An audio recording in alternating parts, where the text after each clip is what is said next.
Hi there. I got my coffee and stuff, and hang on a second, I know a thing I can do.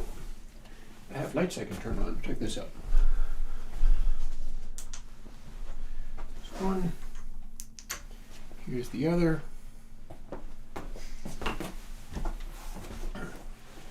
This is what this area usually looks like. It's a fairly cold day here.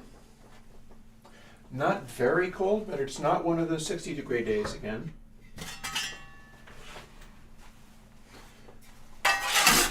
So I ran a fire this morning.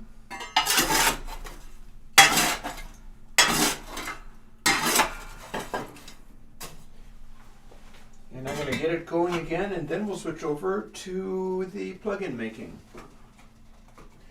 I've got a number of ideas on stuff to work on today. So that should be good.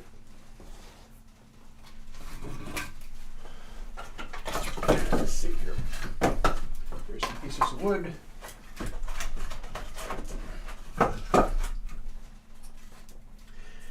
You know, I have a friend in town who I've yet to even see, but given that I'm like autism boy, I don't pretend to understand how social interactions work, so I figure if the guy wants to hang out, he'll let me know. And he's bought a house, which I think he's very smart. He is, to some extent, a fairly wealthy man from his amazing plug-in work. And he bought the house outright. It's paid for. Mine's not, but his is. And that's very clever, but one of the first things he's going to do is replace the oil furnace with a mini splits. They're like what you have for air conditioners, except for they can apparently warm too, so that's neat. I hadn't honestly thought about that stuff so much. It's a good addition to Vermont, I think, because of the intensity with which he's like, we should just heat with electricity.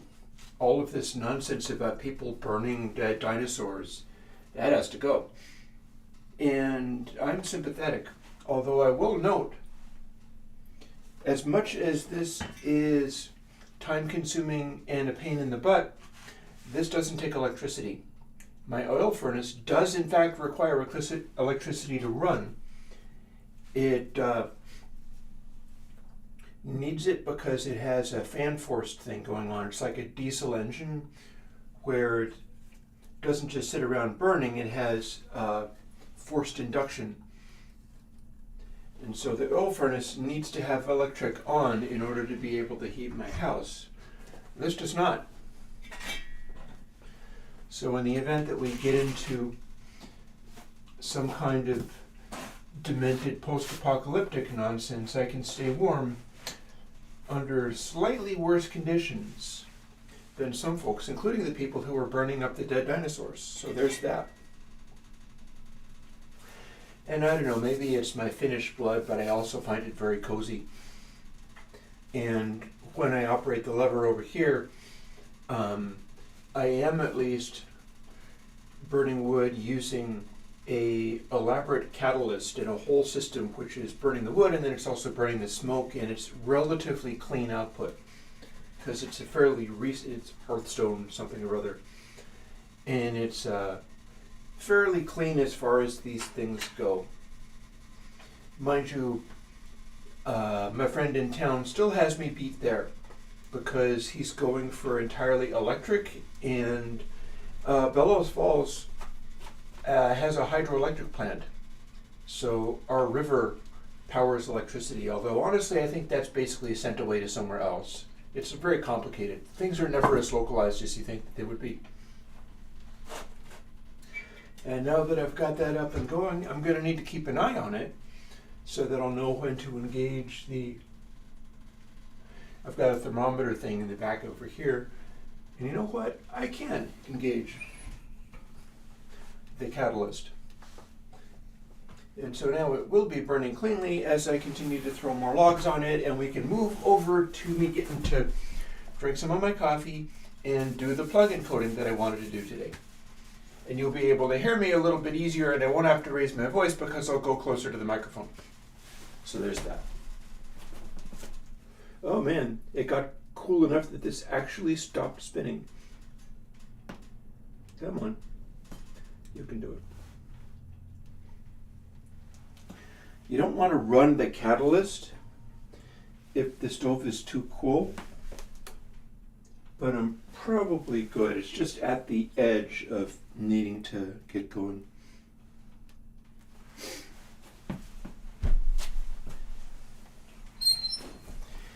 This is me figuring out what I want to do with it. So let's fuss over the stove a little bit longer. I will get along to this week I've already changed 4 plugins from ideas to will be available. So it's not like I have a desperate rush to make more plugins right now, but I do have a couple of ideas that I want to do the experiments on. And one of them is the De-crackle plugin, the de-vinyl noise plugin, which is quite funny considering how much people would like me to do things like simulate vinyl noise. But it's never been my opinion that the sound of vinyl is the noise and the rumble and the stuff. I think the sound of vinyl is simply analog continuous voltages in electricity that are able to go more smoothly and with certain kinds of artifacts being less there, and also a great deal of pre-emphasis and de-emphasis, which changes the tone of it very strikingly, and that's why we're getting dub plate this coming weekend, because people were very excited about it, and the amount that I had to do to get stuff to resemble what a real dub plate is was shocking, beyond what mastering is able to do.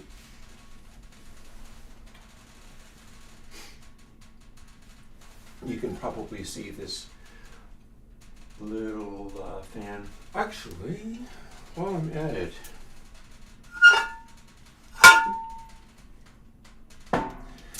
that kettle is for putting moisture into the room. It sits on top of the stove and kind of quietly boils.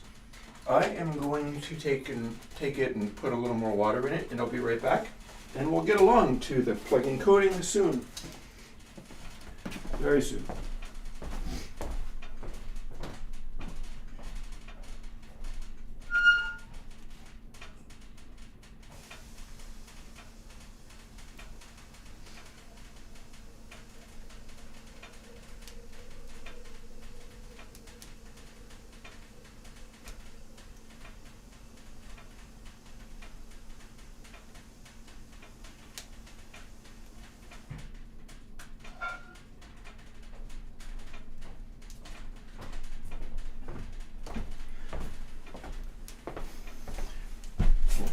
This is great stuff too, because it's like going back to the days of steam. It's a cast iron kettle.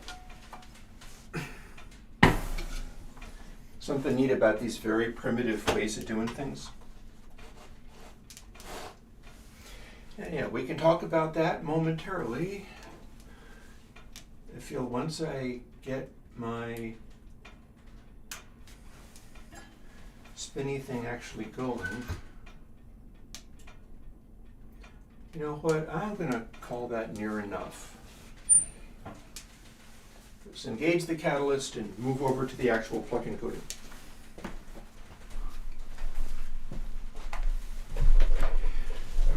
And now it's actually also when I can see chat, because I couldn't see chat there. Alexander Moraviev. Quickly, Terrio, the fan stopped spinning because it is a thermal fan. It sits on top of the stove and it moves air around, and it's an electrical thing that is a heat junction. So the bottom part of the fan is a T that sits on the top of the stove, and the top part of the fan is a big old heat sink. And the difference in heat between the two things, it's a thermoelectric junction, and it powers a little motor. And it's enough to get the motor spinning pretty good, but it's going to take a while to get rolling. Like, you can't really see it super well, but it will start spinning at some point. And Alexander, 2 points on that request. Alexander is requesting a clean, or asking about whether there is a clean mastering limiter. So 2 points there. One of the points is that I have very little interest in any form of audio designed to go up to a maximum loudness point and then stop sharply there. The other part is that I prefer to use clipping for that purpose when it needs to be done. And I would suggest looking into the most recent version of AD-clip. Actually, I might even be able to demonstrate it over speakers. Here. So this is where I'll be working today. And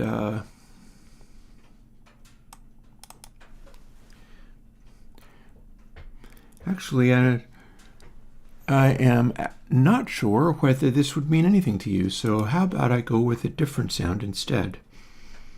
Like, for instance, I'll load up daily noise. So this is a very long record that I put out at one point. Long to the point where I do need to load it up. This is being done on an antique laptop because all my stuff supports retro way back. And it'll support older PCs, and it'll support older Macs back to the days of PowerPC. Because I feel stuff like that should continue to be useful. But I mentioned AD-clip. And I've got a AD-clip 8 here.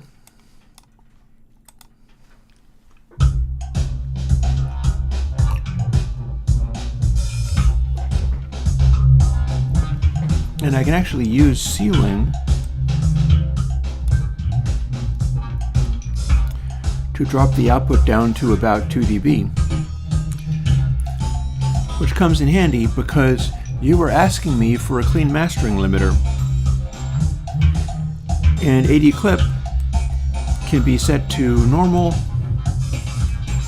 or it will attenuate, or you can hear only the clips, or you can do multiple cascaded versions of it. But even the most simple version, and you can't really see this very well, so I'm going to move it until you can.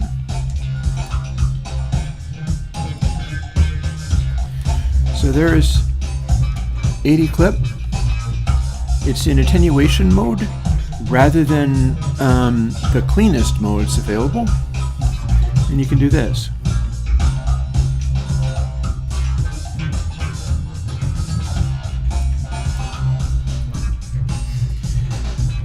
Now you can hear that, but that's 9 dB of gain. And if you want to hear what it sounds like at full volume,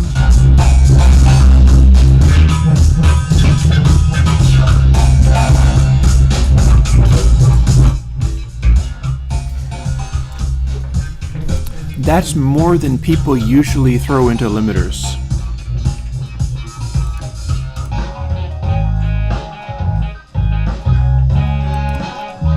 It's more common for people to throw, like, let's give it a hair over 60. In fact, this is almost exactly 6 dB. So if we use AD-clip 8 on this setting instead of a limiter,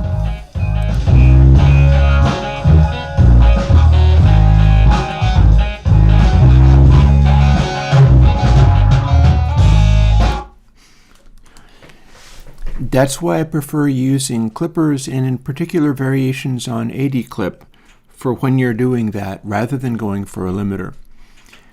The AD-clip algorithm is designed specifically. I'm waiting for this thing to get going. Hang on a second.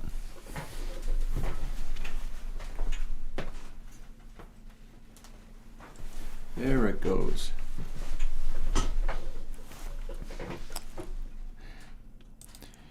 I wanted to get that little fan going. That's what I wanted. So the AD clip algorithm, the most recent one specifically, what's going on with that is it's doing a hard clip, but the onset and exit from the clip can be smoothed off based on how quickly it's departing the clip. It does that both on the onset and on the exit, meaning that it acts like a soft clip, but it's really not, because the only samples that are ever altered in any way are samples that were clipped or were going to be clipped. So what that does is when you push it the amount that people normally push loudinating. Yeah.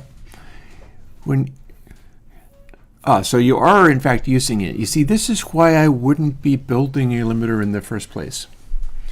Is I don't think I can make a limiter that works as well as that. There is a cleanness to how it engages.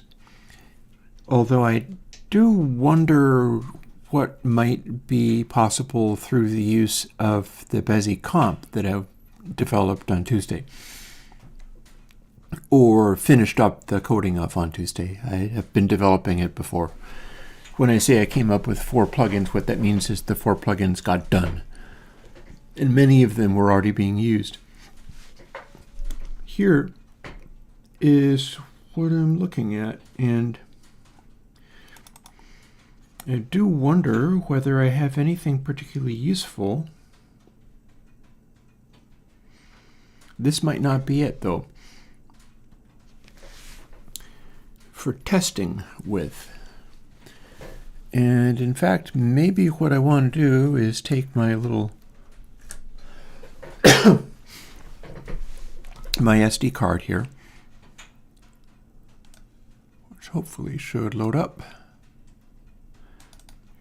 and bring over a different audio clip. Got a folder called New Vinyl and Mono for sampling. So there are a bunch of things that I can grab that are, and I don't think these are being kept in mono.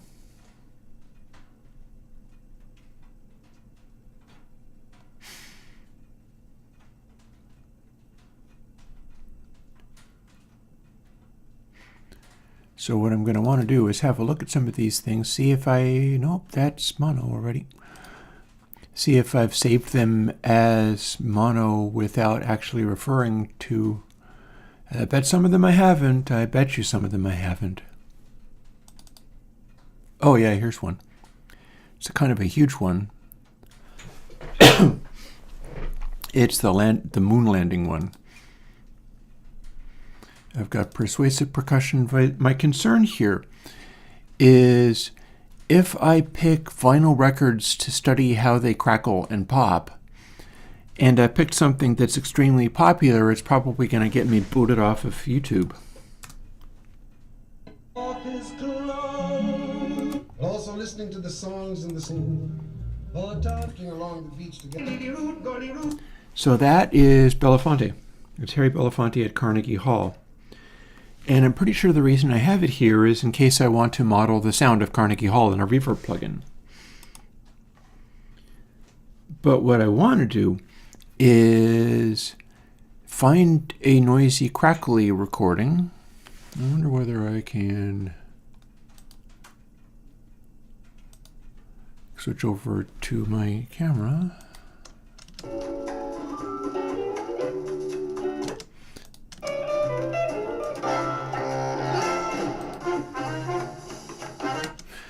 So this is a super hi-fi record, by the way. I might as well grab this one just for purposes. I do have another one, like I bet this one. The trouble with it is if I find ones that are not going to get me booted off of YouTube, but also not crackly, that's a problem.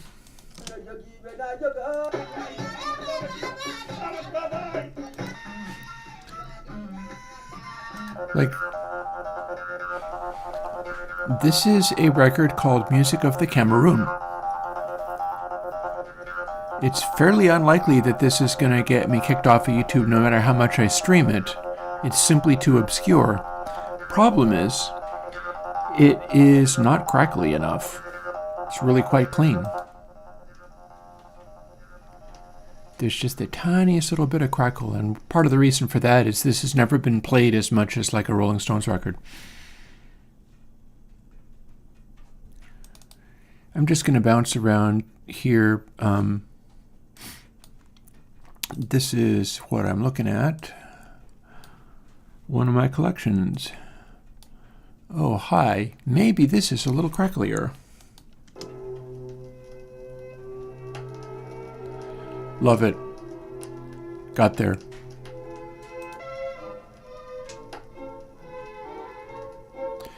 This is a Vanguard stereo record. But I'm going to say this is a real good example of crackly. And I clearly have not tried to clean it up. For some of the stuff that I posted online already, I would go through and do this. So you're watching what I'm doing in the thing. Command P in this program gives me the hottest peak, which may very well be a click.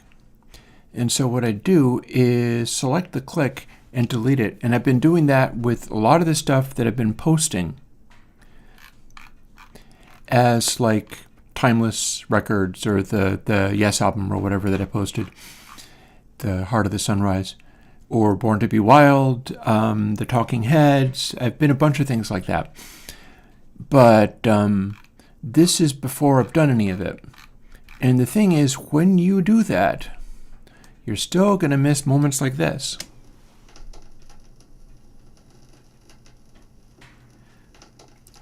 So the question I'm getting, are you making a plugin that will emulate the vinyl crackles? Oh, no. I want a plugin that'll take these away. And I think I can do it. It's just going to be an interesting question as to how you dial it in. But that's my goal for today. Be able to take music like this.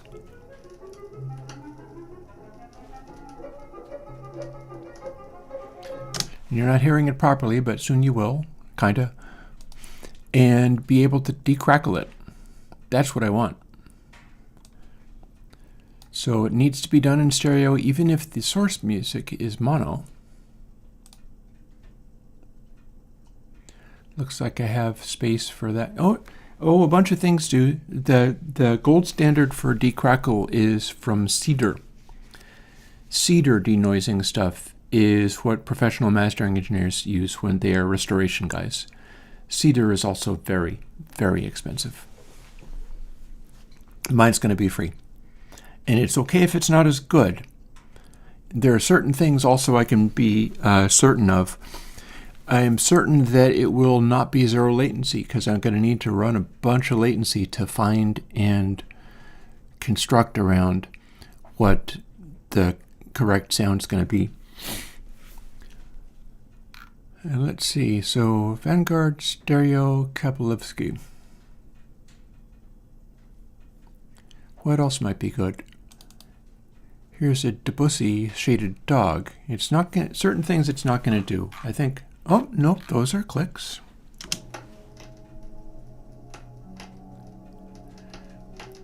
One of the things about Debussy is that this is tone poem music. This is symphonic music. It's lovely stuff, but it kind of needs the dynamic range. You can even see on the waveform itself the range this takes up. You got horns, sort of low strings. You'll be able to hear that more easily over the main speakers. And here we've got some nasty clicks going on. And then the louder bits.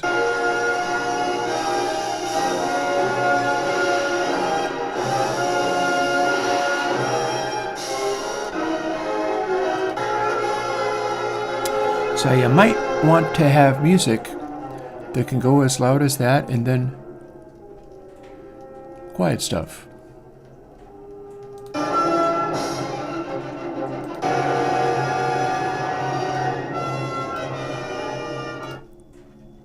And then a quiet section. It's like, why can't we have music like this? This used to be what you did when you had quiet parts and loud parts. This is a orchestra being recorded. It's RCA shaded dog. That is a signifier of sound quality in certain kinds of ways. RCA Victor was... RCA is actually where I get my Clipper logo. I drew a parody of the Nipper logo, which is a dog listening to a gramophone. That's RCA. Shaded dog means that the illustration on the record label is a much more vivid, like painterly, and it's a red label, but then there's a shading behind the image on it, and it's a much more elegant picture than before. And those are called shaded dogs. And that's around the time that it became stereo. And some of those are extraordinarily good sounding according to audiophiles, and that would be because they were recorded very basically but with good equipment and mastered correctly so that it does stuff like this. Like if you are an audiophile, you want to be able to listen to this at like a nice solid full volume. And typically, if you're a vinyl lover audiophile, you're quite happy to crank it up so loud that the crackles are taking your head off, just so that you listen past that stuff. And you hear the horns and things and whatever. And then when the loud bits hit, you're completely knocked back through your back wall. It's like that Maxell advertisement. Which maybe that's something for my generation and nobody knows what that is. Ooh, I also have one other one that I would like to grab. I don't know how crackly this is, but I was very impressed by it, and it's also very obscure. We do have some crackles here.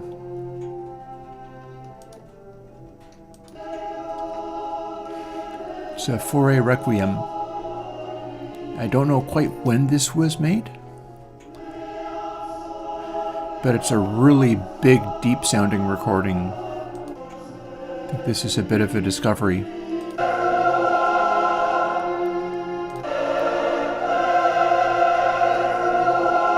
I've got this in my Mono Records to Sample folder in case I want to take that and throw it into like Surge XT and do something weird with it. Some of this has been done now, and so I don't need to worry about digging for more weird samples. I'm not interested in making a Crackle plugin because we have so many examples of ways that you can get the sound files of that.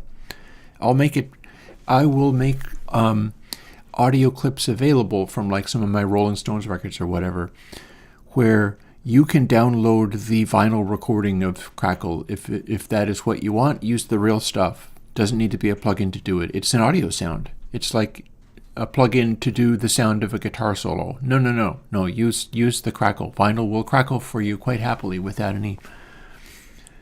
Here's another example of stuff that I wanted to have available for sampling.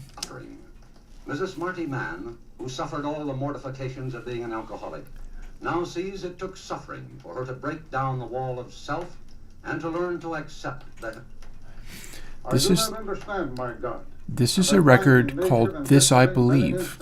He was the man who reached the summit of forbearance and love. It has some crackles. Went to a single composition. And skips. But he set down his beliefs in many Should probably grab this too. And Paul It was a 2-record set. Together in a moving and Yeah, those are skips. Now, but you can hear how crackly it is. He could, if he chose, have given victory to either side.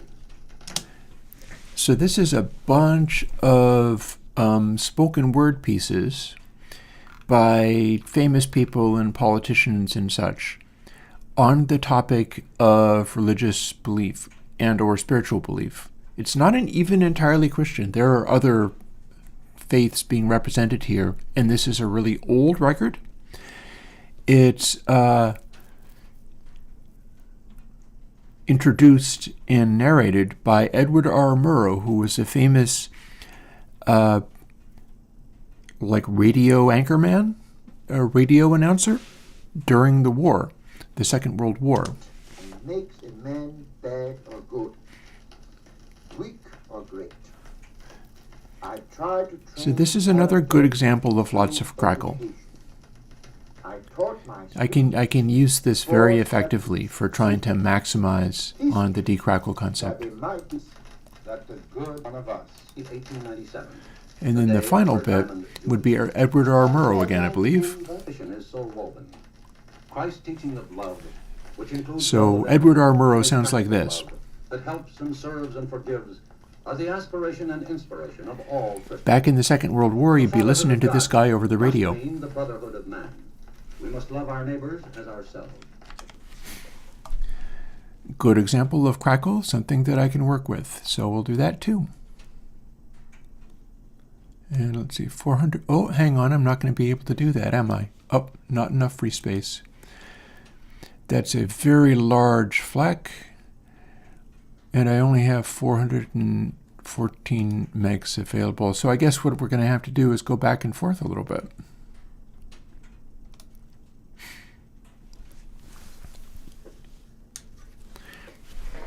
After all, the hope is bring these over onto the other machine. I should check and see how much space I have available. Yep, I've got 240 gigs available. Tario, I would not call myself religious per se. Not exactly. It's a couple of things. One, I got raised Episcopalian, so the business in politics where the bishop lady was trying to scold Trump by telling him to be a good person, which I guess for Trump counts as scolding. That is somebody out of the faith I got raised in. I got raised to the point of being like baptized and confirmed and stuff as an Episcopalian, and then I was allowed to just walk off and leave, because that's also a very Episcopalian thing to do, is be like, okay, well, if you like this, cool. If not, cool, you're free to leave. And they're also very strong on LGBTQ rights these days, so that's neat. So I feel as if I'm not practicing with those folks, but they retain some of my respect for being that way.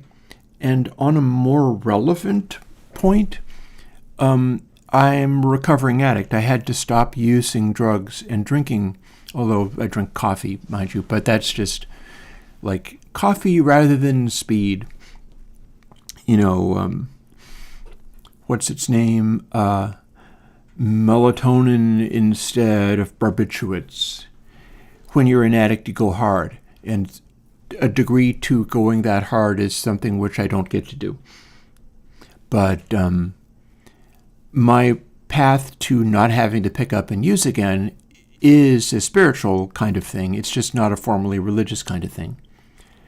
And there's some power to that as well. Like, it does actually matter to, and I do think I'm going to be picking a smaller subsection of the This I Believe record because it's really good at that.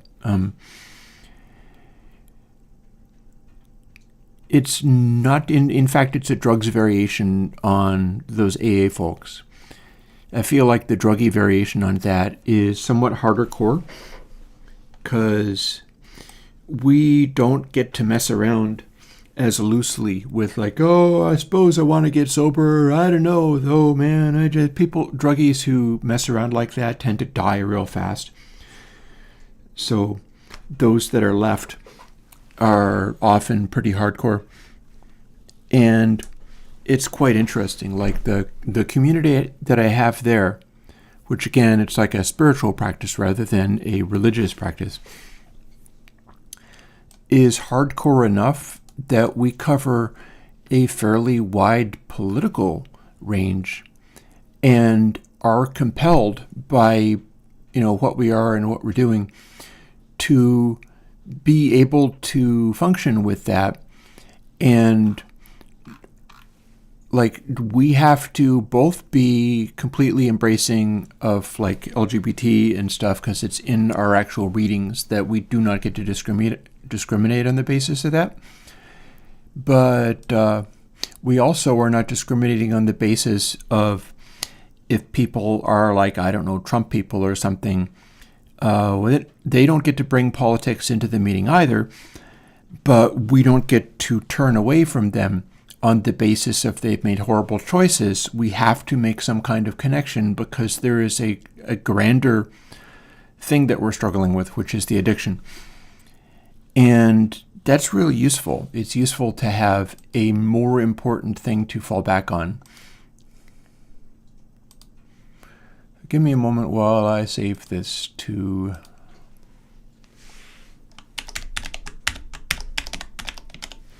because this is a really good example. Oh, yeah, I've gone to Ixie Deca. I bought that album. That is a lady who I ran into, started following my channel and had a bunch of viewers. So I was like, oh, interesting, what's she about? And she's a music critic with a really good ear and a really good ability to play the piano, and also a really good music maker. So that's what that is.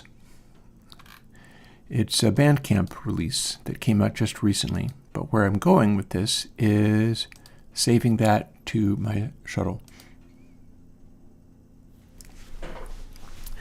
Yeah, I mean, with this recovery from addiction thing, the sponsor that I had a number of years ago was also a pagan. So there's that.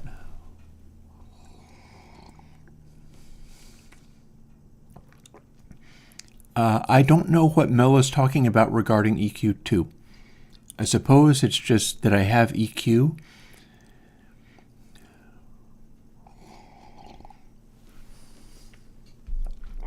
I'm not doing extra versions of Stonefire.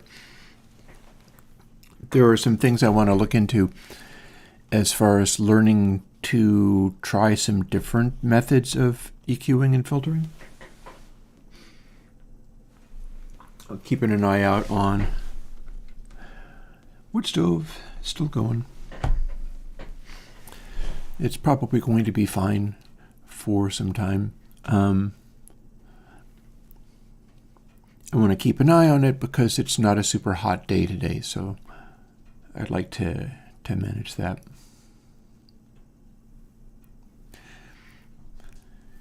Meanwhile, we're saving this to the SD card very, very slowly, but this spoken word record, this I believe, is probably going to be real helpful for developing the De-crackle plugin.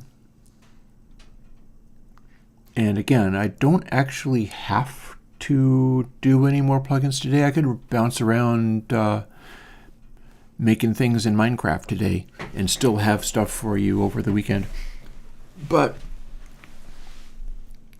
I'd really like to get back into the music posting to the extent that I can. Because like when they let you do it and they just take the revenue, DBS isn't about removing Crackle at all. It's a de-esser.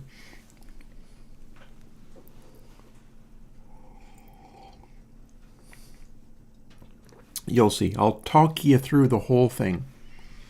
I've got some fairly clear ideas about how this could probably work. And as I develop it, and once I get ready to do it, I'm probably going to start and then rush off and make another cup of coffee. Because I'm letting myself have about 3 cups of really good coffee a day for these high test, cranking it out and making lots of code days. Oh dear. I mean, that Stoic manosphere rabbit hole, that's interesting to me because to some extent, I am to some extent a fellow traveler with that kind of thing, but not really. And I can tell you exactly why. I don't suffer from some of the problems that some of those folks suffer from. But it's been a long time arriving at a place where I'm comfortable within all of that. So I do think Stoicism is a worthwhile direction to take like manliness, but people misunderstand it very easily. Like for me, what that would mean, and here it looks like I finished doing this, so I can close, let's see, that's a quit. That's enough from mono for sampling, not all of which is mono. Some of it was mono and some of it was not. And honestly, I would have been better off if I'd saved everything as stereo, but no biggie. Some of the recordings probably will vibe better with a little bit of surface noise left in them. But yeah, back to this machine where I can copy that snippet of this, I believe, over here.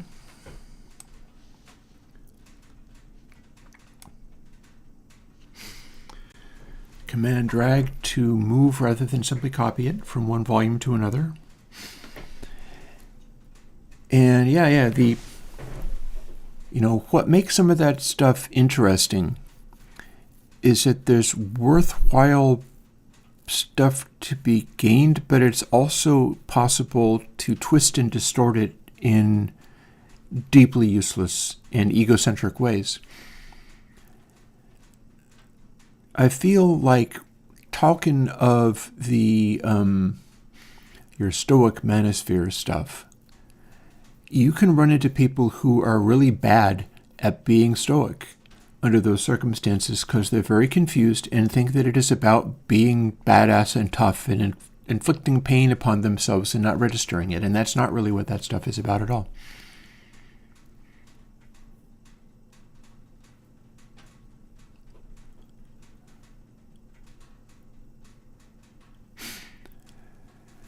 Mel, I would not trust AI-based thinking of what your music is supposed to be. That seems nonsense. You should be using meter, and that'll show you stuff that's somewhat more relevant than anything logic is likely to tell you.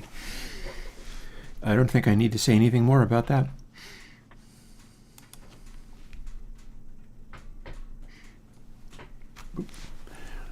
Here's the SD card that no longer has to move stuff around. If I'm lucky, I can add some things to it. Yeah, regarding Stoicism, as I start getting rolling with all of this, let's fire up De-crackle, open it up, and we'll do some coding, and I'll see how much I've started with. Very good. Looks like I have a... we've got two separate things that are probably set up to work. And I don't think I need both of these because this is a stereo effect. But I'm going to see how much of this is set up to run.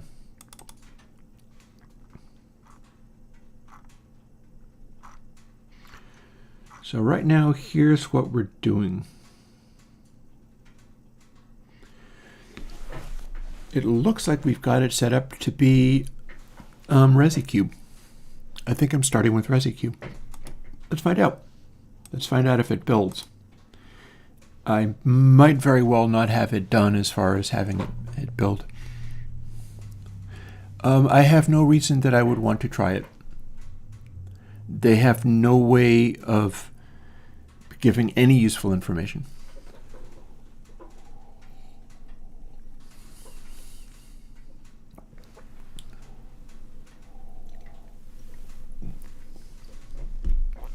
There's my second cup of coffee. That failed. Let's see how badly it failed. What's it done? 3 errors. Mid wasn't declared, eh? Why not? Because I commented that out. Why have I commented that out? Let's see if we can make it work. Build succeeded. Did not use that.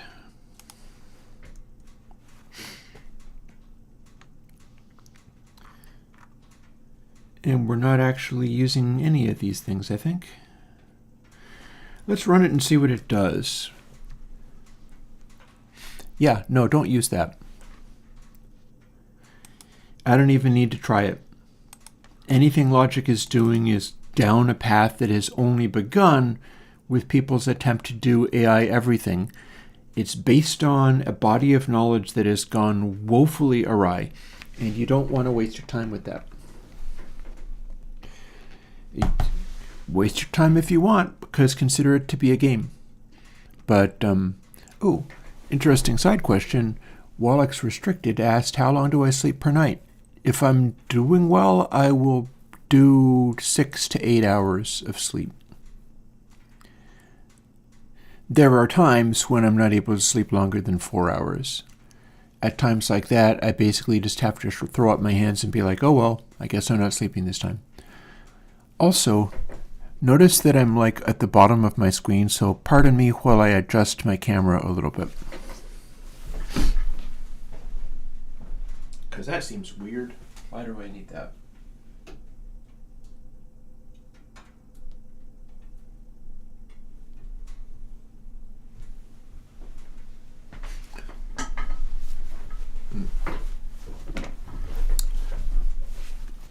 Alrighty. Now I am kind of off to the side or something.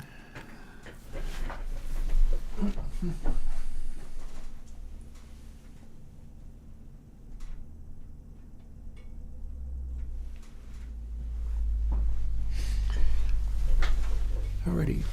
Sitting in front of the camera. Now if I scooch in here, that's reasonably good. So fair enough. I'm going to call that enough.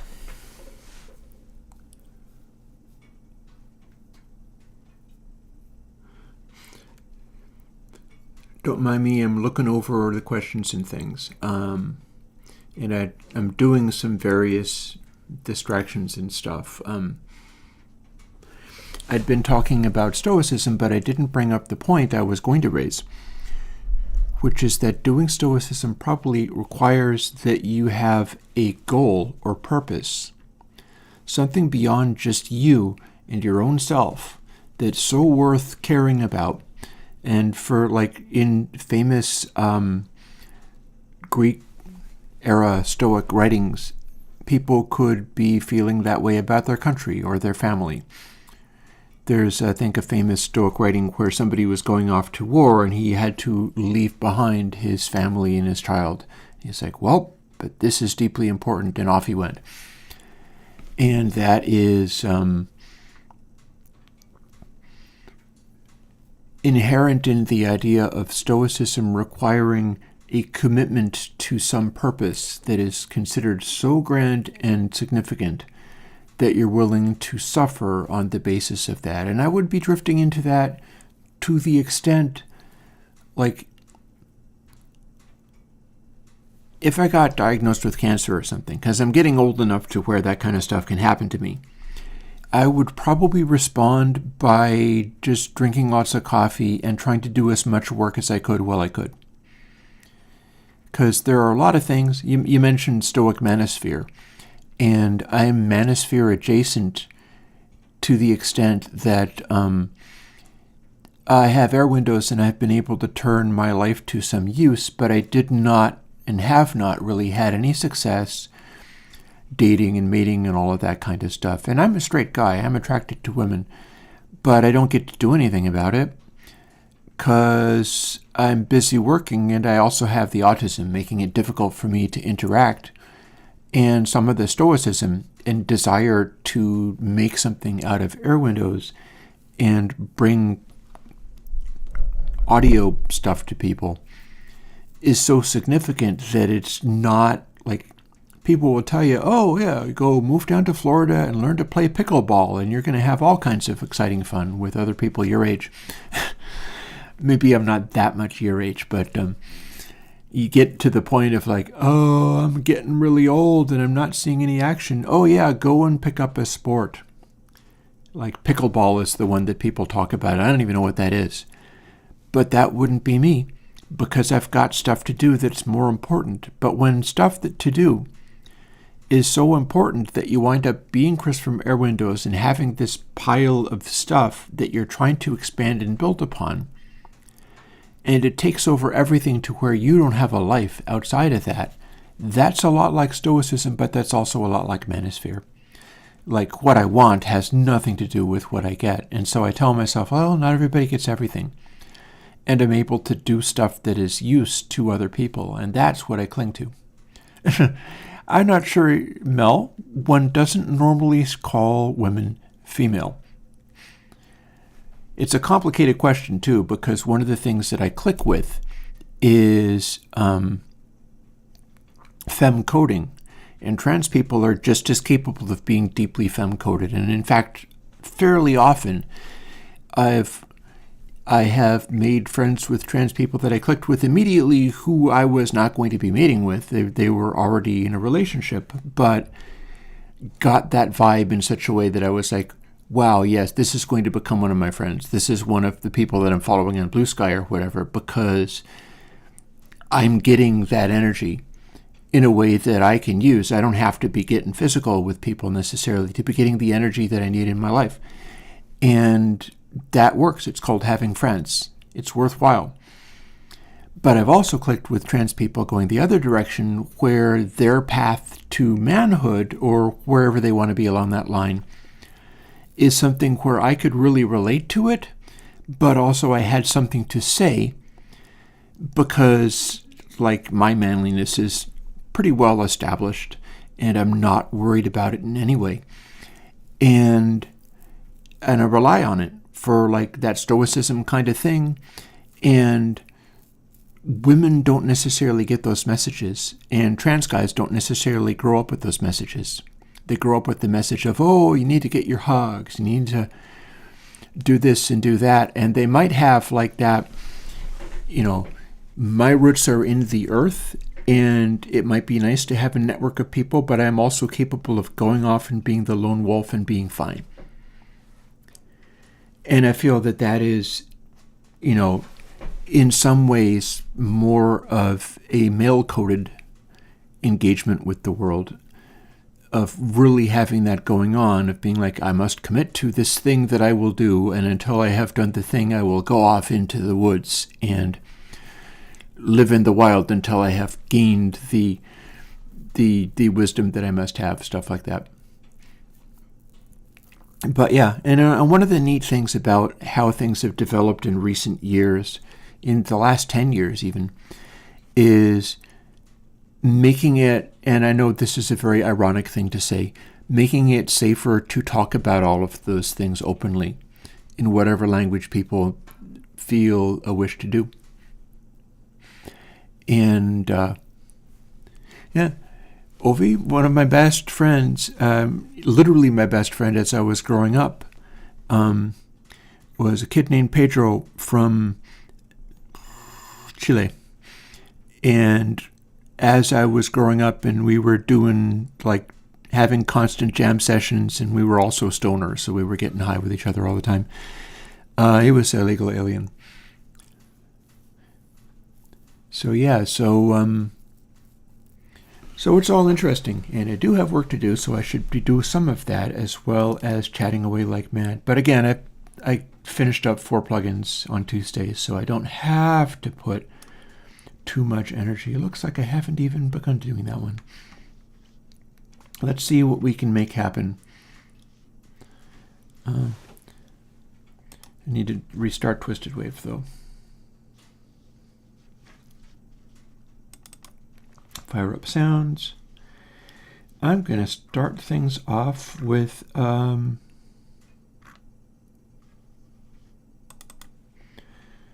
maybe don't want this one because it's such a large file to load.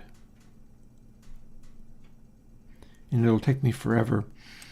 So how about not that one? The Debussy is still a very large... Oh, I know what this is. This is half of a record. Also note it's a 96K recording.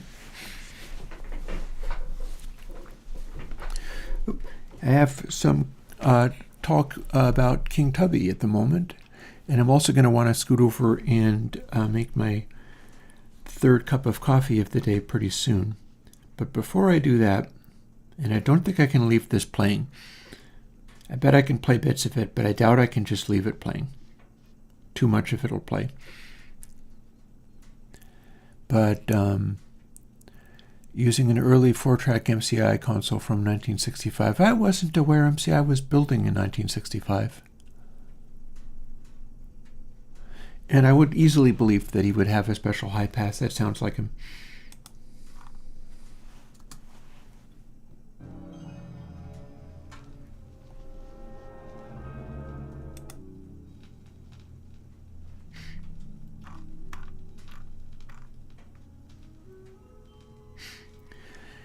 So this is over the real speakers now. I've got Trident stuff to measure. Oh yeah, Wallux. Oh honey. I was not only a stoner, I was an acid head. I gave up all that stuff fairly young because I went so hard that I had to stop. And it's good because I wouldn't have done myself any favors continuing that behavior. I'd end up like Sid Barrett. But yeah, I was a druggie back in the day. And honestly, that was generated by distress that I'm better off without. Like, I don't find any place for that. Honestly, I am better off, regarding the druggie thing. Have you ever heard of Ken Kesey? Ken Kesey was the leader of the Merry Pranksters back in the 60s. You know how Beatles did their Magical Mystery Tour stuff? That was all based on what Ken Kesey did in real life. And back when people were discovering LSD, and he got a bunch of people, including some mentally disturbed people, and they just went out in a school bus that they painted psychedelic colors and just freaked around California and drove all over the place, like they drove down to the Deep South just because. They drove down to the Deep South and all went swimming in a segregated beach where only black people were allowed to be. And they got away with it because they were all such freaks that they were not reading as racist white people, because they were not being racist white people. They were being complete acid heads, and they were barely aware they were human beings at all. And towards the end of that period, Kesey started talking about how he wanted to go to the next level of enlightenment, where you'd be able to get to the places that LSD took you without taking drugs. And it was a bit of a wild notion, but there's some truth to that. There is some truth to, you can like work on your spiritual enlightenment or whatever, or you can get deeply into Zen or something and try to let go of your hang-ups to the point where you can go to the places that it used to mean that drugs would take you temporarily, and then it would get more complicated or messy or cause more hang-ups in you. And the idea of, I've seen people calling themselves psychonauts. You can do that kind of stuff in a recovery framework or in a spiritual framework, depending upon what your motivations are and what you're trying to do with it all. By the way, speaking of frameworks, I've got this going on. I should fire up something else because that is not quite what I had in mind. What have I got that I can play? Oh, I've talked about dragons before. Maybe I should just load that. It's a WAV file, so it'll load a little faster. I'm just noticing that I have to put another log on my fire, and I should really make my other cup of coffee, because we might be able to do a bunch of cool plugins this afternoon. and I don't like drinking coffee too much past noon. But yeah, if you find drugs takes you places where you can't get, it's fair to ask, why can't I get there? You wind up being like, I invented a record player turntable idea for how you could make the cartridge go that had its drawbacks, and I'm not currently using it, but it had some very interesting things, and I came up with the idea on acid and went, wait, a chemical didn't do this. This is neat. This is great. But if I have to have chemicals to do all of this, I'm going to end up having a lot of chemicals. And I don't see, I get how it felt very enlightening and wow, coming up with this amazing idea. But is it the drug? Or am I fooling myself? And to what extent is my ceaseless hunger for more drugs getting in the way? Because I came up with the neat idea, and then I had the idea, and I still wanted to do more drugs. And I went, wait a minute, hang on. Shouldn't I be happy with this idea? Why can't I just have ideas like that? Where'd it come from? It didn't come out of the little piece of paper soaked with the chemical. It came from somewhere. Why can't I get this without the drugs? And that was kind of the seed of me ending up getting clean and going, well, heck with it. I'm going to try being Chris without the drugs because I'm that tired of running on this little hamster treadmill of always needing to get more high. Because for me, that's what it became. It was exhausting. And I don't envy anybody who gets stuck in that sort of scenario. So yeah, it is,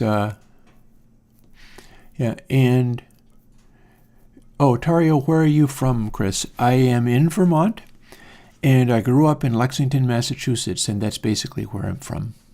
So I'm a sort of East Coast American person. And yeah, and it took me a lot of time to get to be Chris from Airwindows, but it was also sort of inevitable. That was always what I wanted to be when I grew up. Hey, Summer of Tim. Good to see you. I'm actually stepping away for a moment so that I can put another log on my fire and make a cup of coffee. I'll get back. Yeah. 4 logs. Finding it hard to get my friend to break out of that cycle. Nobody could break me out of it until I wanted. It's as simple as that. It's as simple as that. If me being an addict means nobody could tell me not to. It had to be me getting tired. And I had some seeds of it, like wanting the invention that I made to actually have been me rather than the drugs. And now here I am. I'm still an addict. I love the heck out of my coffee. But I'm not stoned. I'm not on speed. I'm not on heroin or fentanyl. I'm not on acid or mushrooms. And I'm still having ideas on a regular basis because it turned out those were just changing the way that I felt while I did what I did. And part of it was I was so hung up that I was using that stuff to knock myself out of the box that I was in, to use words that would make sense to a druggie. I was using that stuff to knock myself out of the box that I was in, but eventually I just had to leave the box, which turns out to be possible. Dub Plate's done. At least the current version of it is coming out this coming weekend. You will have it this weekend. Speaking of, why don't I fire up Dragons and put Dub Plate on it? Here we are. We'll use the VHC version. It is a controlless plugin. So this is what this one would sound like if it had gone into Dub Plate.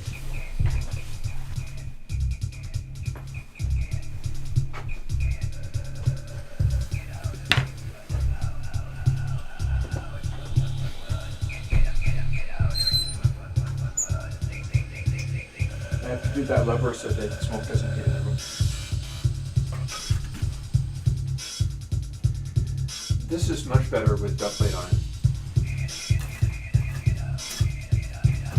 Maybe I should take some of these things and just remaster them and put them out. Did you buy this?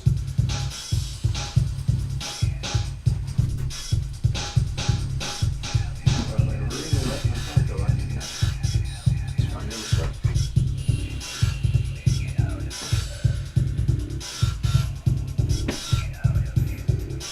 Maybe it needs a hand. Oh, nope. It's off.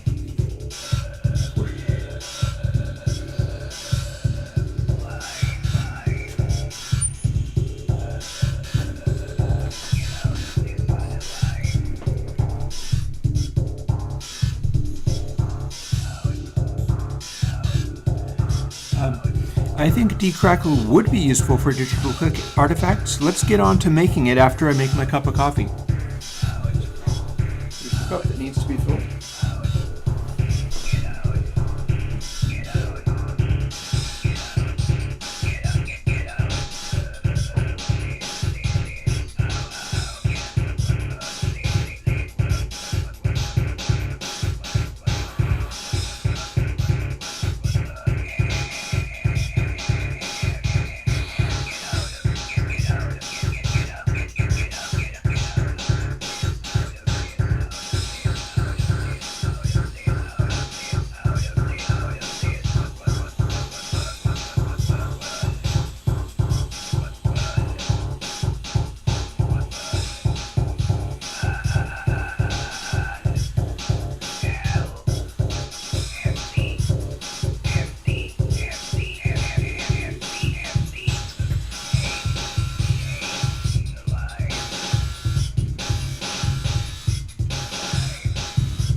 This song is Rain Dragon off of my album Dragons, as heard through dubplate.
I totally should put this out in a dub plate version.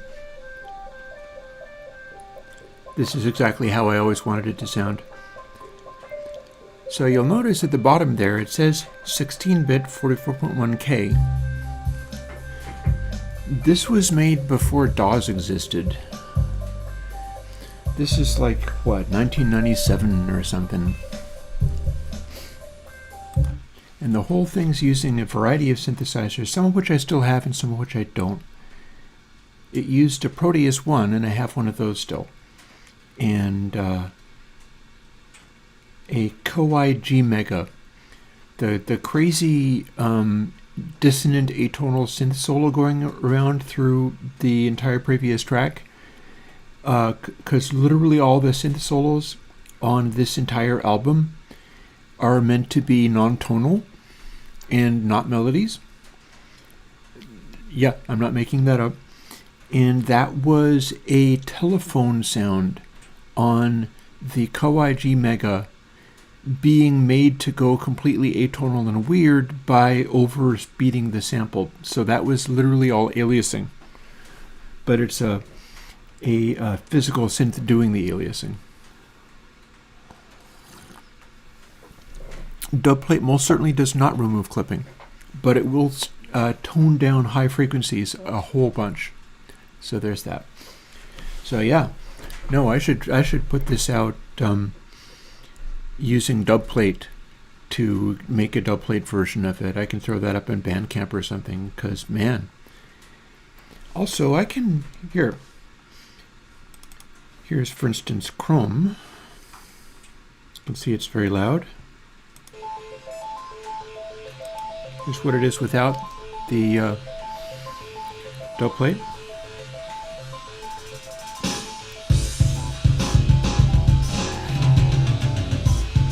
And it's a real aggressive kind of thing. You add dubplate, and it's controlling the digital excesses. But then if we apply it, it is pulling things back, although I would probably want to trim down the gain a little bit. And I certainly want to convert everything to 24-bit before doing this, but it does take down some of the extremes. It's making more range of motion.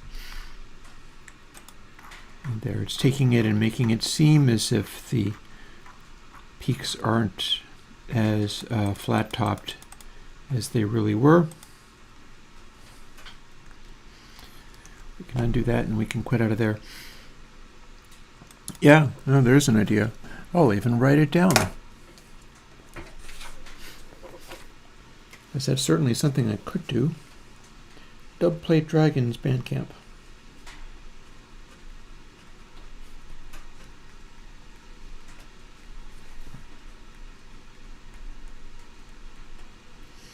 It'll take me forever to do the actual album with songs and words and stuff, or any of my more rock-oriented musings, but I've been doing this all this time. Like, that album was done, it was sequenced on a Macintosh Performa 575, and there were no multi-track DAWs at the time, so I had to capture it to a 2-track recorder, and that's all that the computer could do, because the Performa 575 is 33 megahertz, 6840, and that's pre-PowerPC. My plugins would not run on it because it didn't run OS X. It ran OS 8 or OS 9, not Mac OS, not OS X 9 or whatever, but the previous one that wasn't Unix based. I don't know if you would call it the Chroma. It was Performa. It was the Performa. And all of that was sequenced and recorded onto an ADAT. An ADAT LX20, which was technically your 20-bit ADATs, but horrible converters. And all of the MIDI stuff was sequenced at the same time. So it was capturing stuff down to 8 tracks of ADAT, because I never had more than 8 tracks to work with at a time. And the computer was basically playing all of the instruments into the ADAT at once. And then maybe I was performing something else onto, performing something else onto the recording afterwards. But it was all of the stuff that was synchronized was being driven by an old 68K Macintosh with a sort of MIDI splitter thing going on where you'd run all the MIDI through various things. And I was calculating out those timing things because I wrote a little program in what's called Real Basic, which, let me fire that back up again. I wrote a little program in what was called Real Basic where I could calculate out using the range of what MIDI sequencing could do, where you'd have like bars and then beats, and then you'd have like sub beats, and there is a like PPQ number, which is the maximum number of MIDI bits that you can fire.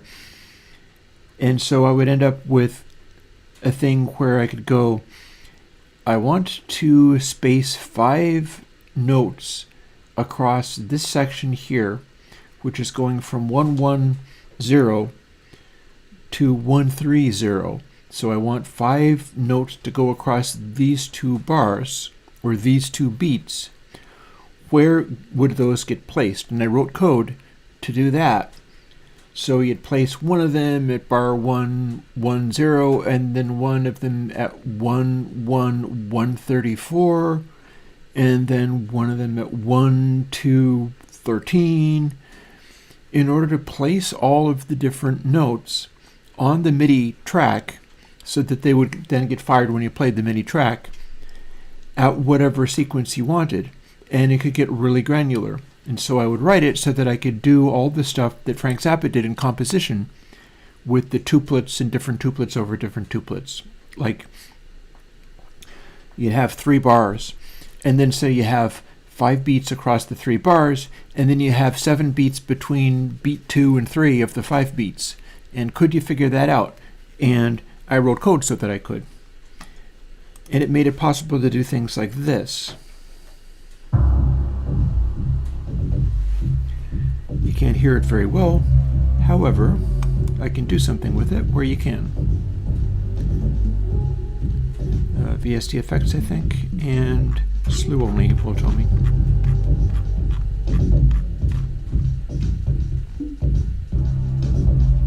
Where's L? There's L.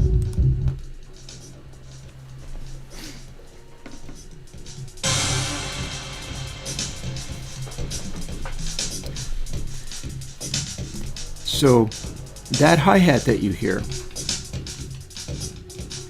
is programmed. It sounds like a typewriter on acid. It's terrifying. And the little bongo thing is being played manually. It's the solo for this particular one. But that typewriter noise, that's sequenced.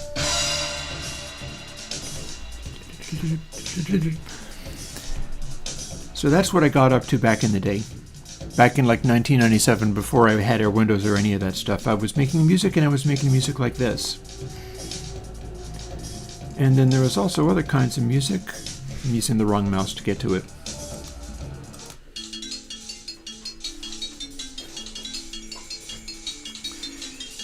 There we have vibraphone sounds.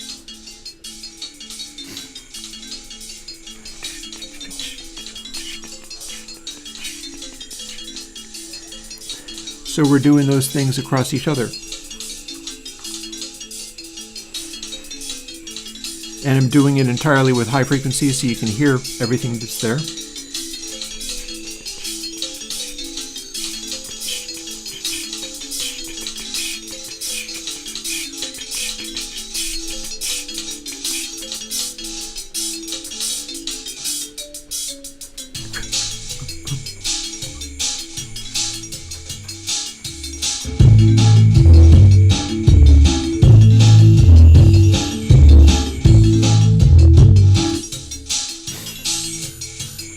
And that's not even the craziest this track does. There's a section in the middle where it's doing its little jam. This is called Bone Dragon. So it's based on these little marimba things that I, and it's doing a little groove that you can kind of feel the odd time. It goes into a middle section where I have like one of them doing a 17 and one of them doing a 19 across like 8 bars. And they just go wildly opposite each other until they synchronize again and it's a wham, and then it comes back together again. And that section in Brightness O Vision sounds kind of like this.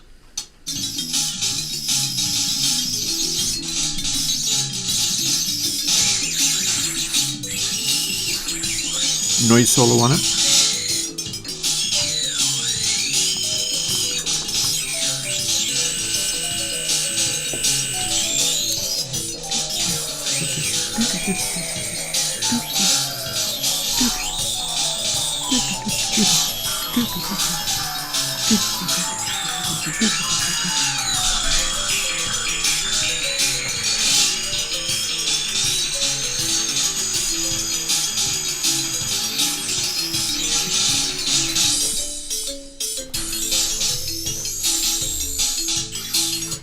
So yeah, that's also part of Dragons.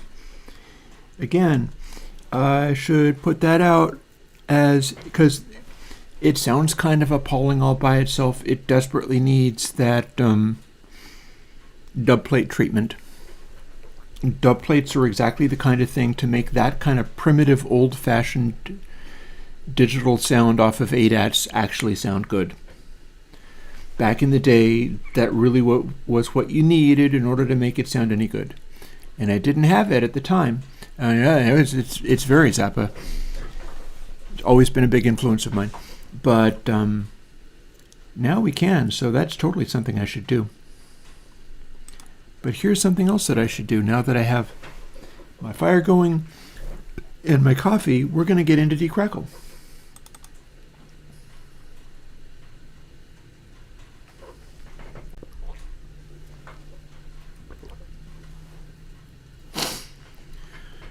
So I see several things going on here. We've got, let's see. Bezier is a filter.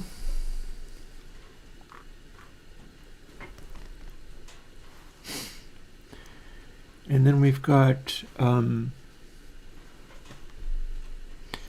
two different delays. Some of this seems to be actually already built. I just don't have it in a context where it's doing anything. But I think some of this is built. So here's the deal. I've got a delay on here. I don't know how much of the delay is being applied. In fact, nothing's being applied at all. It's running the code and it's applying a bunch of letters. So let's see. A, B, C, D, E. Let's see if we have something. We've got an adjustable delay. We've got these letters available. So let's see whether. How big does this get? They are all going up to 127. And adjustable delay 64. So I would like to move this around so I can type in it more easily. Excuse me. Yeah, and that could honestly happen fairly soon. But I should put out maybe it would be exciting to put out dub plate and also release the old record that uses it. Wouldn't that be neat?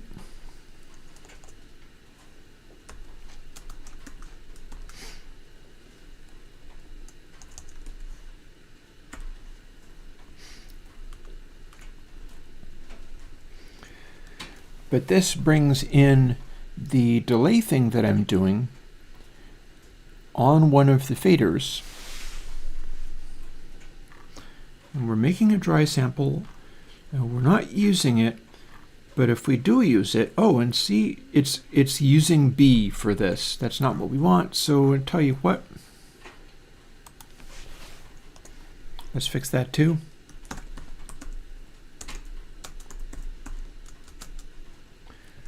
G. And what goes from 0 to 1? All these go from 0 to 1 and otherwise made. So we're just going to use that. And here's our dry wet. We will soon be able to hear it do something.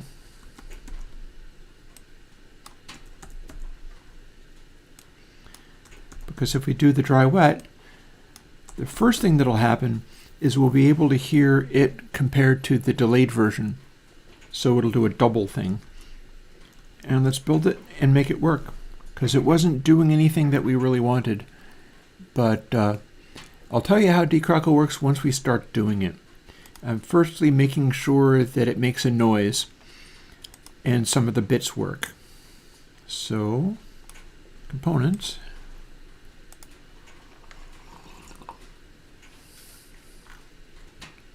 Where's my drums? What are good drums to use? This is good drums to use.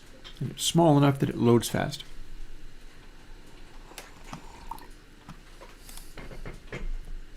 So we're going to start by showing the basics of what this does and go from there.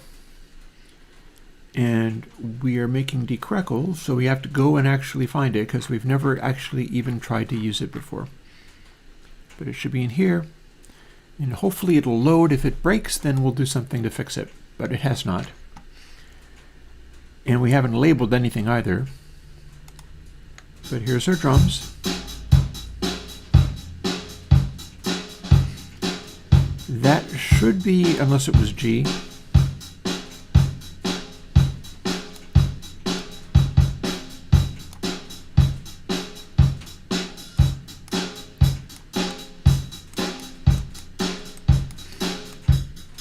Aha.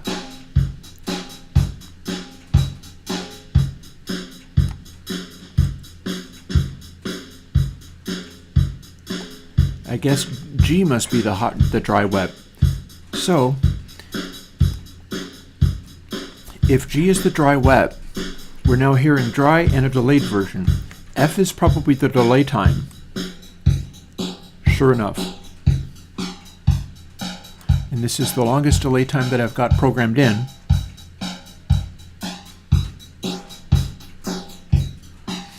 And when you apply the delay time, it does this.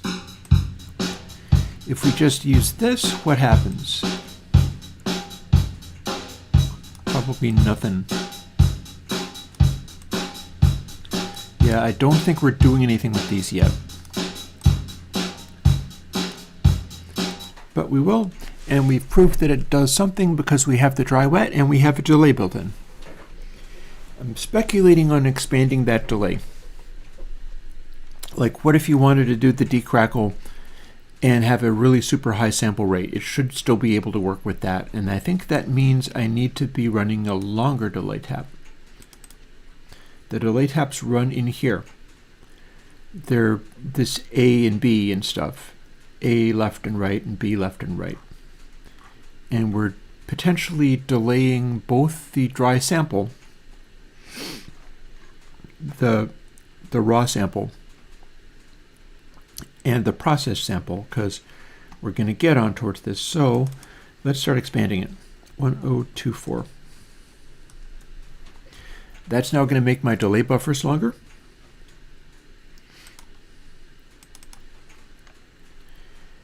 And I can even make this, got to scooch up here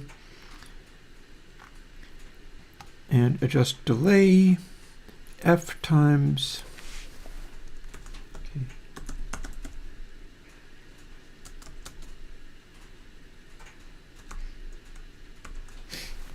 We'll make it go up to the length of the maximum possible delay, but not really much farther. And we've got a bunch of stuff in here, but I don't think it's working yet. A, C, and E. Yeah, I don't think it's working yet because we're not actually applying any of these. That's why. But, so we've got this built so far. I don't think we're using Bez B in any way. We've got it, but we're not using it. So A, AL and AR, BL and BR. These are the delay lines. We're turning it into mid-side, but then maybe not using it at all. We're putting the mid-side back, meaning that, okay, so here's another thing we can do.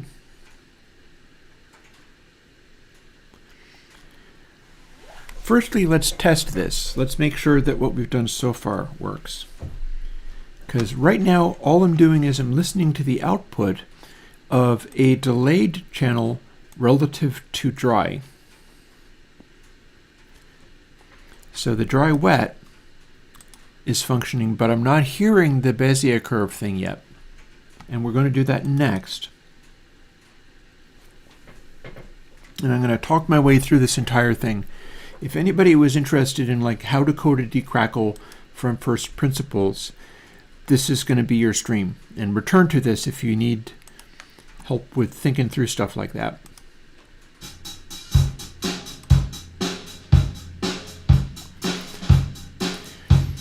G is our dry-wet. This is the amount of delay that we're applying.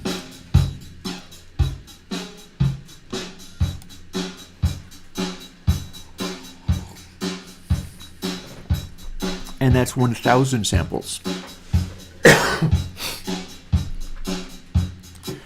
Now you can hear from that, you could probably get away with calling that like not that much latency. Honestly, latency in DAWs usually runs in the hundreds of samples anyhow, just to be able to process all the tracks.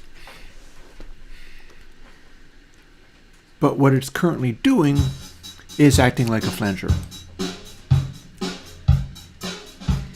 Because we're listening to the dry signal, and then we're listening to the delayed signal. And if we sweep it around, it'll probably crackle a little bit as well. Very tiny clickings in there. Next thing, let's bring in the Bezier curve stuff. And here's what we're going to do there.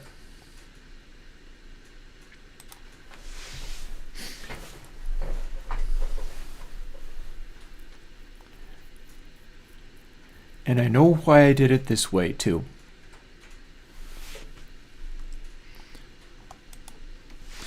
I did it this way so that I could make sensors on the raw mid and side. And then I'm going to pass out to the larger section after it's doing mid and side to determine when to replace one kind of sound with the other. But here's what we're going to be replacing with, and I need to hear that before we go forwards.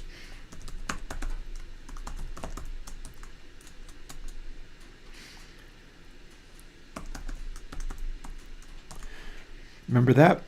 That's like from up above a little bit.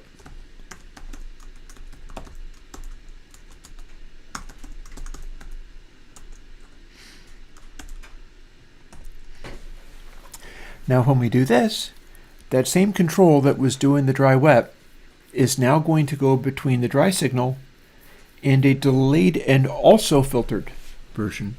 And that's going to be what we need to use. So where do we get that? It's Bez A. Dres A is the one we care about. I don't think we're using Dres B anywhere. Like not anywhere. And that's because we don't, and we're not doing any of these other things. Like this does nothing. Res A does something. This does nothing. This does nothing. This does nothing, and that does something. So the only things doing anything are Control G, Control F is the delay for literally everything, including the dry signal. And Control B is the filter that we're going to use. Let's see if I'm correct about that. This should still build. It does still build, meaning that the stuff I just commented out weren't doing anything. It's not warning about it, like it says unused variable here. This stuff never claimed it was unused variables, because as soon as you define it, we're doing something with it, and then we're ignoring it. It never shows up anywhere else.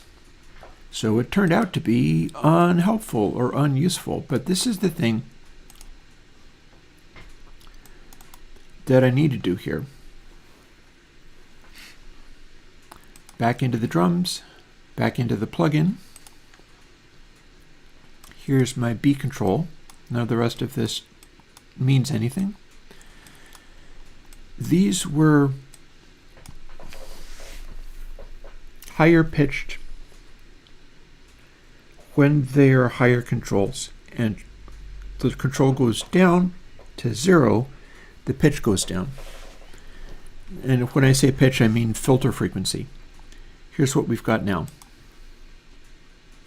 Come on, play. You can do it.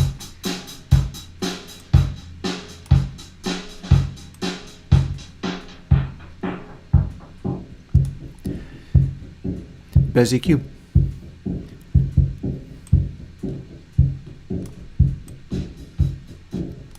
And you can use this to take away that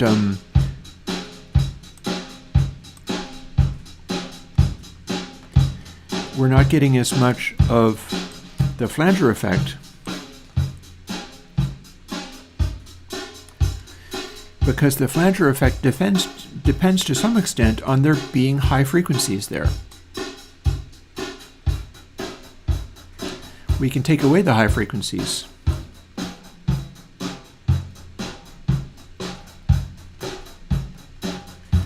So now those things are all working too. And the purpose for having this doing this, I need to make it so that this is what gets substituted for the click.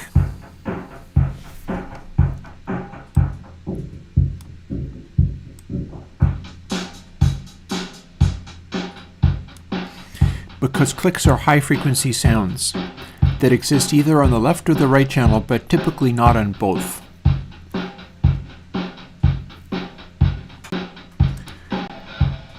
Might even be a time where we can start playing with this on literal noisy record sounds. Let's find out. Shaded dog de pussy. Maybe I'll find a spot in there that I can save that will take less time to load. Because this is tedious.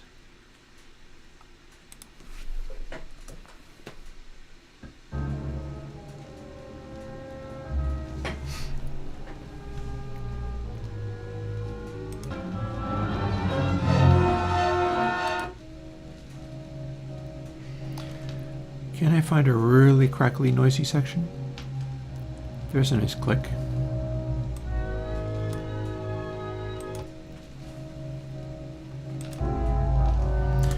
Let's grab a little section like this. That's a goodly number of seconds. It's a couple of minutes, but it'll still load quicker. And save as.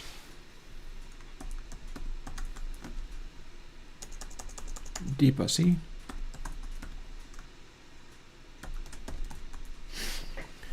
We'll save it as De-bussy clicks.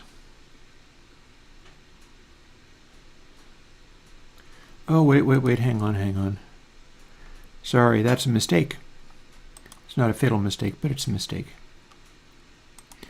No document with selection and save this. That's what I needed.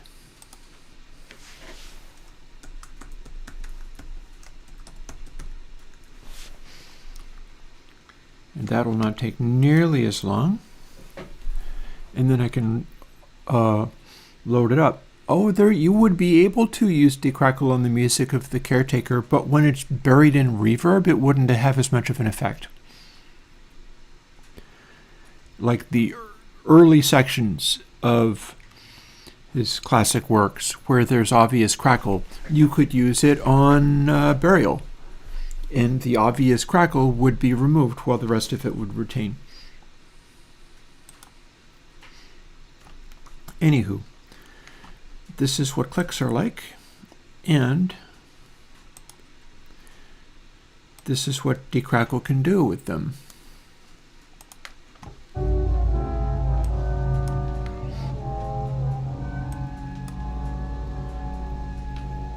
So there's obvious clicks,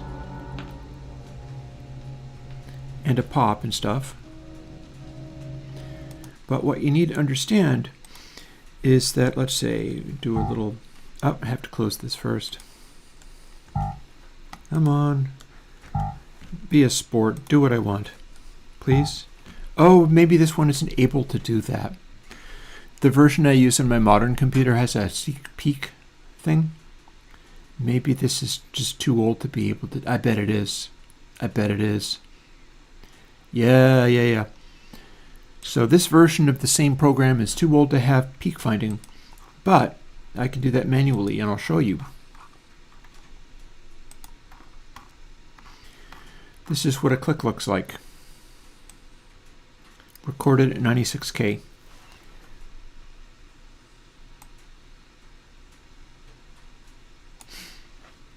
And if I edit this selection, it will tell me how many samples that is. Unless I don't have it set to samples, so that's unfortunate.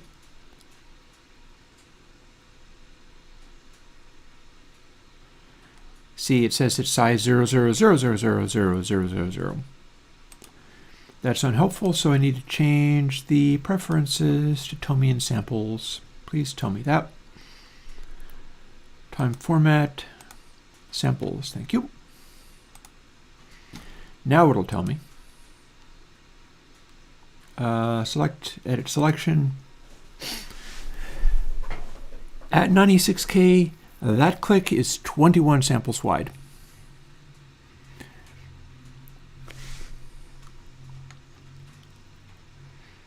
So that's where we're at, and it begins at like 1,849,000 samples. So we don't normally calculate stuff out using samples, but that's what I'm dealing with. I'm dealing with a situation where I have this music, individual waveforms in the music, might be like as big as this. We see that we've got a waveform cycling down there. The width of that waveform, or that's not really one cycle of it, so let's pick a section where it is roughly one cycle up and down. There's one over here too. And edit selection, that is 10,000 samples at 96K.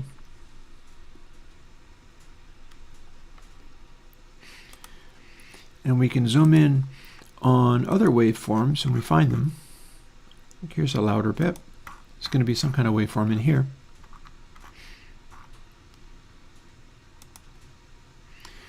So this looks a little bit like a musical note, doesn't it? Down here. It's stereo, but it looks like a musical note. And so down and up, we don't even necessarily have to check the selection to know that that is a musical note. It's 162 samples. And I've just made it go away. Let's select it again. And that's this note.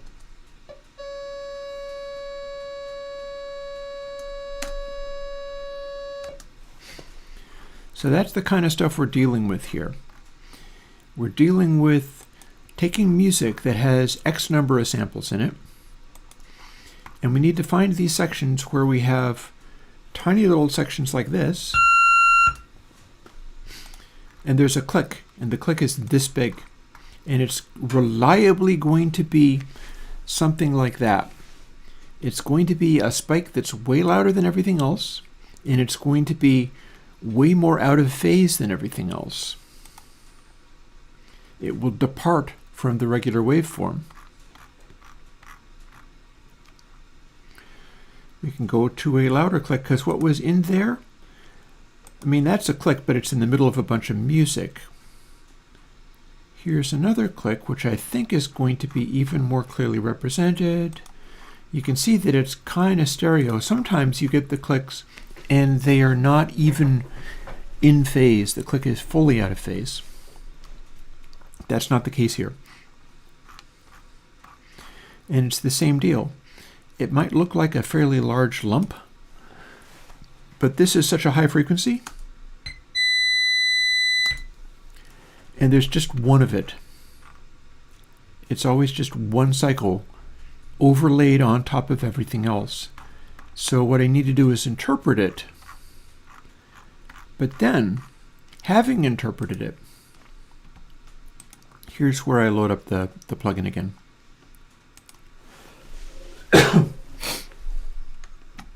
We only have these two things in effect.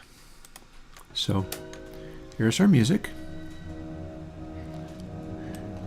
This is the delay, so it can be anything. That's how we isolate it in the way that we do. And then here's our dry wet.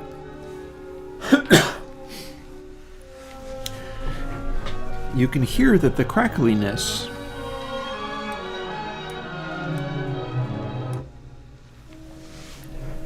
that you can maybe hear a little bit of. The occasional pops and crackles in there.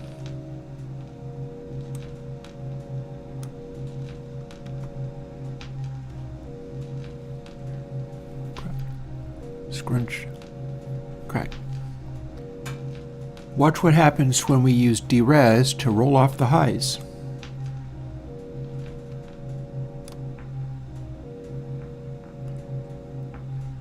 All of a sudden, those clicks are way quieter.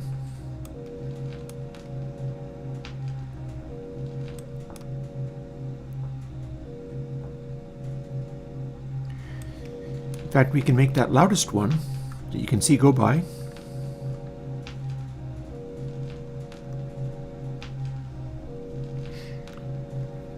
Hear it when it happens?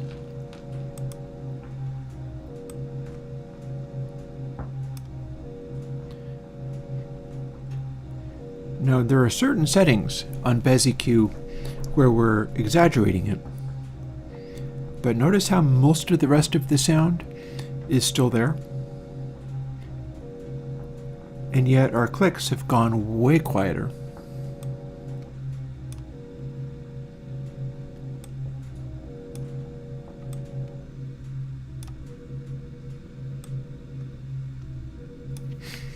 And since this is BezEQ, we can do a really sharp filtering, and stuff is obviously still there, but we're just wiping out where those clicks happen. So what if you were able to run the dry signal, run the click signal, and operate a trigger system where it will switch over to this filtered version for just the duration of the click. Make it go from dry to full wet, this being full wet, on a delayed signal based on how much of a difference there is between like the adjacent parts of the waveform and the middle section at a place where we're measuring the side channel information and gating it based on whether that content is there. Because there's a further thing that I can do with this. Namely,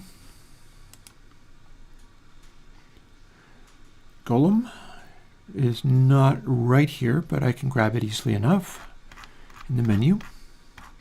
So check this out. This is an example of the difference between the mid channel and the side channel when clicks are happening. Here's mid-channel.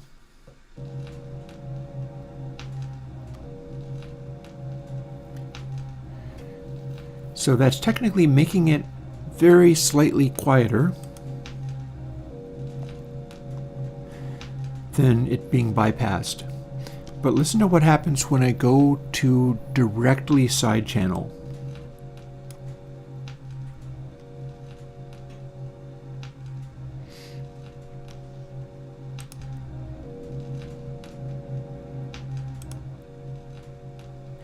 We're isolating the clicks a little tiny bit, especially with the really subtle detailed stuff, which we can't even really see very well, combined with the regular sound. So here's the thing, if I can make the algorithm work, I can supply it with a bunch of different parameters, making it possible to tune in on particular forms of scratchiness and clickiness based on what's actually in the recording. It doesn't have to be a preset thing. It can be a dial it in based on what's required thing. And that's going to need to be a couple of things, really. One of them is the window through which we're comparing the click with its adjacent information. Because they're all kind of like this. Here's a smaller one. Come and look at the smaller one. Clicks don't have reverb on them. Clicks don't have adjacent stuff because the needle, hang on a second. Let's make sure that my fire doesn't go out. So the needle has to be able to record all of this stuff. In fact, with a good stereo, it's quite good at capturing all of the modulations of the groove, even though that's kind of arbitrary. Like, this is not something that's happening in a room. This is not something that's happening in a situation where where it's going to produce additional stuff around the click. It is a physical obstruction to the groove, which is a linear thing happening. But much like somebody earlier was talking about the whether you can remove like digital clicks, which with this, yes, absolutely 100%, you'll be able to remove like single sample clicks from something with this perfectly. But clicks on vinyl act exactly the same way, even if there's lots of them. They're not part of the recording. They're physical obstructions to the groove, so they will come through as a narrower or wider lump in the audio that doesn't have any sustain to it, and once it's gone, it's gone. And that's what makes this possible. Get that going. There we go. I've not completely finished my coffee yet, but this is probably a good time for me to continue doing it, because we're really zeroing in on being able to get this plugin working and effective. And again, here's where we're at so far. We've got this. We're listening to the replacement audio. Ooh, I can think of something else that I can do that might be good, just by virtue of checking this stuff out. Let's listen to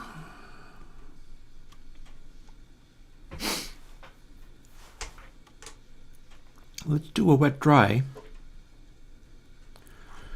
Okay, first of all, that does in fact look like I'm applying a delay to everything altogether.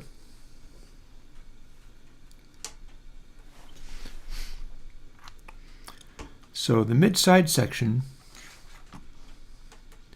we'll leave this commentary there. That seems legit.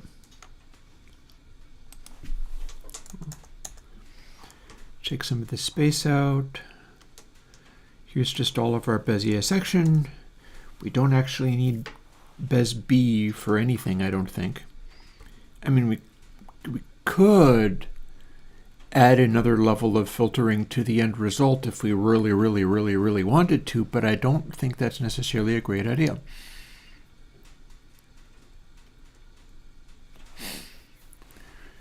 So here's where we're at. And I'm going to leave this commentary out.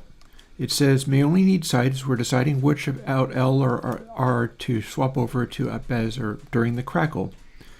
So this is sort of my running thoughts, and I'm saying this rather than necessarily writing it. I've caught up with this. And yeah, if out L or out R at that point are higher than bez L or bez R at that point, we substitute with bez L or bez R. We need to check that side is high during doing that. Because one of the things about vinyl crackle is that it will show up on the extreme sides. It doesn't show up in the middle nearly as much.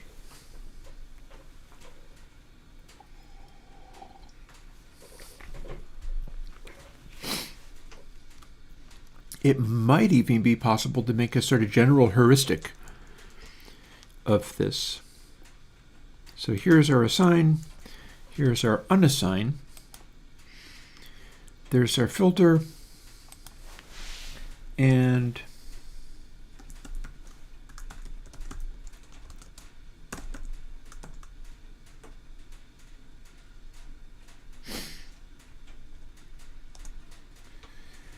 hang on, don't mind me. I'll get there. We're kind of assigning stuff back and forth willy-nilly here, but it's fine. I just want to make a demonstration.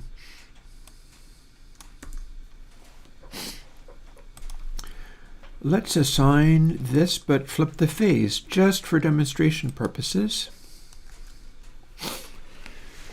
So if this works, we'll have a delayed channel on both this filtered one and the non-filtered one. And then if it works, I'll be able to apply it, and you'll hear either something or nothing based on what this is doing. So let's go and find what I had. Here it is. Here we go. This isn't necessarily the last thing for me to do today, but it is among the things.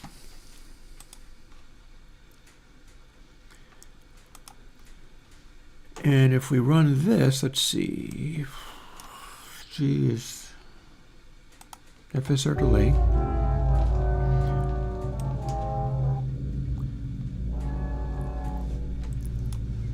So we can filter this. If we filter it enough, it will strongly resist the clicks, depending upon what kind of clicks they are. You can kind of hear them, but the idea is being able to filter this right down so that if it was happening in the middle of a loud bassy thing, it doesn't necessarily make a pop in the middle of the bassy thing. And this depends upon how well this is actually working. But then this is now feeding between a dry signal, but one that's delayed and inverted, and the filtered signal. So check this out. If this works, it cancels.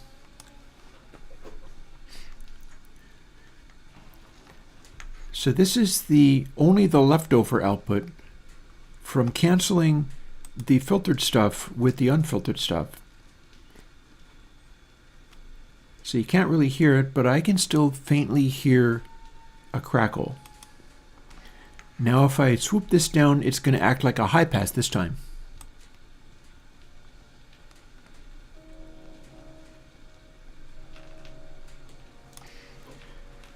But it's going to let through all the little crackles and things.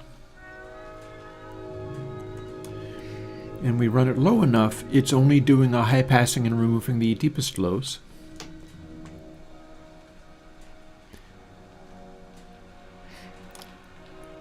But run it up and we have only the high frequencies left over and all of the clicks and crackles. Because that low passing that we have here, with its weird Bezier filter anomalies, is turned into a high passing because is when halfway across, it's canceling out because I've inverted the dry. So we've got the low pass combined with the raw signal, but the raw signal is upside down, it's inverted. When they combine, we have cancellation. And that's what we're going to want to do with the crackles.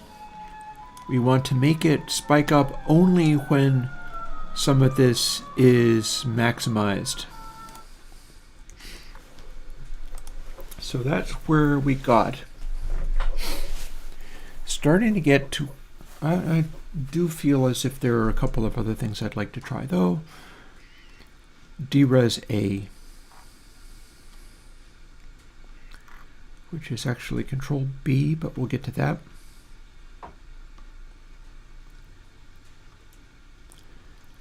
I can safely get rid of this stuff. We're not going to use it at all ever. That was part of a filter that is not part of this. So if it's less than such and so, it can be 0. We'll make it be 001.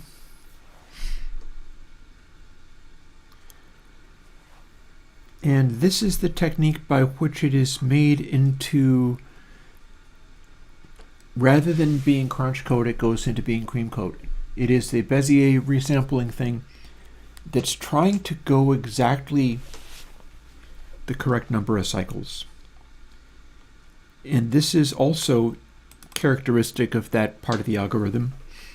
This Bez cycle thing, and what it's doing is it's building that stuff up, and then if it goes beyond 1, it wraps around again.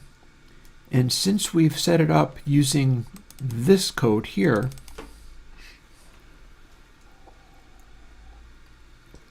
to be an exact division, I need to drink my coffee and talk one at a time rather than trying to do both at once. Since this is making an exact division of 1, since it's only able to make Dres become a exact division, that means that when it gets to be 1, we set it back to 0. Using crunch code, that's also a Bezier curve design, but it's designed to be grungier sounding. And on that one, you don't bother forcing it to be an even divisor of 1. And then rather than having it start over again at 0, you subtract 1 from it so that it can kind of wrap. And that's part of how the Bezier stuff works.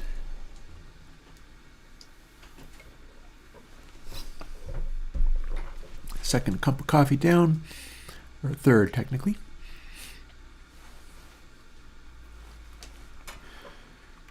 So where have we got to now? I will do a little speech to Cam, and we'll talk about where we've got to now. We have got 2 delayed things, 2 delayed sounds. So we're able to read from the audio that's going through at a point in the middle of a delay buffer, meaning that we have a dry signal that goes through a delay buffer, and we've got a filtered signal that goes through the delay buffer. We've combined them out of phase, demonstrating that for whatever that delay buffer is that we've chosen, we can take the dry and filtered signal, combine them with each other, and they will be doing basically the same thing. So what that means is we've got our dry signal where all of the sound and all the crackles pass through, and we've got our filtered signal where it's extremely rolled off using BezEQ as basically just a brick wall high pass.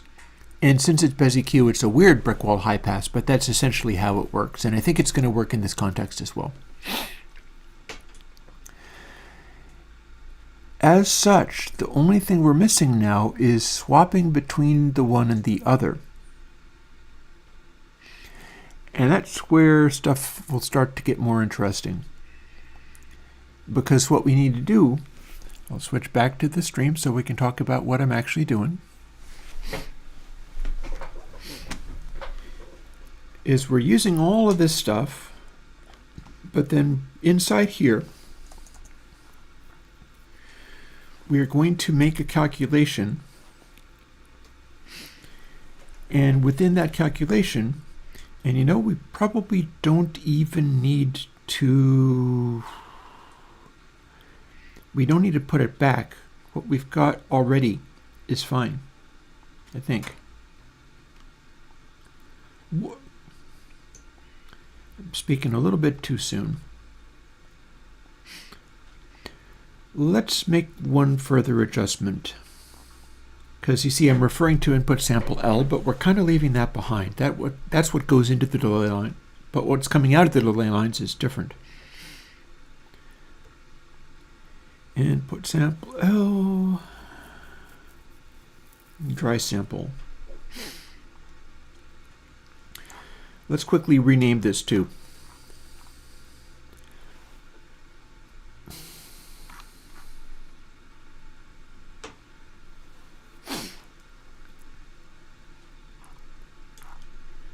In fact, we don't need to go as far down as this.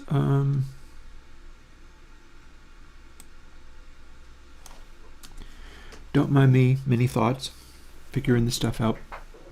At least the fire's still going. I lose track of stuff like that very easily. Tell you one other thing.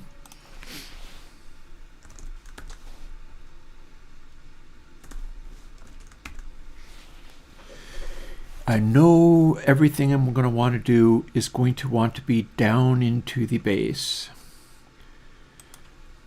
So what we'll do is we'll make sure that we can go way down into the base, and then we'll make the middle of the control enough to pretty concertedly remove high frequencies, because that's where the crackle mostly is going to live.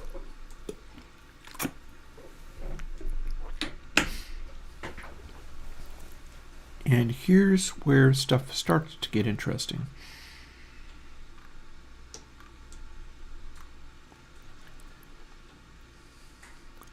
F can continue to be the delay, I guess, but, well, no, seems cool.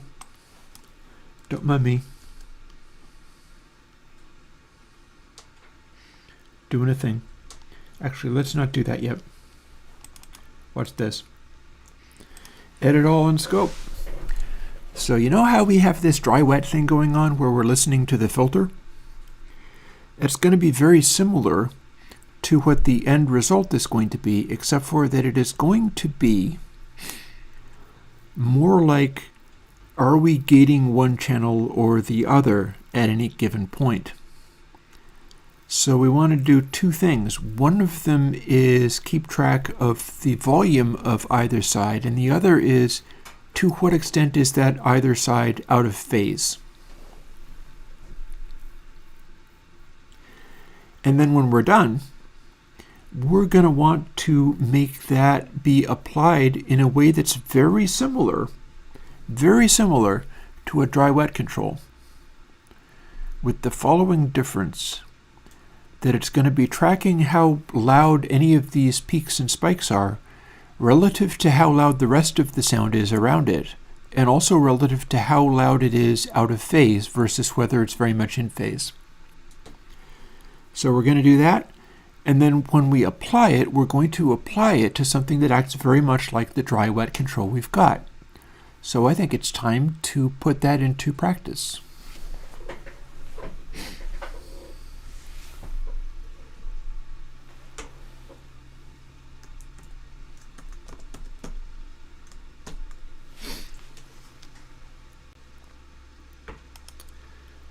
Ta-da.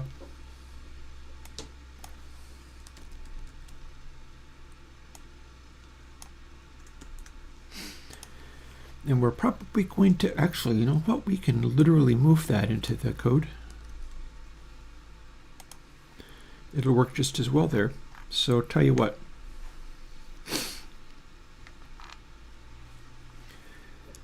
Assign in mid and side A.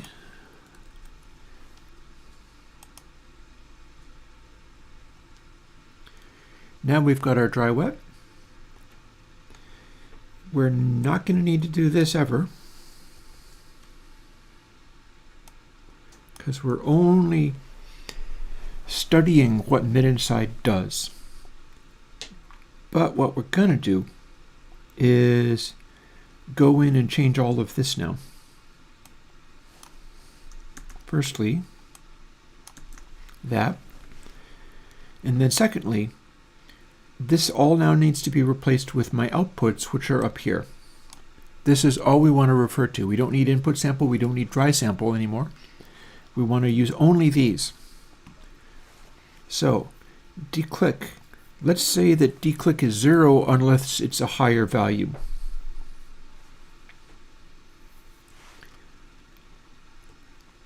If it's 0, then the dry signal is, let's put something else in too.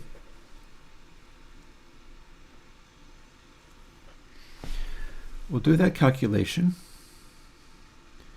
This stuff is going to get used. So I'm basically trying to figure out now, which is not a hard question. I'm just getting stuck with it because I'm thinking 3 steps ahead. Which one of these is the bez and which one of these is the out? If de-click is high, that means the bez is engaged. So I have my answer.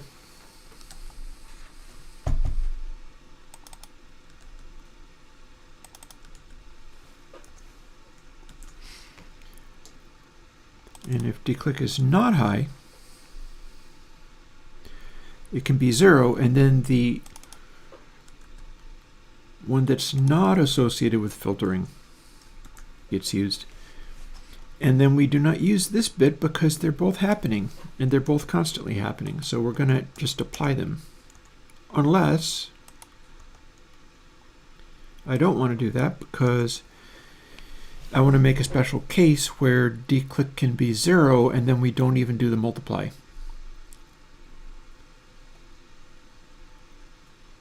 But we always do want to do the multiply, and I'll tell you why, because we're assigning input sample L and R based on how this all works. So that stays.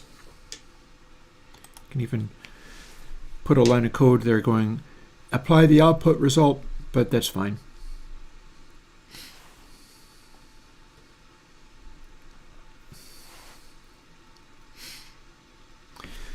And then we don't need to do either of these things.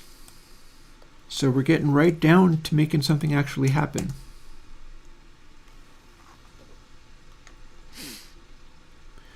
Here's our delay lines. Here's our Bezier curve. We will not be needing dry sample. We're running too much latency for it to be useful. But we're getting a lot closer to this being able to work and do a thing.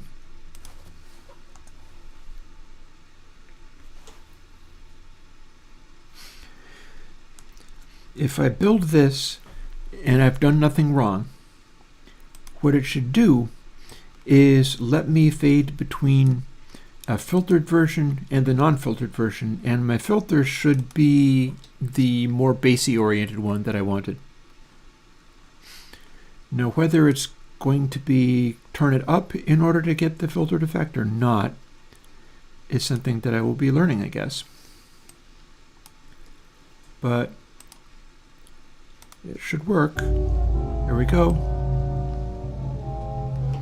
I don't think this does anything. This is my delay time.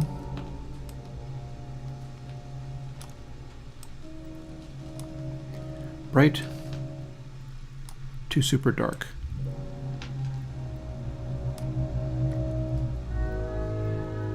So there's a form of de-click. And we can drop it right down to like the subsonic. That's probably never going to be useful, but I see no reason why I can't include that in the range of behaviors.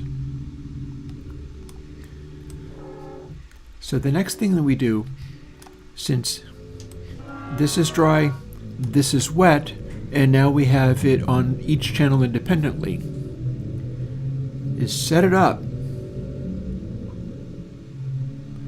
so that we're modulating this at audio frequencies, and it fires all the way to 1 or beyond, and I'll gate it to 1.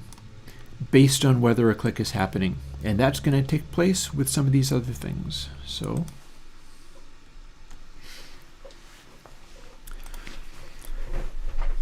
alrighty, so far so good. All that stuff is working. In fact, lots of it is sitting there ready to be used. What I don't have is D-click L and D-click R being modulated in the way that I need.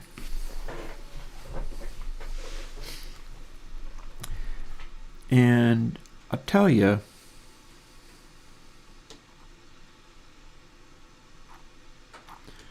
our adjustable delay here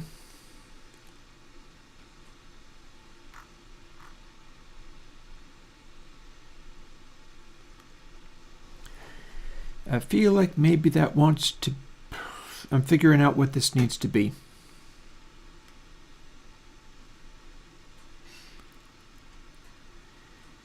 Because you see,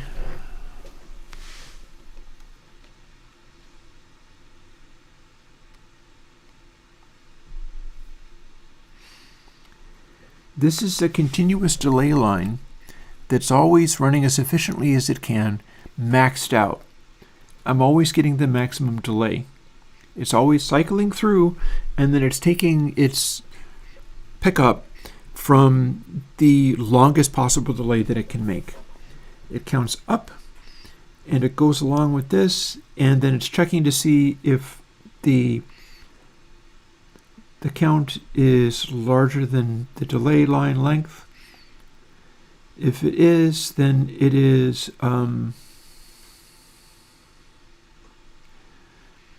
output is that minus this mathematical equation saying it's larger than delay, and it's minus the delay plus 1, or it's minus nothing.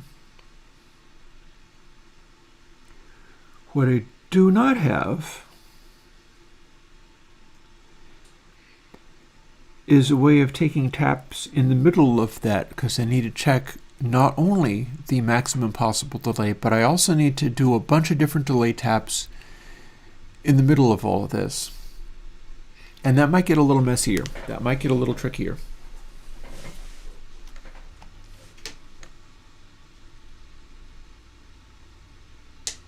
Not necessarily, but we shall see. Thing is, I only need to do that for this set of delays. I don't need to do it for the Bezier curve delays because those already don't have clicks. That's what I'm replacing it with.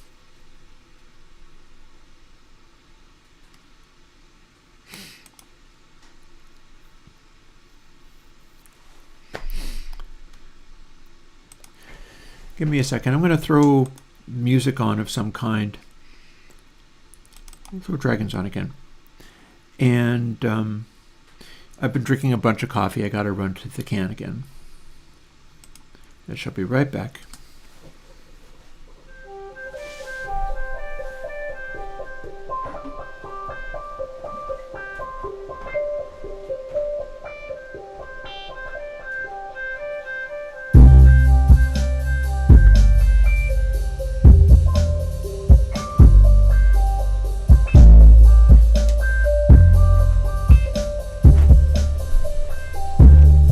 Hang on.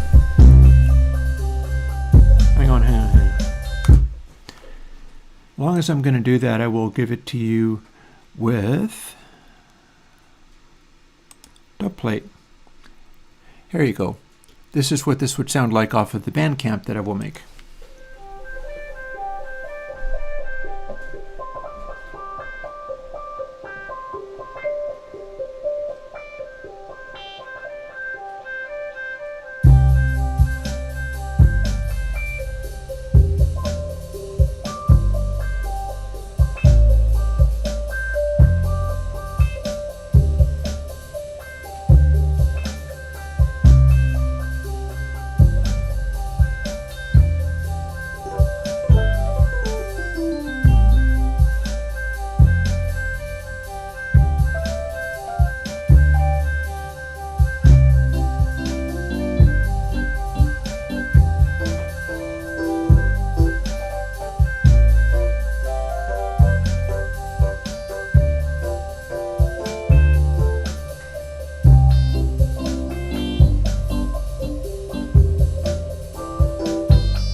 back.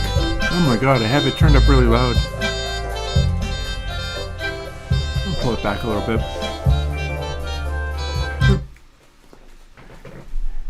Alright, thank you for bearing with me while I ran to the restroom. I can get back into this now. So where was I at? Yeah, so I have delays. I have delays in here. See, there's delays. Run several delay lines. They go like this. These are the delay lines. We're assigning count A, and then we're adding, and then the output is what's going on in here. So the thing I'm wondering about is to what extent can I go part way back and not apply as much of a delay as that?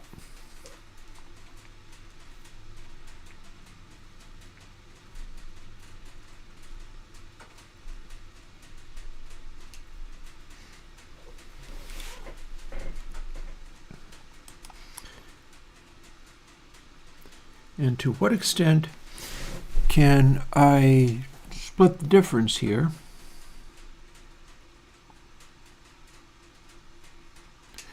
Do I want to add edge delay? Do I want to subtract edge delay? What I'm looking to do here is set up this delay line, and then rather than taking from the maximum amount of delay that I can possibly ever have, I want to take a couple of snippets in here. In fact, the way that it works, I want to be able to shift the delay up and down. And then I want to be able to take a sample from exactly the midpoint between max delay and no delay. And I want to take a sample from no delay and a sample from max delay, which we've already got taken care of,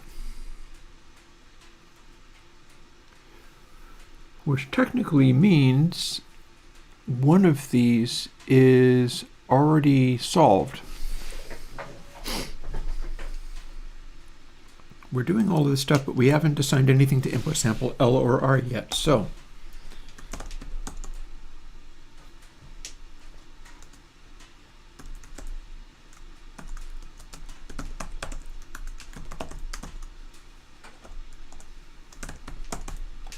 we're doing a little Sesame Street Grover thing. Near, far.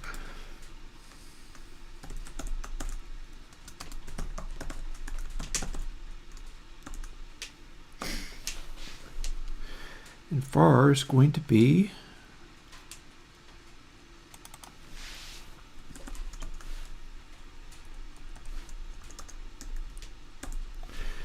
that is the maximum amount of delay that we can have. And then now we want another one.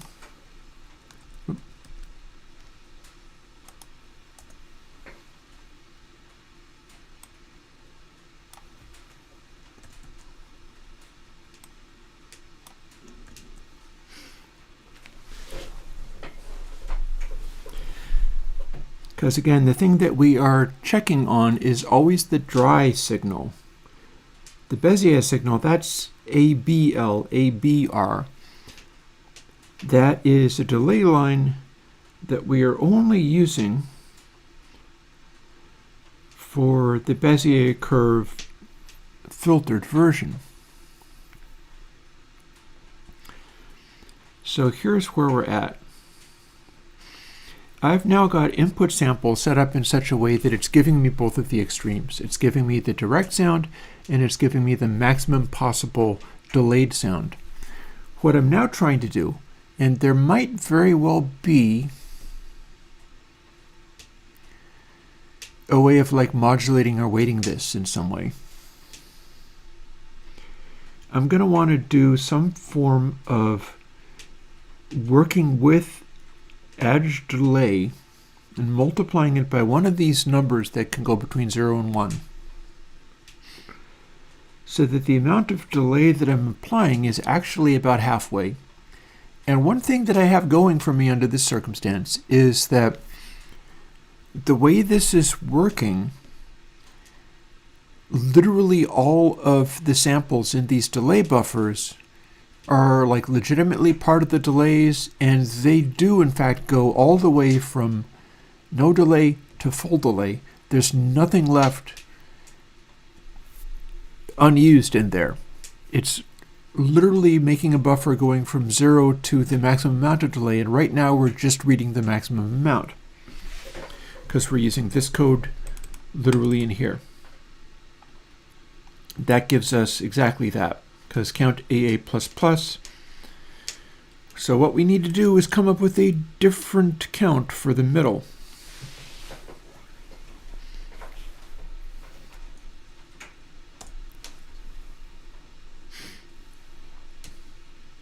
Let's see if we can do this and make it work. I bet there's going to be ways I can test it too.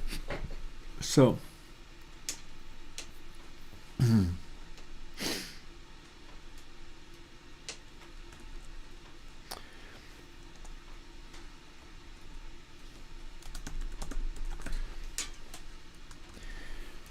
equals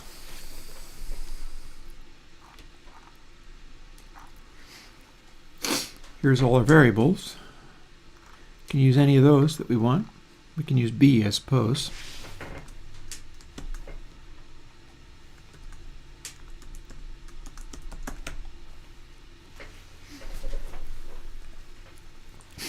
So now if we do that, we have an integer number that can be the location of this thing.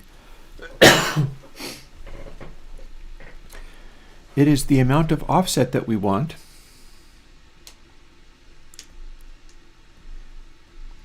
And we could add or subtract it from what we've got here.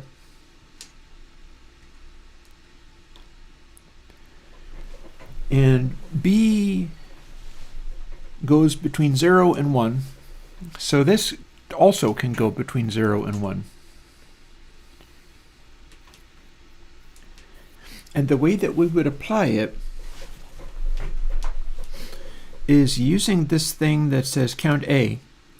The reason it has to do this check is because it's cycling through and it can loop around the outside edge of the delay to where it has to loop through to the beginning again. So we're going to want to do something like this. There will be a parenthesis in there because we want it to be a number. And then plus halfway. And then where we see count A below,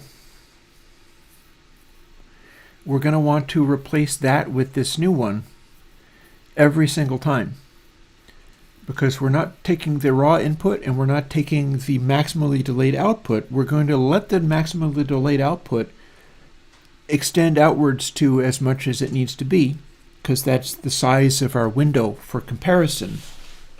And we don't really need to care about anything outside that window. But we're trying to both read from and measure from the midpoint. So, firstly,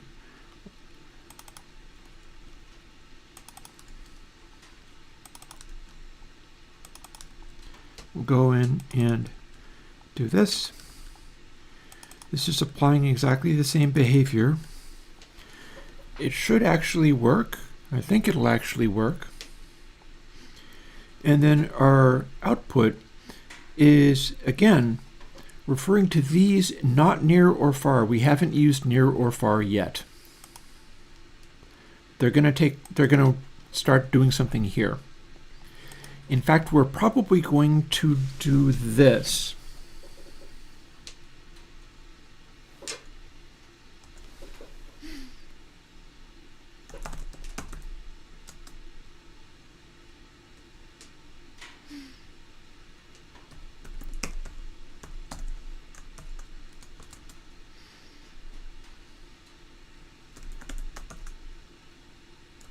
Hang on, I'll get there.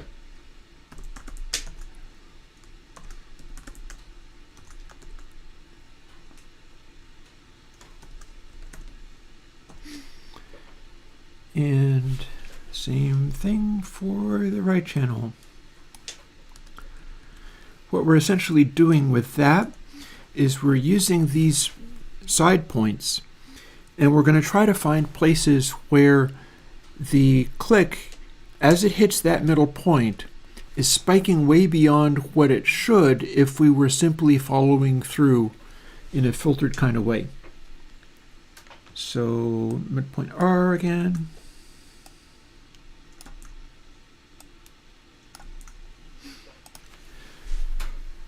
So yeah, so we made those things. They're delayed. We now have our output, and we're going to listen to it and see whether it still behaves itself properly. I might try that on a sine wave because that'll show immediately whether there's anything totally wrong. I'll also see if I can make it crash or blow up or die, in which case I'll have to fix it. But we currently have a scenario where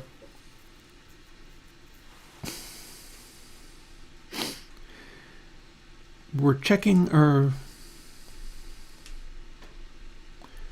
levels of the point that we're monitoring. We're listening to the output of the point that we're monitoring.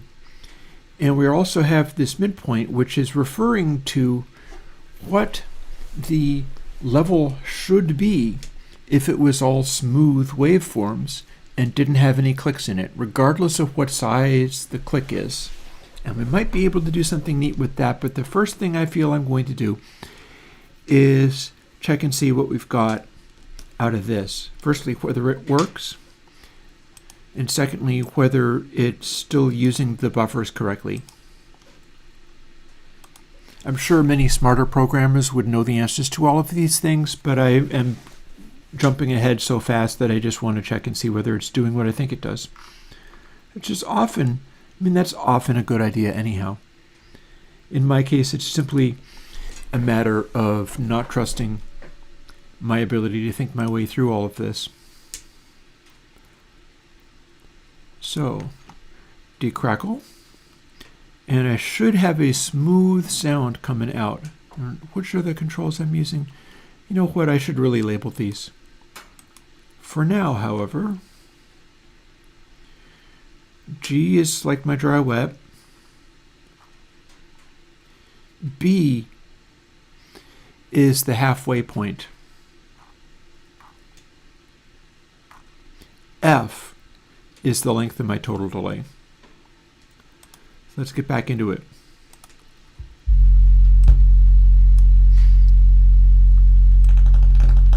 Length of my total delay, filtered and dry, we're listening to that. That will go all the way to no delay at all. The crackling is fine, it just shows me it's working. And then this is manipulating where that midpoint sits. So it should click as well. It is clicking as well. And no position is causing it to sit at a point where it's going bzzz or whatever. So this is going okay. Yeah, again, there's my max delay. Here's the filtered version. It's a low-pass filter, so the sine wave goes completely away below that point and is completely there above that point. Although it's able to make some funny aliasing. And that's part of the DRes thing. What you'll be hearing is not that, but this. This only kicks in when there's a click. So far, so good. So I think it's time I label some of these things, because I'm starting to get confused. There's too many things happening.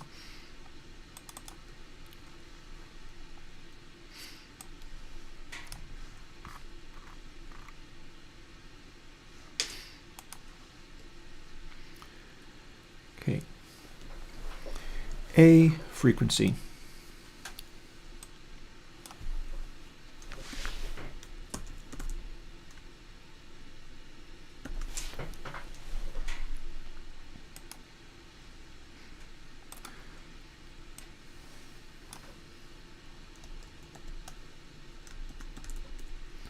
Good enough? F, total delay size. We'll call that window. That's the window that we're working within.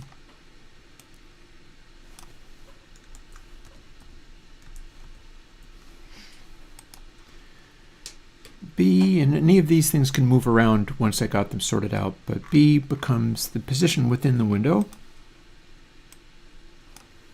I'll call it halfway. If it's at literally 0.5, it is in fact literally halfway. And that's a 7-letter word, so that works in the VSTs. Oh, Rakapagas Pratama, you silly fellow. My lord, my butt. Huh.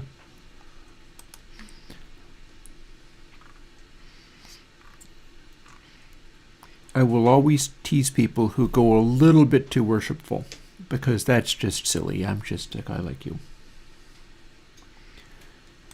And here we are. So, next thing we're going to do, I think, is start opening up the vinyl record sound with the clicks and such.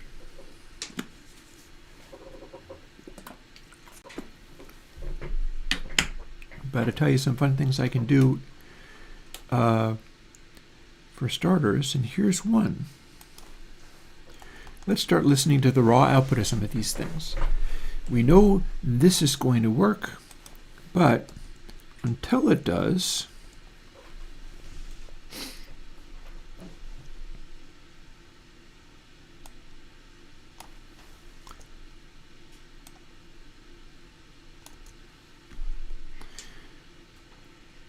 we'll end up coming up with something to do with this. Again, we've got a filtered thing.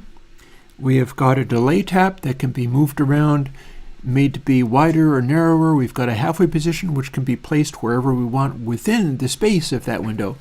The window is as quick as it can get. And we've got midpoint, which is near L and far L, averaged out. So at that point, if we're going to do a cheeky little checking out what things actually are,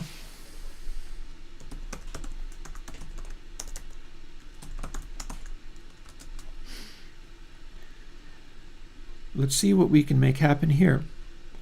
This should produce a thing that sounds like it's a high pass.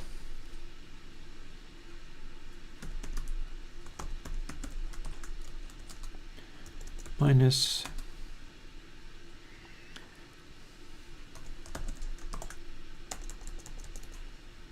hang on. I'll get there. Don't you mind me. That should make a thing that sounds like a high pass. What it's doing is it's taking these three spots. It's taking the outside spots and linearly interpolating between them.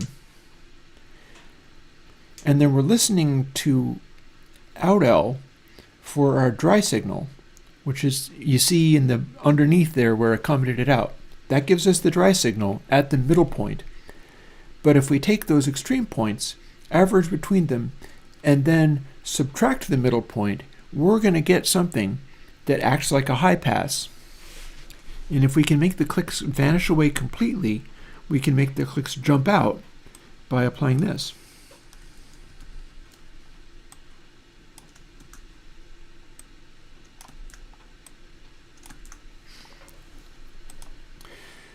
And once we're done with that, we can do stuff with the mid and the side, because one of the things that's characteristic of this is that we are going to have a stronger side channel when it's actually a click.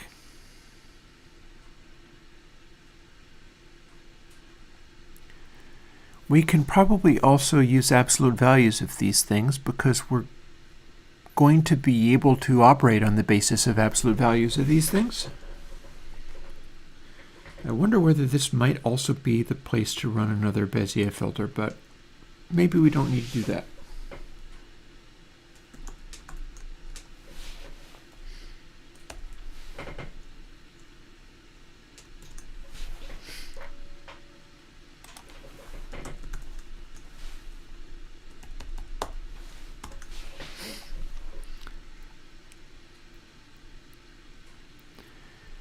And we don't need to do mid if we build it into the calculation. So one of the things that we can do is dial this in by ear once we're finished doing this other thing. Because currently what we're looking at is make the window, define the window's midpoint, and work out how much of a departure from either what's happening there. That is going to make us be able to track whether a click happens, either positively or negative. We'll probably be able to hear what that is. Whether it's against silence or whether it's against a curve of the waveform happening. And then what we replace it with is the Bezier filtered thing, which is also tracing a curve, but it's doing it in a different way. And we'll be swapping out the signals based on whether they are departing enough from that point. And we're probably going to want to use this mid-side thing as another form of focusing in on, like here. So we got that, right? Absolute value L minus R times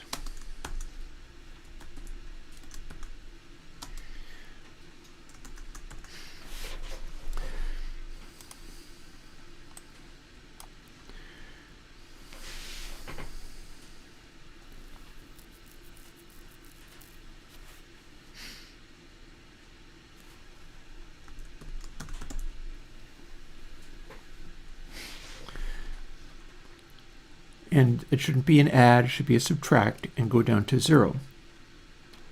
Because if we have a big strong side channel, but it is the same as the mid channel, that means it's a sound that's not out of phase. And this all gets tricky. This is all getting very tricky, but that's fine because that's kind of what we deal with.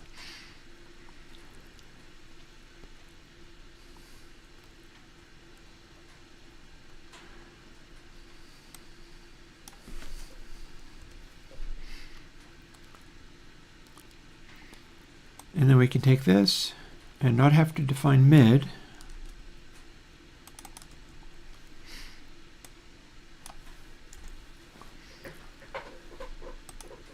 And since we're not using this, we can call it whatever we want. So sideness is literally the side channel subtracted by a smaller proportion of the main channel. That means it can be positive or negative.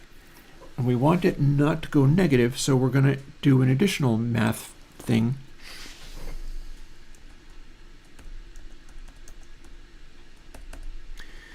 Again, the reason I'm making this so laborious is in case anybody is following it up later. If you want to know how to do this kind of thing.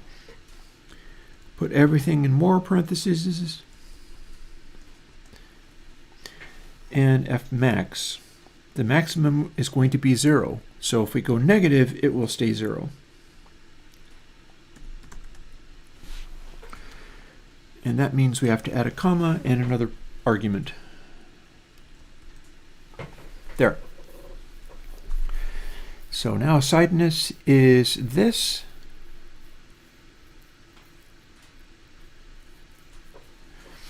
And I've got C labeled as subtract mid. This is a temporary thing, so. And we're not doing anything with it right now, because what we're going to do is listen to midpoint minus out.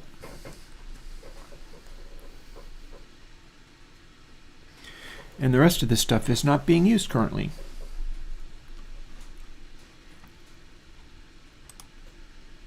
These are not the variables we're going to end up using, but this is going to show us something at the moment.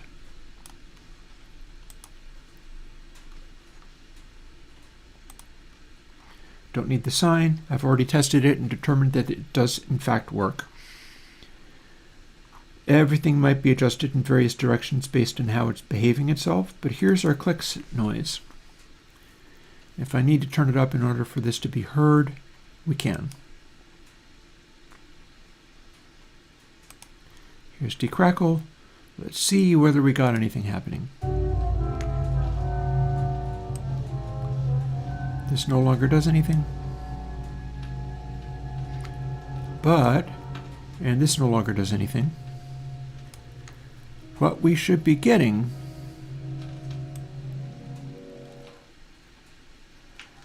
is what I hoped.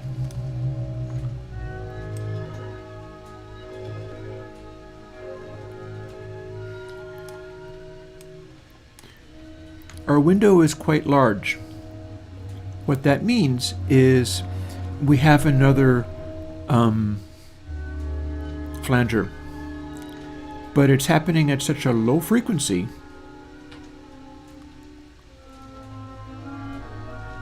that we're kind of hearing stuff doubled up. Let's loop a little section.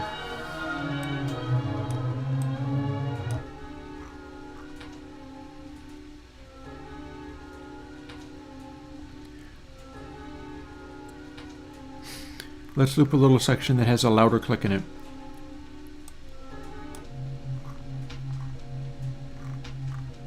Or maybe this section here.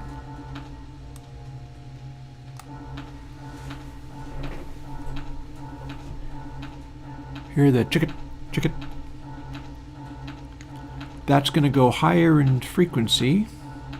Or rather than higher in frequency, that's not really accurate.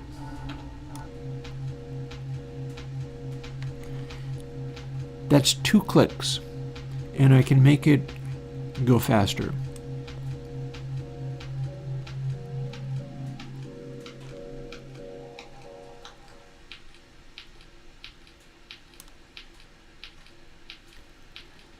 And now we can only hear the click.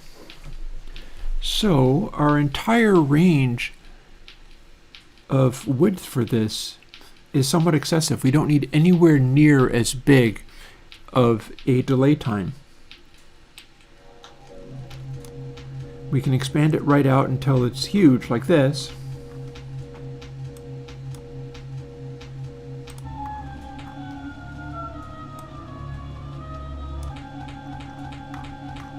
See, there's a click.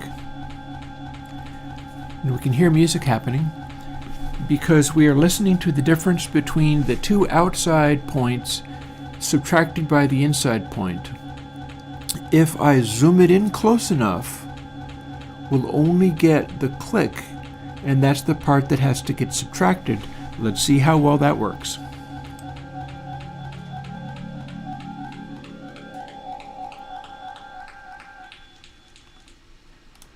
And then at the closest, it's silence. But we can make it so we can very clearly hear that click. And we zoom it out far enough, and it sounds much like the click that we want to subtract. We've isolated it. We've isolated the sound. That's the bit that we want to replace with the filtered sound. And all of this is only listening to the raw sound, and we're not listening to the filtered sound right now. And we're opening it up until it's larger than it needs to be. So one thing we can do right away, and this doesn't do anything at the moment, interestingly, we can adjust halfway. What does it sound like when we zoom in on it and then move this middle point?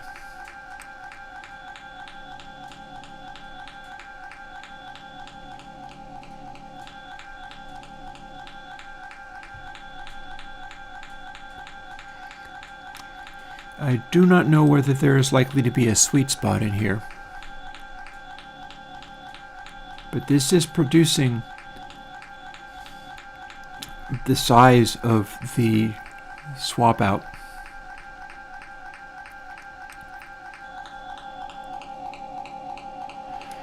Sounds like I could make this smaller by a factor of 10. Let's go do that. We can do that in one spot because a lot of this stuff is based off of this number. So if we removed it by a factor of 10, it would be 102. We can call that 128. And then everything else is going to be recalibrated based on that.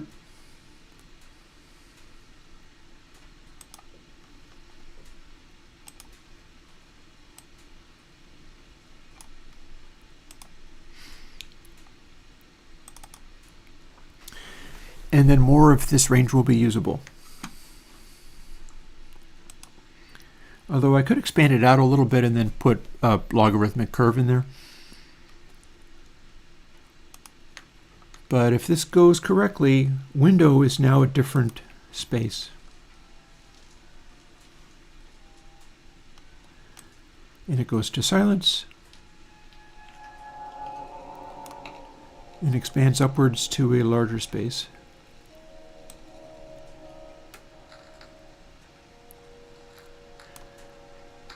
This is doing a good job of isolating.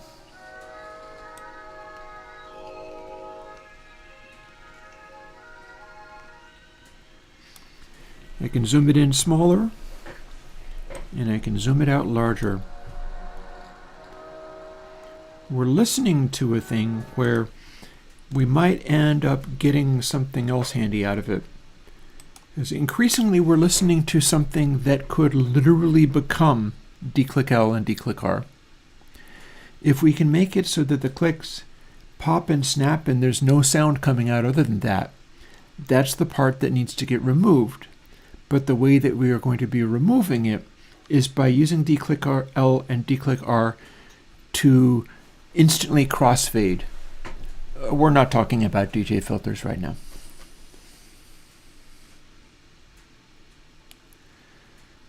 So there is input sample L and being midpoint L minus out L.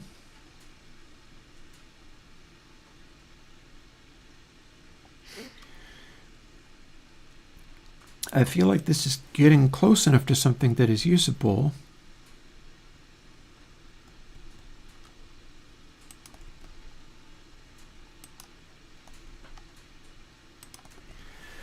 That I can step forward to here.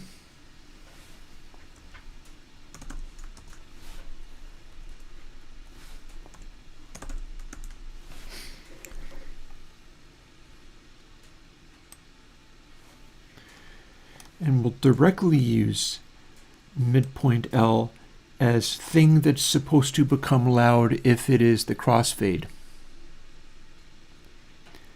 We'll be able to crank this up even more going forward. We'll be able to normalize it as an absolute value, which I think is fair.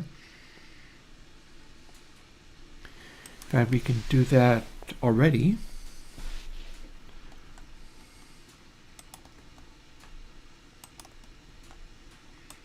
It's pretty well calculated.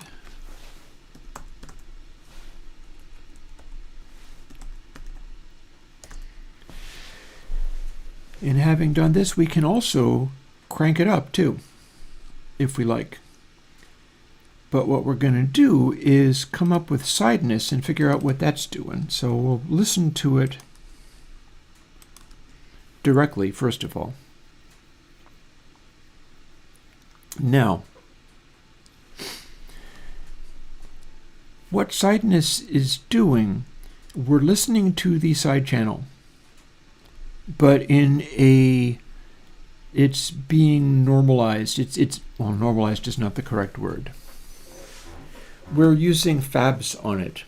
We're using fabs on side channel minus some of the mid channel. In fact, it's the absolute value of the side channel minus the absolute value of the mid channel, which I'm reasonably sure that's going to be okay. And then it's always 0 or above. How much? Well, we can increase it if we like. But that's for in a minute. Let's worry about that later. First of all, let's hear what this does, because we're getting closer and closer to getting the thing to actually work.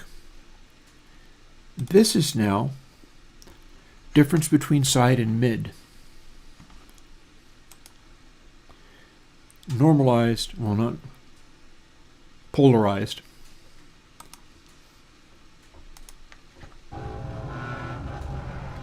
And polarized is not a pleasant sound. But this is only the side channel. Then when we subtract mid,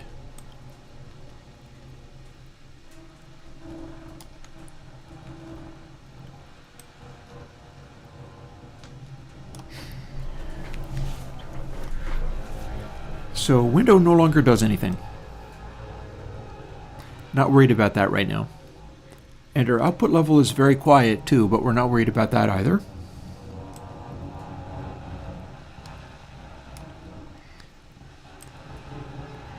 The question becomes, at what point does the normal sound being produced by this get canceled out to where we're hearing more of only side channel or emphasized by stuff that's only on the hard left and the hard right?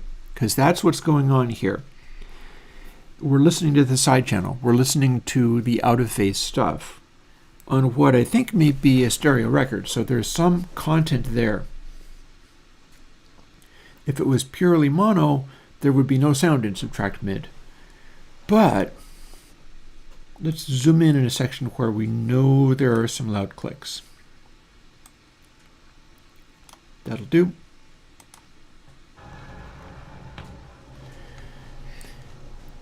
Can we make the clicks louder than the background noise?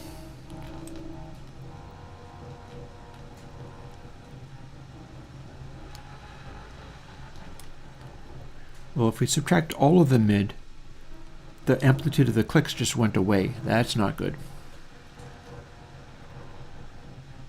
Yeah, I can't hear the clicks any longer, so that's not right. If we leave only side channel,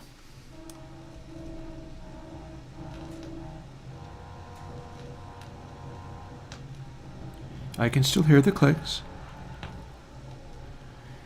Maybe I'm going about this backwards and I should be adding mid instead of subtracting it. Let's add a small amount of mid. Or subtract a small amount of mid.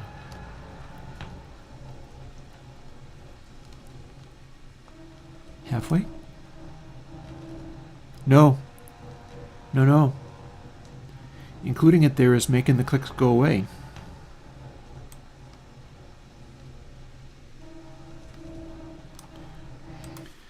Well, if it's able to make the clicks go away that thoroughly, maybe I've got it backwards. Do I have it backwards?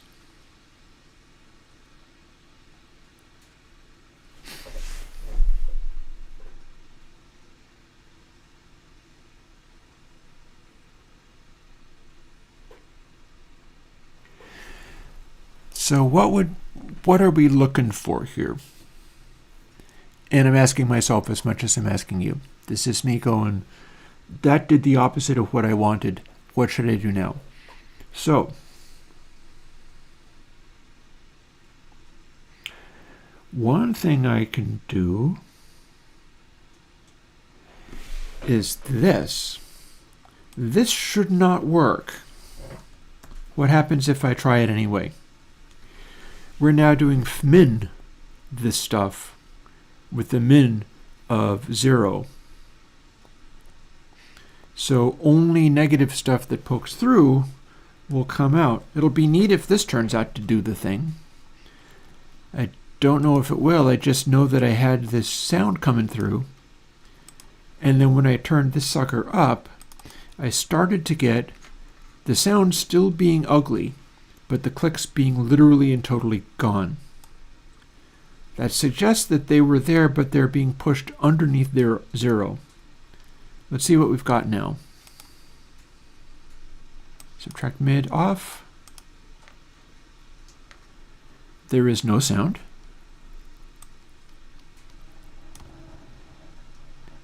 And we can start to hear sound a little bit.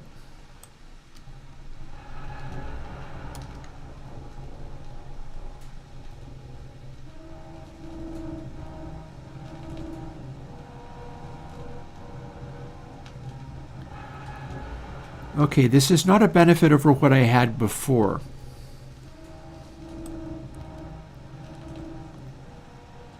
But what happens if we back it off?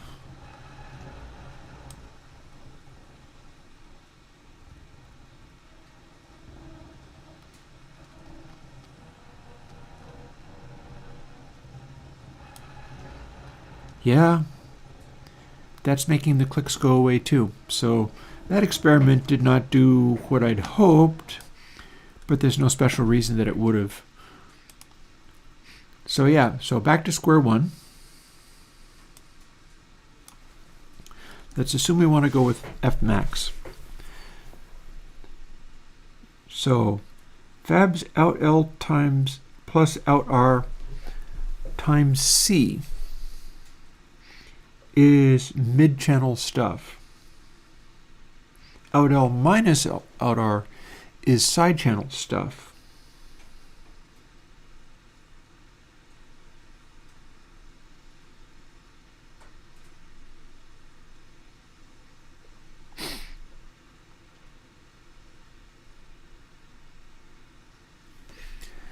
Now I'm wondering whether I should do a convolve thing going on here.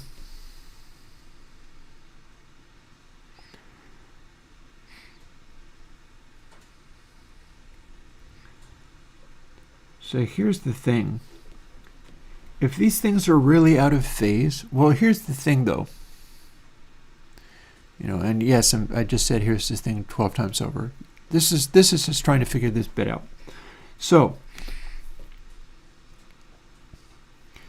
side channel acquired. That's fine. That's going to produce a larger signal if the thing is on one channel or the other.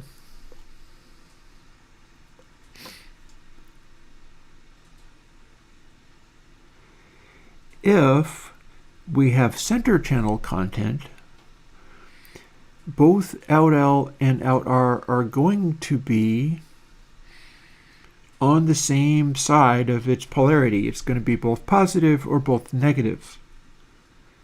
Out L plus out R is simply the mid-channel. That's not as interesting to us. Out L times out R means if anything is 0, the output of that is also 0.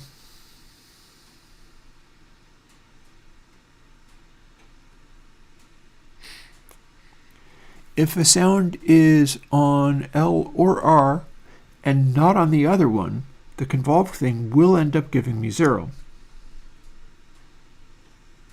regardless of whether we've made them absolute values or not.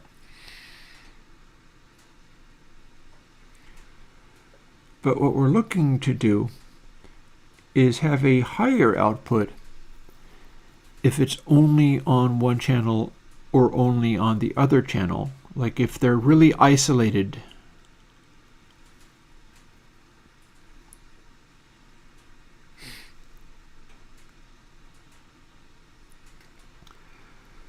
So it starts to look like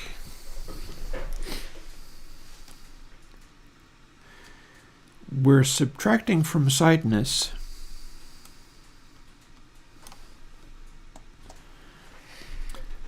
L times R times C is just the amount that we're including. If those are both higher than, it could work. It could work. Like 1 times -1 gives -1, and that will be absolute valued back to 1 again. And that means that the absolute value of it gets subtracted by, let's see what we've got. We just made this one little bitty change. It's not that much of a change. It's a very small change. I'm just wondering if that's going to give me my side channel only stuff or not. Because this is very basic stuff, really. I just don't think you can find it in a textbook. I could be wrong. Maybe there is a textbook for this. I haven't seen one. So we can but try. I'll soldier through and see what I can do to make this do a thing. This is with no effect.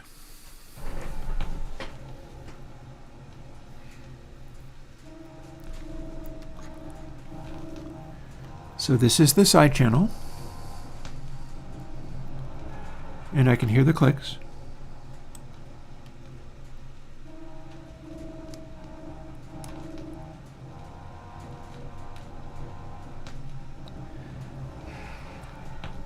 And doing this, I can hear the clicks. Bear in mind, however, that we're doing a convolve, and that means We've been doing a lot of interesting work with something like that recently, haven't we? So, off with that.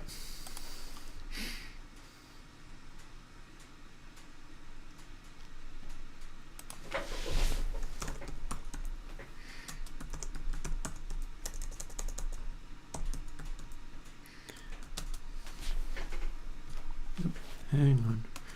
I am typing sloppily. It's fine. Ooh. Nope. We're still good. Sideness is where the Fmax lives. This part can be quenched out, poked in here. Not convolve, convolve. And it's not really a convolve, but also let's retain the times C, but that doesn't go over here.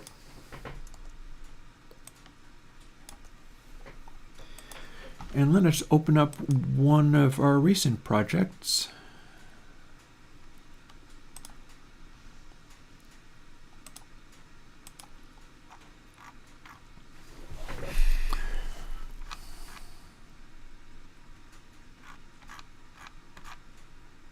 You probably know the one I'm thinking of. Because guess what? We're trying to subtract a thing that is a convolution of the left channel by the right channel, and that's just what we did here. But we're including the SOR control.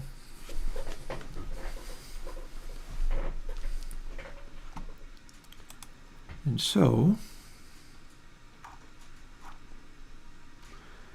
scooch up here, include this control.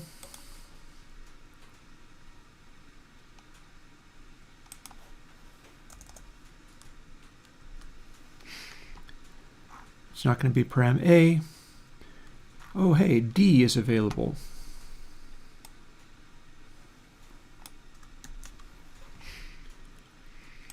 And we'll label it so I don't get myself confused because I have too many things going on.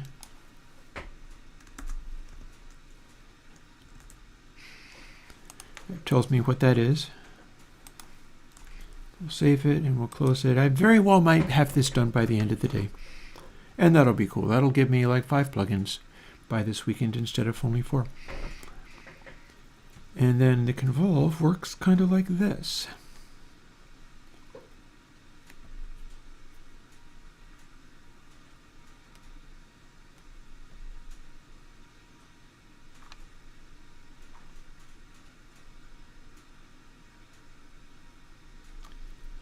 That's how that worked.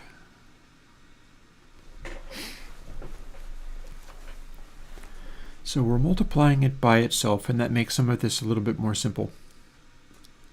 And in fact, we are only requiring a unipolar output. This doesn't need to go into the negatives. We only need it in the positive, and that simplifies things a little bit more too.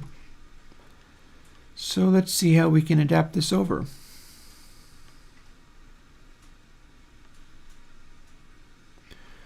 What the heck, let's just grab the entire thing and simplify it from there.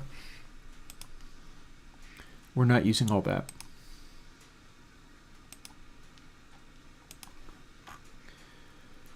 We've defined it there. And we need to use it in here somewhere. Like in here. So make some space, and this is going to get deleted afterwards.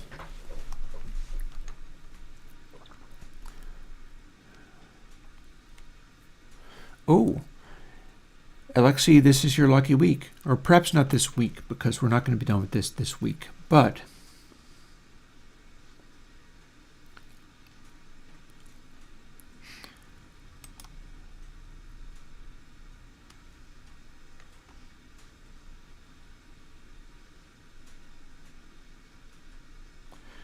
we don't need to care about the polarities of this.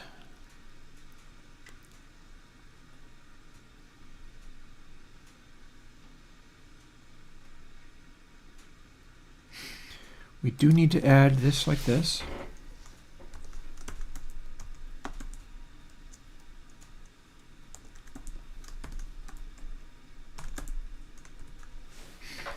There, now we have that.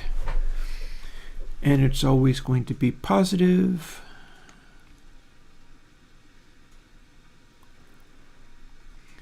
And then we need to have it remain positive, but it's going to be this calculation in here. So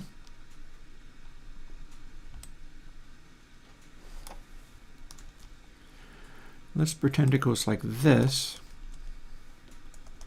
and then delete all of this stuff. Now, how do we incorporate that?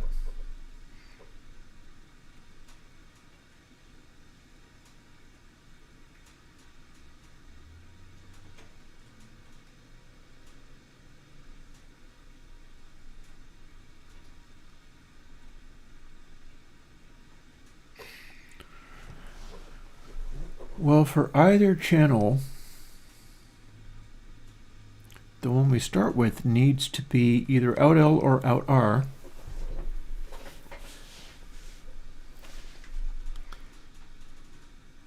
And then the rest of it's going to go kind of like this.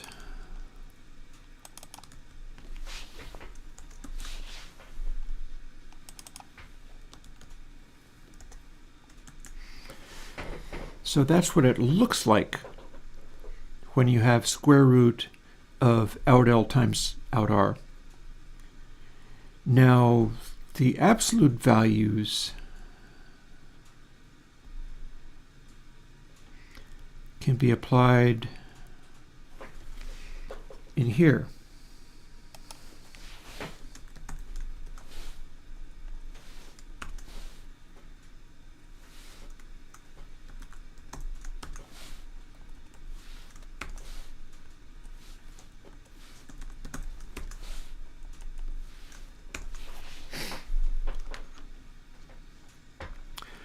Maybe we need to assign, we're doing a division here.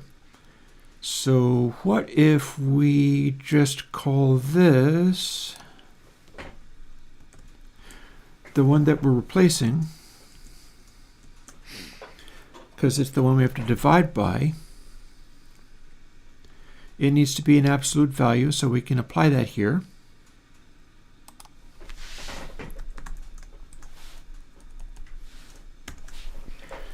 Do we have SOAR as always a positive value, or can it become 0?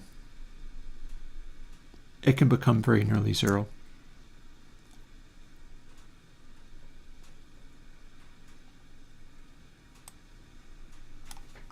But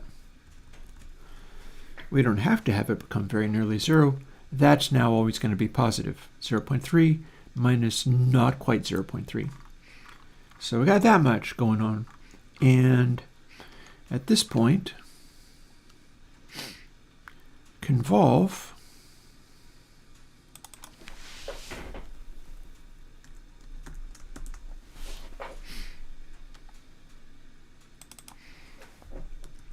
gets renamed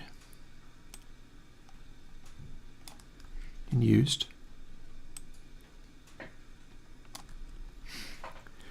This is the form for making the square root function work without being wildly inaccurate. So this makes it more accurate. And then SOAR is what we do to make it actually, it's doing stuff to how it's working. My apologies for sounding like I'm babbling, but this is kind of in the wild, goofy zone. Square root, this times abs r does in fact work because of how a square root function works. So it's the same as out L, fabs out L times fabs out R, but we're making sure that it isn't ever quite divided by 0.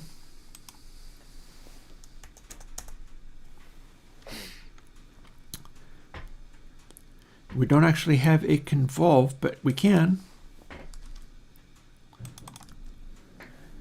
We can simply call that convolve. By the way, I have somebody who's looking to finish the painting job on my house, so it is possible that I'll have my door banged on and I'll jump up and run around fixing or dealing with things. At least I hope that's something that can happen because it's paid for. And my hope is that he comes through and finishes the job. So here we go. Convolve max of this.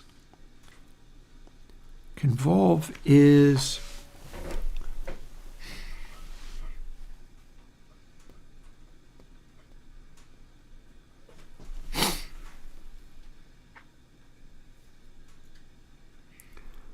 square root of out L times out R.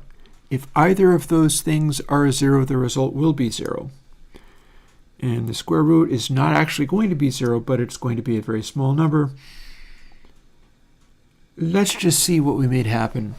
The hope here is as I start adding this, or maybe it needs to be multiplied. We'll see, or no, maybe I've got it right. So we're subtracting. If both of these are 1, or -1, or any combination of the two, like if there's loud sound in both channels, it's like a mid or a full side. Purely out of phase is also not what we want to be paying attention to, because what's going to happen when there's a click is the click is going to be literally only on one channel or literally only on the other channel. That's the whole point of my struggles through all of this section.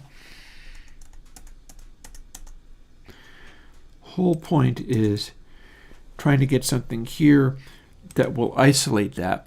So let's see what we've got so far. We're listening to sideness. We're not listening to midpoint. Midpoint was already pretty good. But we're listening to sideness on real live vinyl record data. And sideness is now this complicated conglomeration that I've done. And we're heading on towards 3 in the afternoon. Before very long, I'll be getting my taco makings ready to defrost. And I'll be thinking about dinner. I'm already well beyond making more coffee. And there's the subtract mid. Here's my side channel again. Can I make that background sound go away but leave only the clicks? We're about to find out.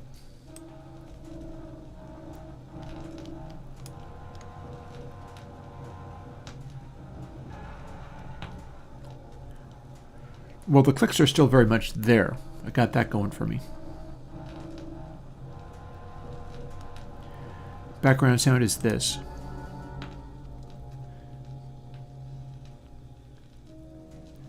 So that's everything we're removing, and we're actually only listening to a bridge rectified version that only swings positive rather than swinging positive and negative, and that's why it sounds funny.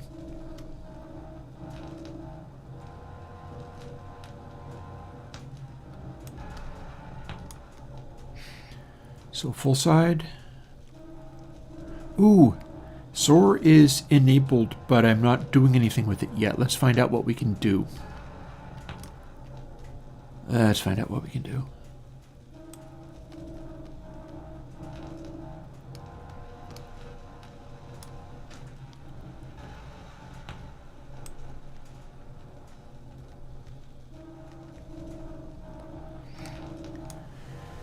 Okay, I hear fullness of sound here, and then I can squish it.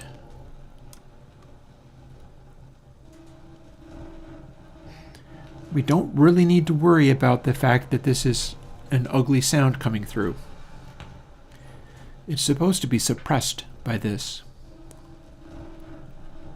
leaving only the clicks.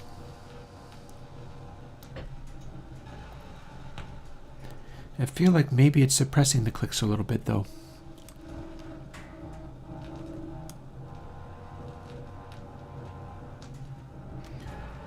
Yeah, like towards the end of this.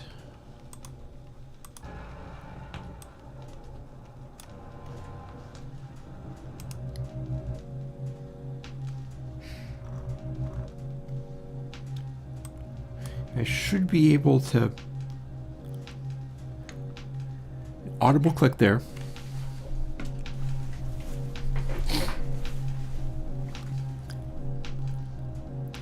but if I engage it, so that's a clearly audible sound when we're listening to only side.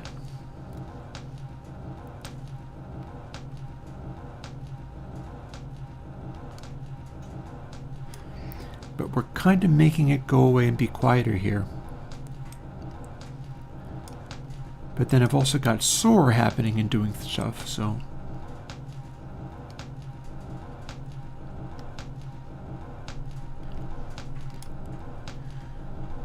With no soar enabled, I can still hear the click, but it's not changing the background any. The hope is that the background goes away to some extent.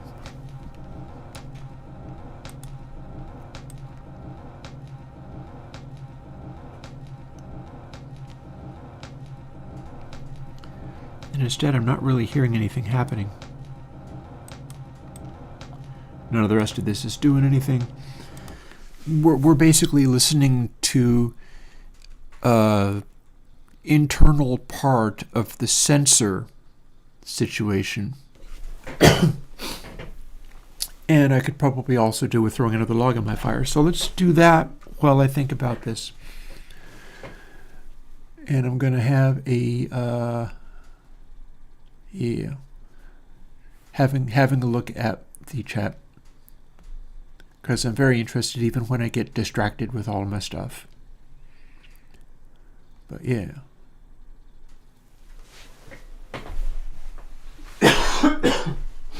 Excuse me.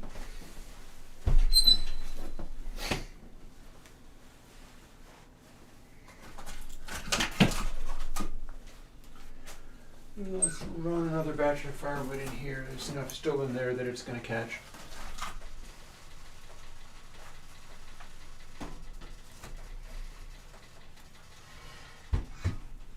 It should start right up.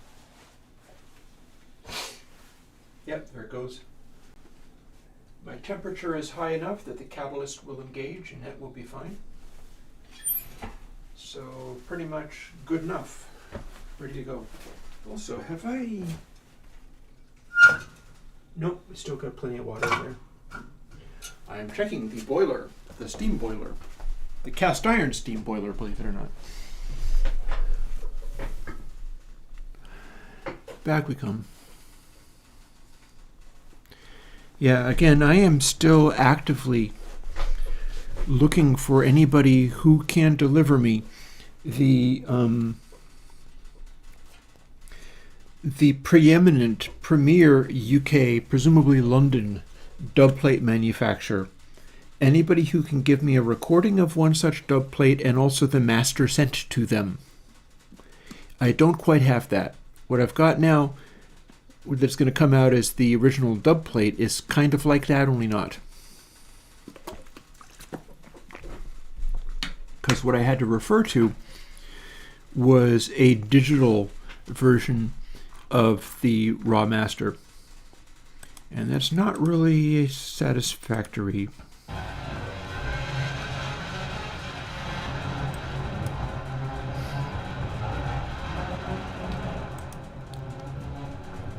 Oh, hang on.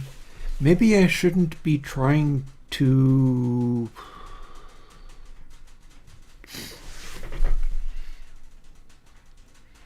Maybe I'm bridge rectifying some of these things in the wrong place. Anyway, here's what I had. This is only the sense circuit based on the side versus mid channels.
See, when I do this, it exaggerates. It changes the sound of it, like it's no longer quite the same click as it was before.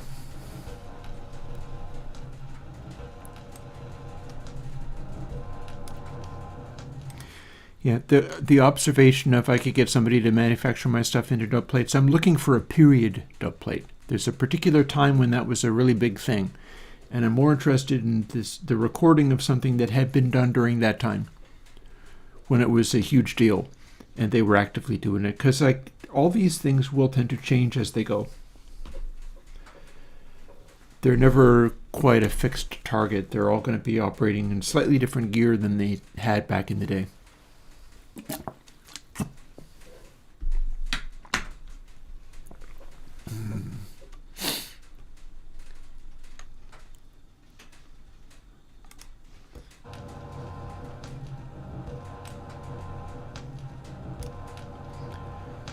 So this is changing nothing,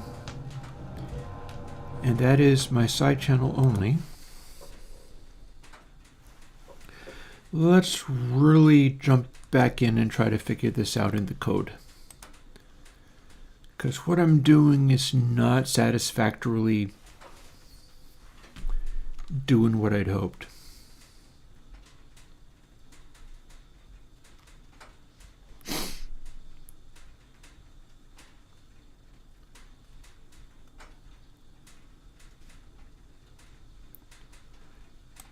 Let's try removing SOAR completely, which means I'm going to have to do something else.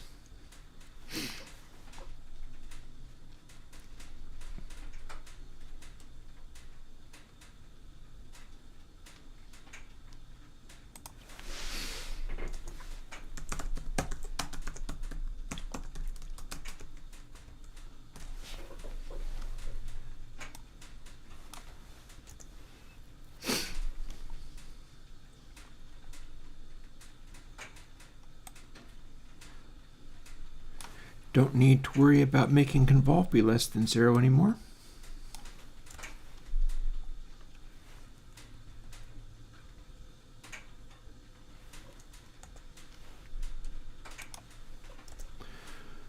So we can get an accurate convolve out of this as long as we check that it's larger than 0.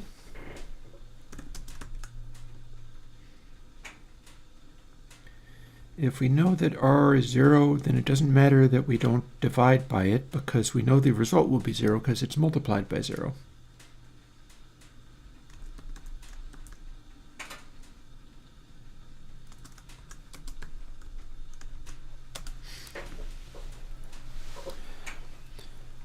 So there. Then the question becomes, here's our sideness. Here's the degree to which we can include convolve. Is my problem simply that I'm taking the side channel, but I'm trying to subtract what convolve is?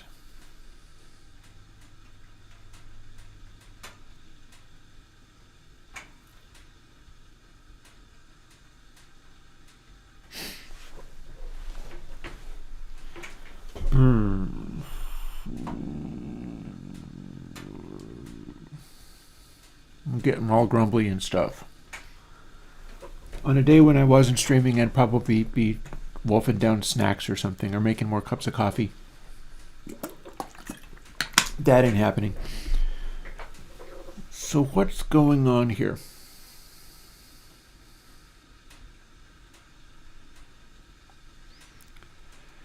Max of absolute value thing. So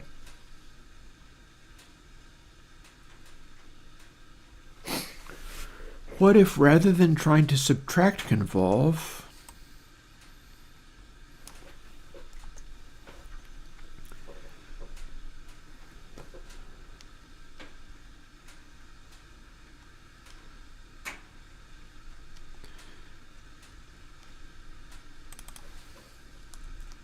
we use it here?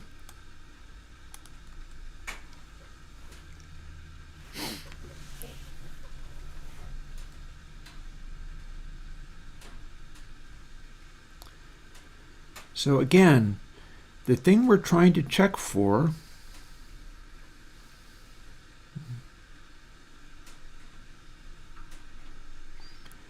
so now I'm wondering whether if I do if max 1 minus convolve. So here's the deal. I know I can have the side channel deliver me something that's on left or right, but not on both. Because if something is on both, then out L minus out R is 0. So I know I can have nothing happening if the sound is centered. If I have stuff on the side channel, that's another story. If stuff is super duper on the side channel, like for instance, out L is -1, out R is 1. It's as out of phase as it can possibly be. The mid channel would be 0. The side channel would be huge under those circumstances, but that doesn't represent a click. The clicks are always only on one or the other. So I basically am trying to, reminds me of the guy that wanted me to do spherical harmonics. I'm trying to make a sort of thing where left or right give me like 1 or whatever the value is that it needs to be. Mid gives me 0. Completely side also should give me 0, and that's what I'm missing. So let's see what this does. Because convolve is only going to return a high value, and I'm doing the square root thing, so it should give me basically the same waveforms as before. It should only give me a high value if it is purely left or purely right. But in this case,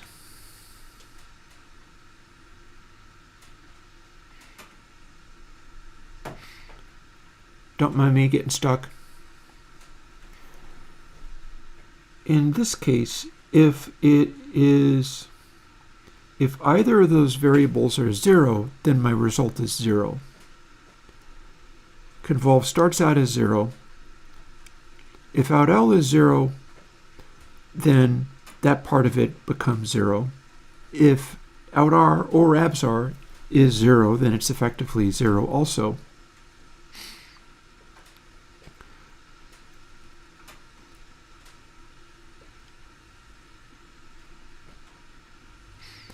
And if they're completely and totally out of phase, they'll still register high. So I think what I might be looking for from sideness doesn't actually describe what sideness is.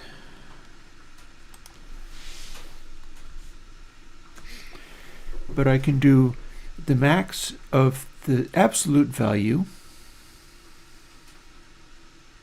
Well, hang on. Whoa. Or 1 minus convolve.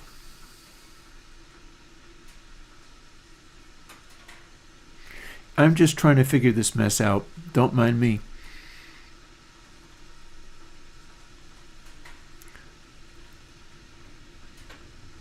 That'll be 0 if they're in phase. If they're in phase, convolve also ends up being high because it's... Let's pretend that either side can go up to a point of 1 if it's maxed out. So square root of 1 times 1 should be 1. So in phase will also become 1. So max of absolute value of 1 minus 1, that's 0. But 1 minus 1 is also 0. If it's 1, 0, that's one channel is high, the other one is low. That means convolve will be low. It's 1 times 0. Sideness will be 1. So max of 1 there. And 1 minus 0, that's also a max. Now let's say that it's full side channel. 1 and negative 1. That's going to end up being, convolve is going to end up being high again because it's absolute values every step of the way. But fabs is going to be a huge number. So it's going to be 2. Like 1 minus negative 1.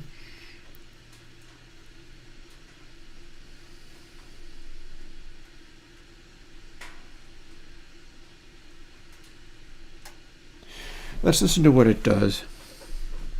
I'm exhausted. Let's listen to what it does.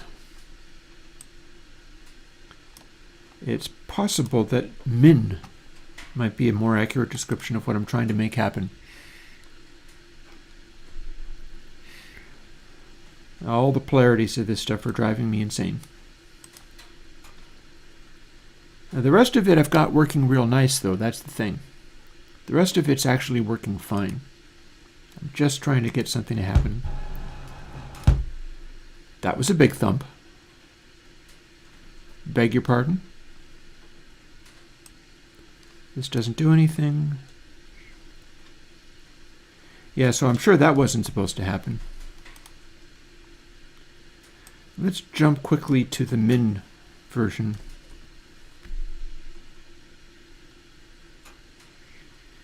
And see what we get.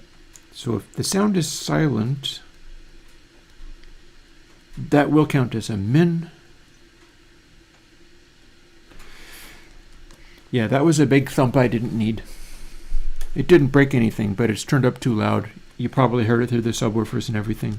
Don't want any of that. Min version, engage. We're getting into the messy hacking here where I don't know what I'm doing and I'm just hoping that my speakers don't blow up. See if we have an unpleasant noise again. Do we or do we not?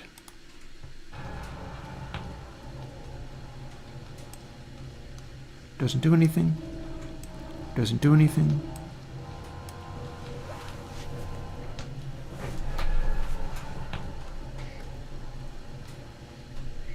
I feel like we might be starting to get something.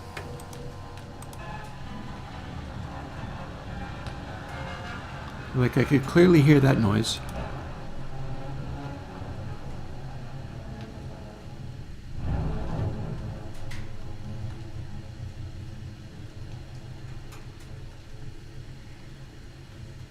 I can clearly hear a bunch of very delicate scratchiness happening here.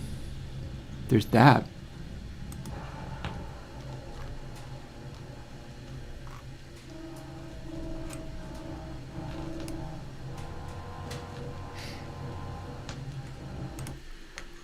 Let's stop it and apply it and see what it made.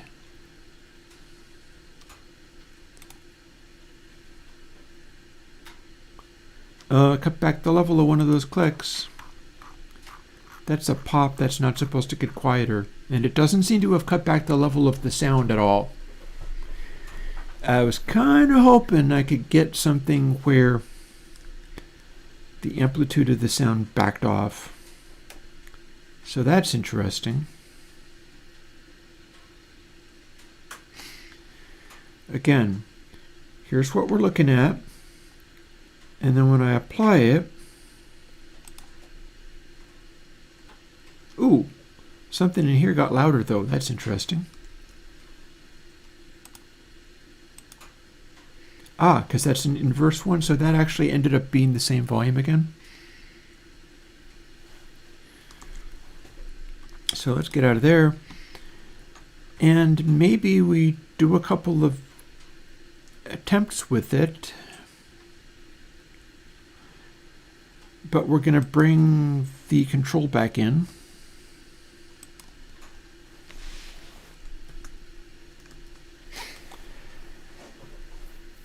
And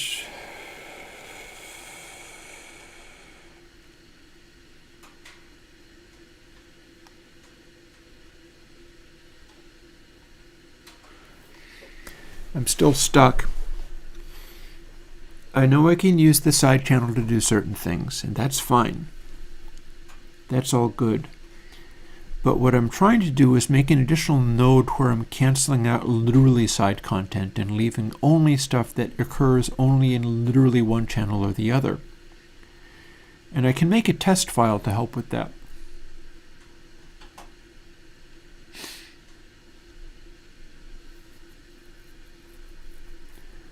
But I'd really like to be able to polish that off. And what complicates matters is the fact that clicks are not necessarily only in one channel or the other. But what I'm doing so far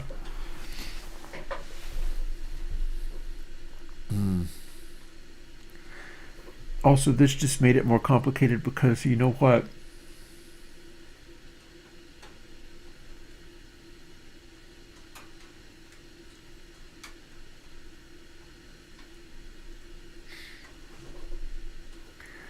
(1.0) minus convolve times C lowers until it is essentially silence, which automatically becomes Fmin. So that's no good. I've got that in the wrong place, is what I've got.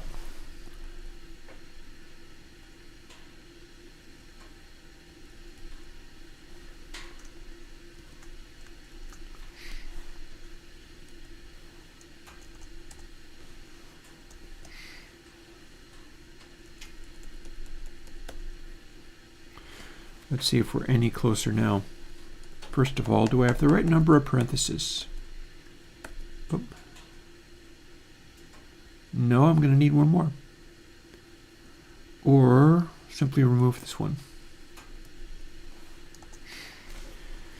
So min of the side channel,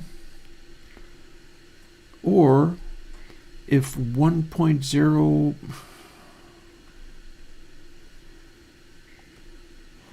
So yeah, are we going to be able to subtract fully side content this way?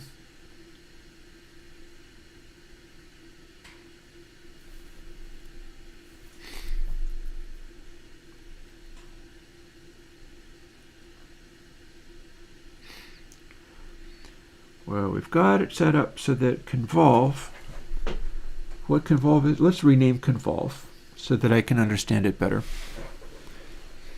I'm really struggling with this, but I kind of started from only the barest basics and whatever it takes. I don't care. So this is not actually a convolution anymore. I'm behaving like it is, but it's not. We're not even using SOAR. I can get rid of SOAR up here. It was a failed experiment, was SOAR. What we are instead doing is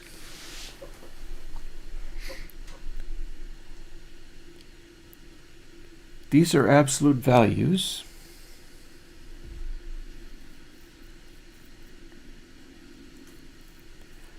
Don't mind me stomach rumbling a little bit. Meaning that if we have anything coming out of the result of this that is entirely on one channel or entirely on the other channel, that's going to end up giving a 0. Because if either of the channels is 100% totally 0, the output of it can be 0. If it's in the middle, or if it's in the side, regardless, it doesn't care whether it's in the mono, if it's mid-channel, or if it's 100% out of phase, side channel. Both of those involve both of the channels having some value in there somewhere.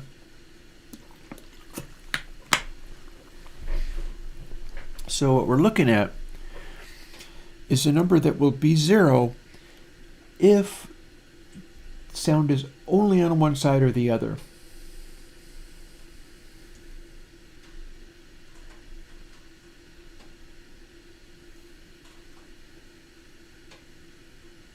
And any combination of either mid or completely side, completely out of phase, will give us a larger variable, a larger number.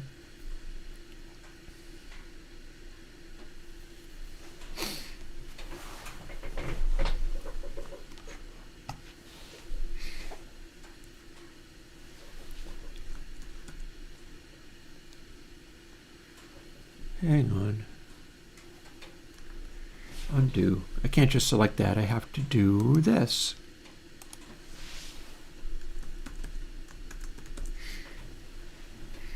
anti-side is what this really is about. That's what this really is for.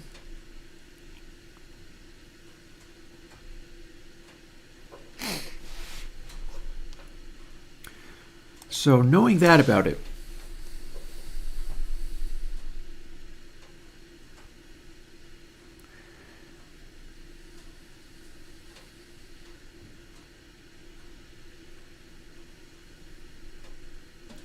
we could try just subtracting it. Or wait, is that what we want? Anti-side. If it's only sided 0. So fabs L minus R. So that could be a thing.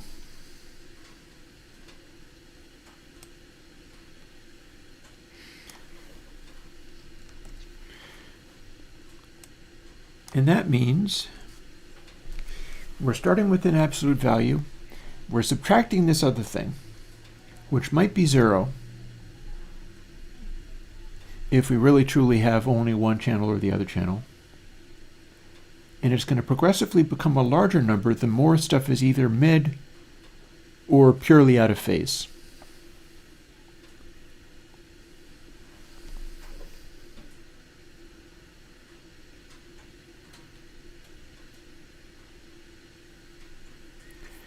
And F max means that it doesn't get to be smaller than 0. Let's see what we got. We're still only listening to this parameter. Again, I am trying to make clicks pop out and everything else cancel out.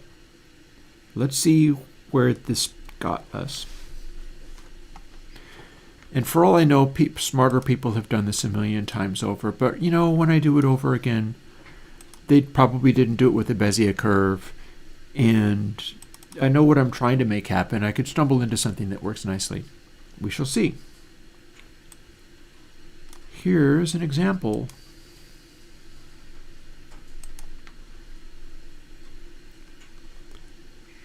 And none of that does anything anymore.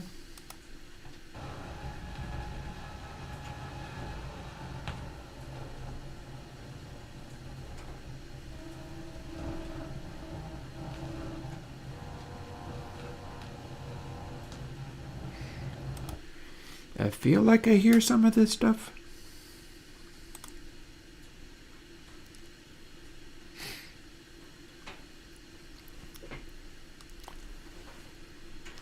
Let's jump out of here and keep going just a little bit more.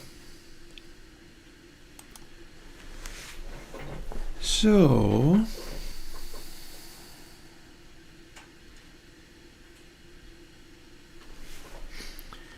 we had some of these things be something. This is going to be a little gruesome to listen to, but it might be important. We don't have to do subtract mid. We've got something else happening, and it was making a kind of interesting grindy noise that might prove useful.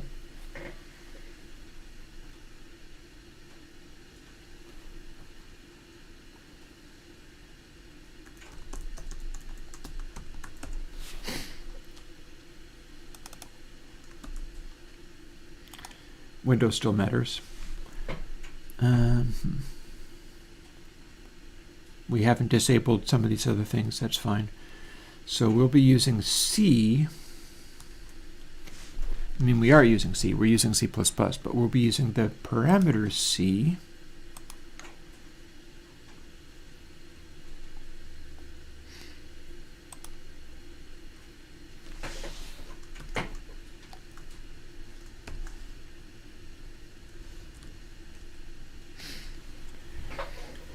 So that sideness becomes potentially an enormously high number. Except for let's not make it go as high as all that, just high enough that we can then do this with it.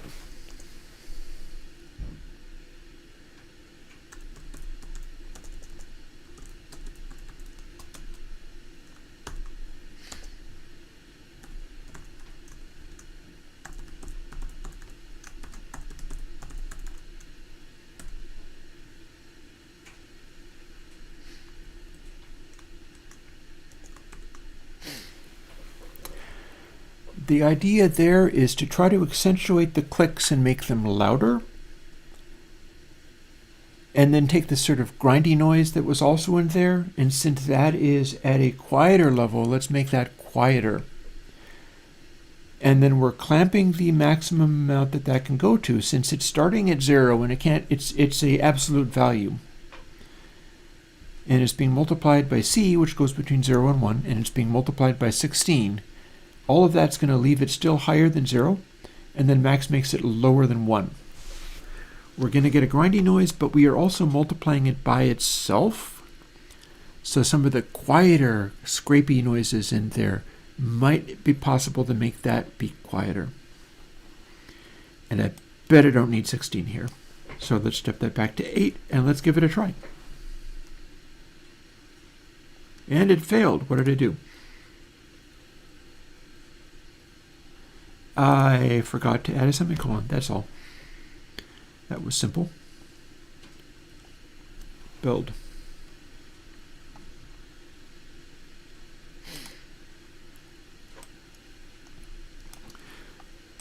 And again, we've got other things already working just fine. We're looking to make this neat little trigger that is capable of singling out clicks and stuff and enabling a wet-dry control that's already capable of isolating clicks very effectively. In fact, we're probably going to have this result be multiplied by another result in here. Like we had midpoint, and midpoint's already capable of doing a pretty good job of bringing out clicks, but can we accentuate it in this way?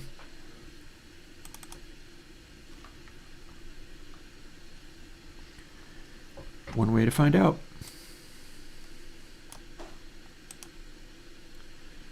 So we should be able to leave that quite low.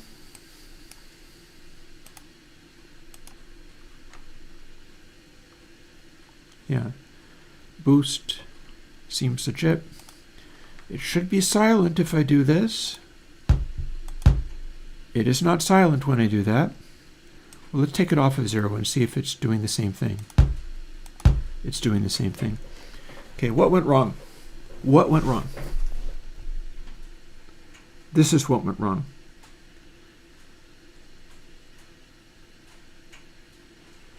It needs to be able to go up to a maximum of 1, not always be held to a maximum of 1.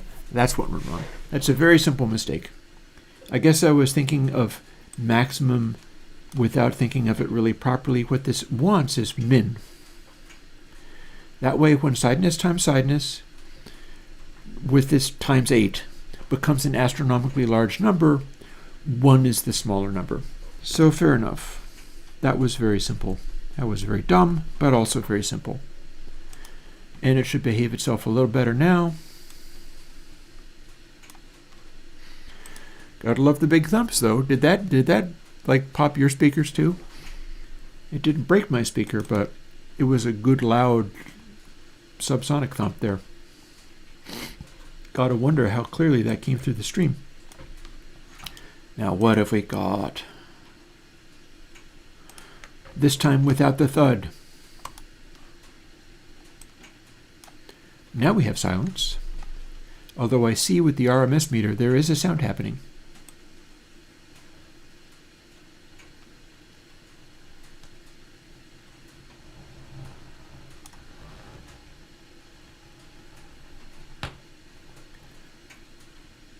Nice.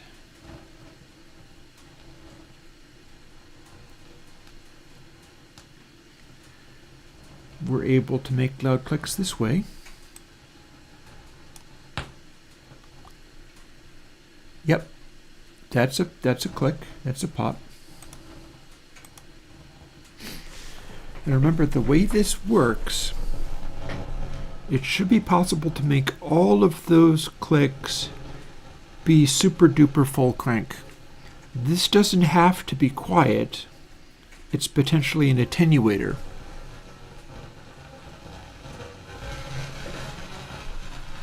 And indeed, it's not anything like quiet. Ah, but I didn't hear anything when that click went by. Yeah, so not optimum if it's not making that click be louder.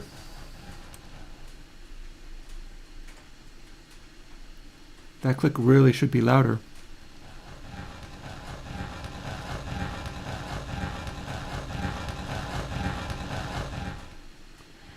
We really struggling to make all of this work, aren't we?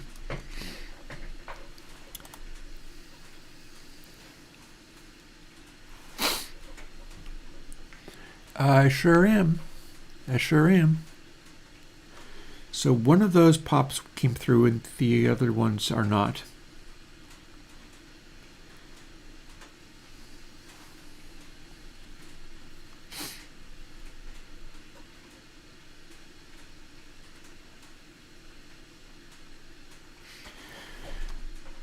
And let's just return. This is becoming a bit of a sideshow. I want to remind myself that I had something working, because this is frustrating. So let's see.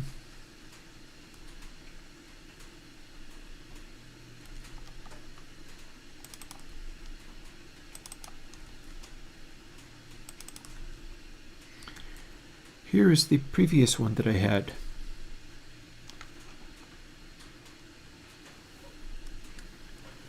Build it. So without dealing with any of this sideness nonsense, which is proving to be a big struggle, this is still an absolute value. But in this case, all this other stuff is happening, and we're still not filtering. I feel like this midpoint thing is doing a way better job. See, it goes small, it can go large. That's a loud click. Halfway is still functioning. But when I do this, I can hear all of those clicks very well.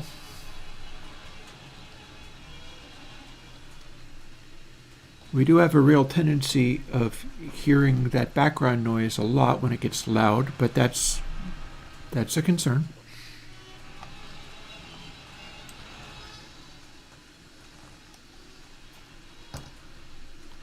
There's a click.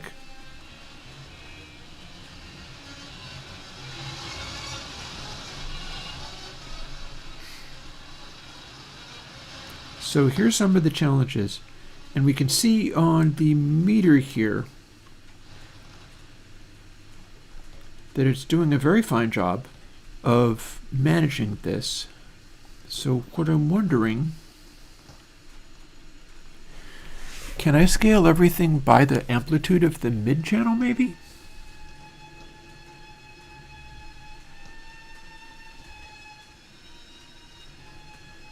Because we keep hearing so much. This is making such loud noise. But this one is doing a much better job of identifying the pops and having them come out sounding like pops. Let's see whether we can bring something else in.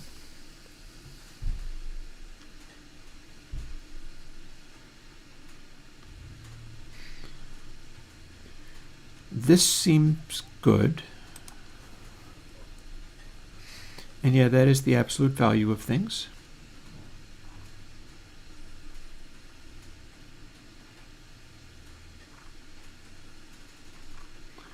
That's all fine.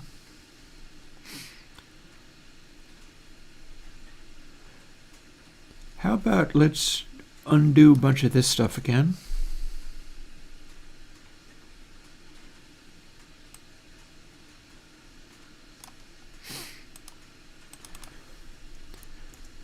This nonsense super didn't work, so I don't like it anymore and I don't want it.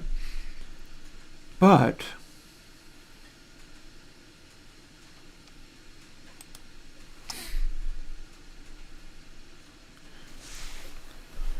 what if we were trying to gate everything much more, or reduce everything much more by the amplitude of the mid channel? Now that's going to take down some of the clicks, but I'd like to make it so that the scrapey noises aren't happening as much.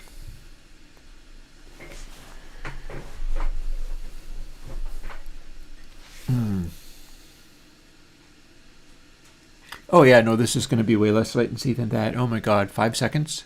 Yikes. No, this won't use anywhere. It's going to be almost zero latency. The amount of space I'm needing to use in order to do this is way less than anticipated. I thought I was going to need to use much more. Also, let's continue putting wood on the fire. Still kind of cold out there. Still kind of cold, and I have firewood outside in the firewood pile.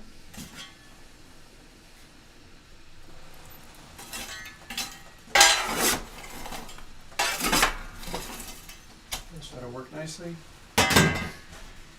I'm encouraged by how some of that stuff worked. I really am. The mid-side stuff I was working with is very frustrating and not making me happy, but I'll tell you, that window technique, even without doing the Bezier curve stuff, that window technique is the bomb. It's really doing something good.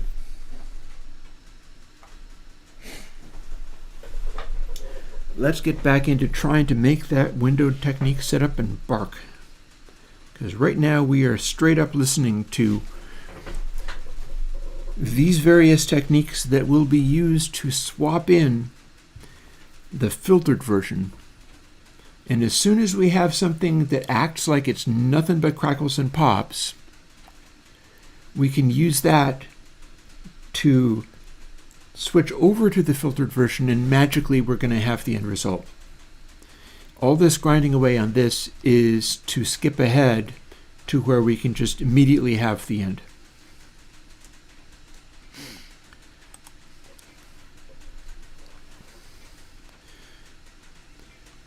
So we got that going on. This is good so far.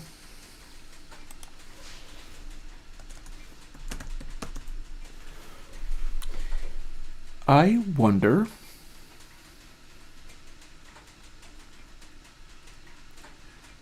if it's mid-sidey type stuff, like what we're looking at right now with midpoint L and R is purely stereo. It's purely stereo. What I'm looking for is something that might be a little more mid-sidey.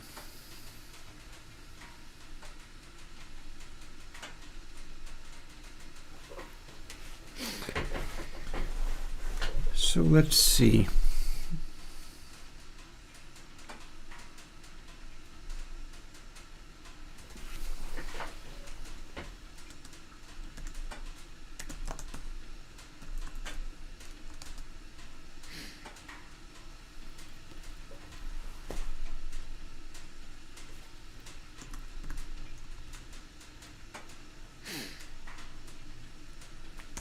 Let's get back to our old tricks again.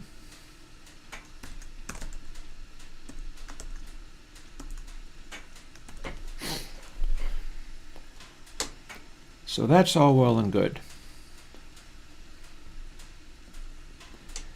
That's going to give us something that will be mid or side, but it's going to avoid the edges. That was not enough before.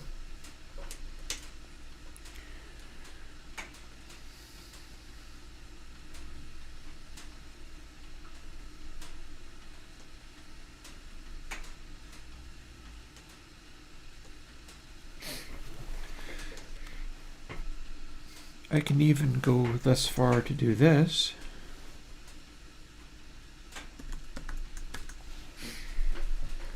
That's not super different.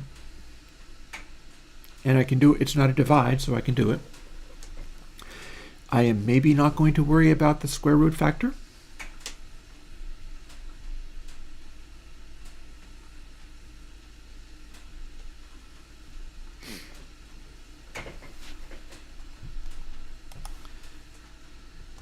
And then what I can do is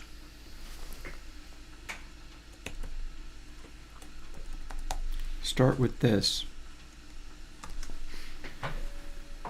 1 plus that, which is going to end up being like 0 for purely side channel. And then make something that will go larger if it's super out of phase or if it's super in phase.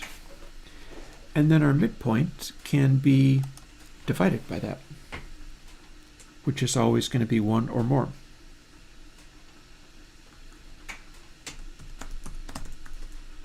Just to see what happens. Because before we were not listening to the raw output of midpoint L and midpoint R, but now we're doing it, and we are also going to rapidly be scaling it by this additional factor, but we can only go so far. Or technically, if we have really large outputs, and that's something that we can do, we can make it have really large outputs. Let's.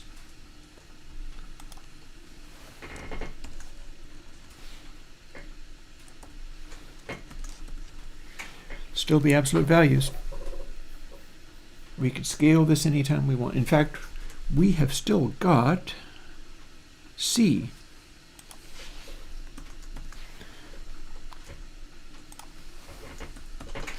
There. Now if C, one of our sliders, is 0, then middliness is only and always just 1. And the stuff is divided by 1. So now we can scale it up and see to what extent we can make the craziness happen. And what it sounds like when we do. And rather than trying to listen to the side channel output, now we are listening to literally the independent channels outputs, which are doing a lovely job of isolating clicks, but then we're also suppressing it by dividing it by what our mid channel is doing, or not. Let's see what we get and what it sounds like when we do. Get sideness boost, start at this.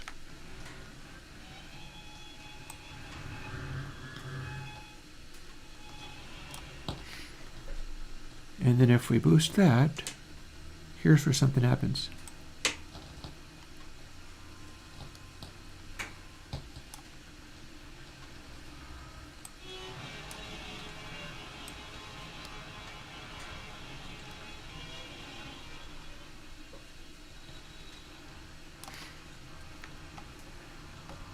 We got a tendency of hearing noises when it kicks in. Like here's the raw output.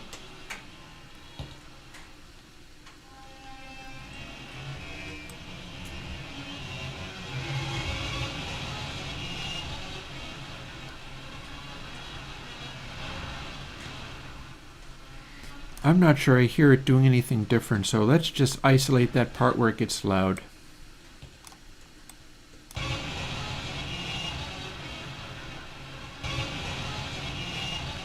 So that's the loudest it gets. But then when we crank up that divide factor as hard as we can,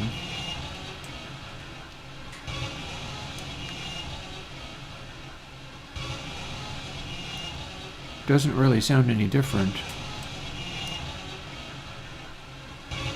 But it is. It's a few dB down.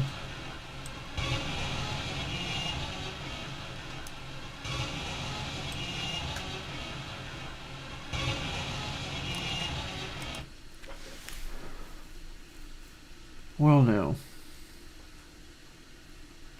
what would happen if we literally made it work off of mid?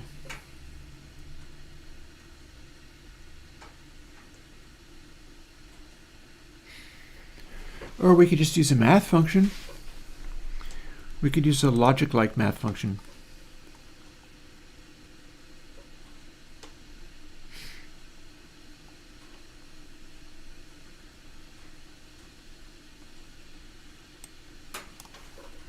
Rather than the multiply.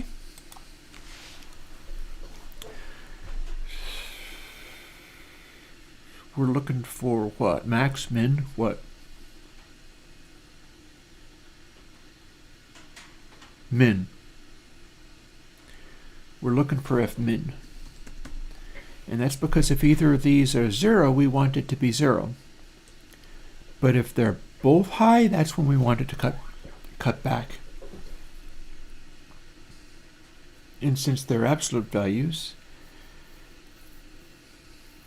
they will go higher in value and then be absolutized. And so that should technically work. The question is, maybe we're simply not,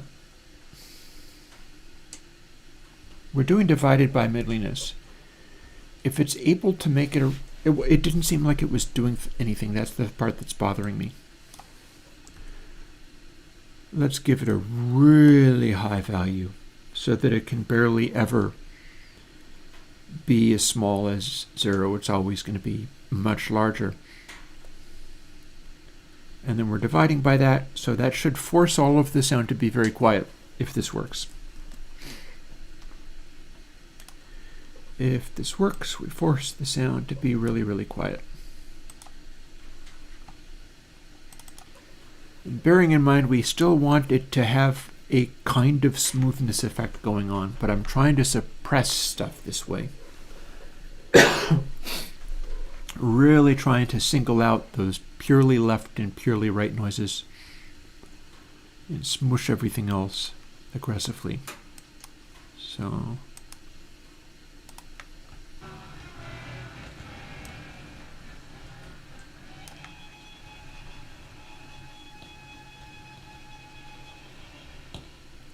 okay, that looks good.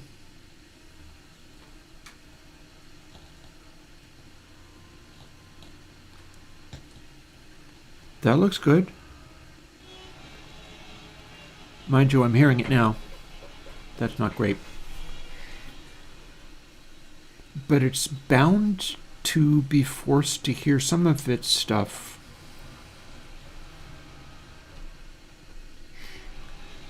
Like, it's going to be really tough to isolate this so completely that we only get clicks. But we're on the right basic track.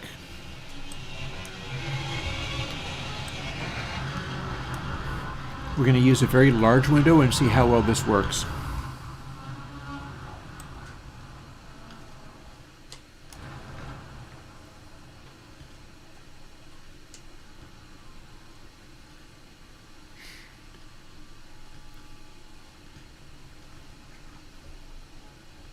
This is a very large window.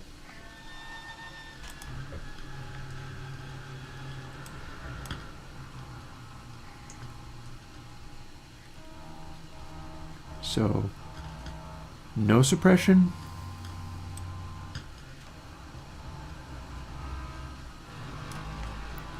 Bunch of suppression.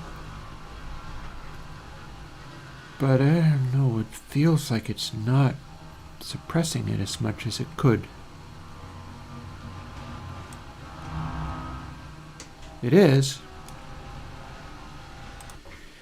Maybe there's a power factor we can get in.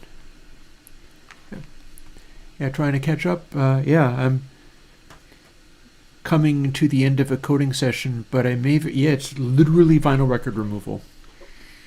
Like, this is what we got. This is off of an old RCA shaded dog record.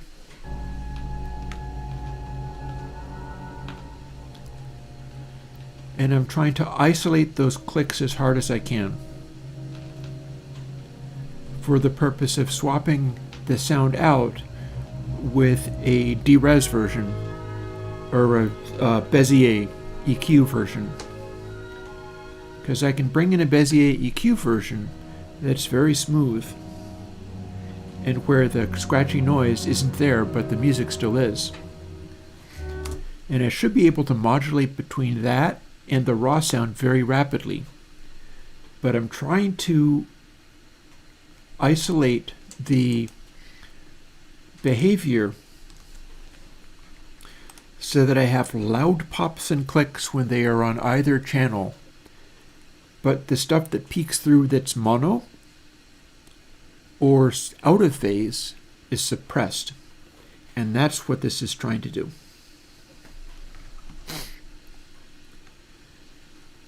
So I tried to do a thing with sideness that didn't actually end up being very helpful. Oh, here's an interesting thought.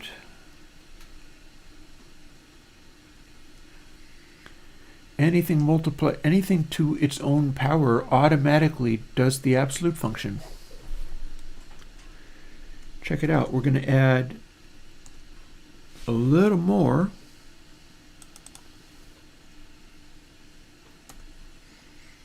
And it's the F-min, I think, which is helping me here.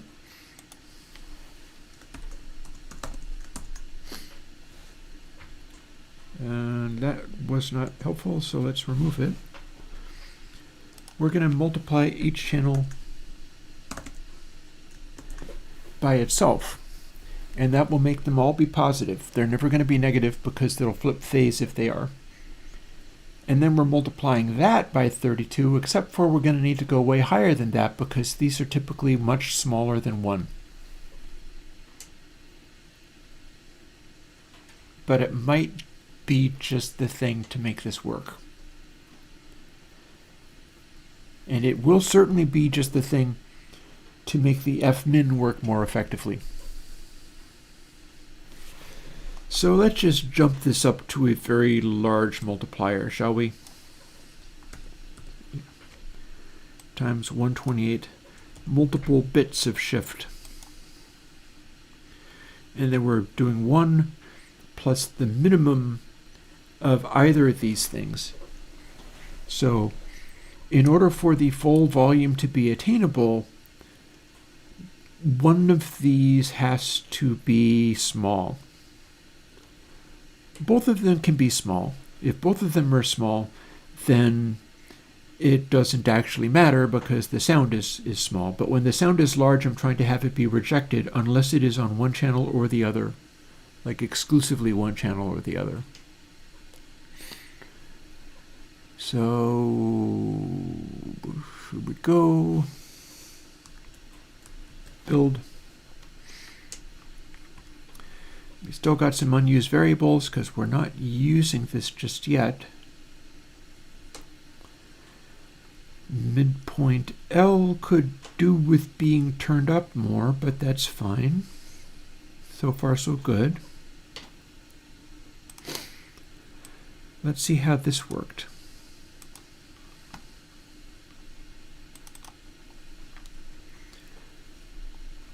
I'm looking to find an ideal setting in here so that this part of the engine just normally works. And it's sideness boost.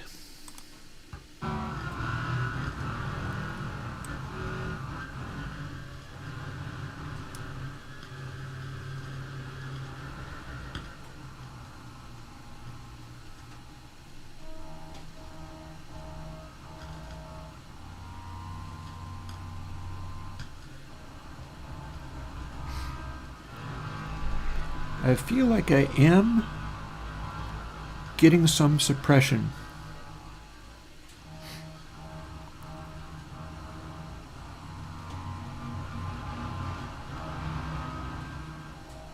It's not perfect, but my window is as wide as it'll go. So this is a worst case scenario for myself. So here's where the loud bit comes in. It's still pretty loud.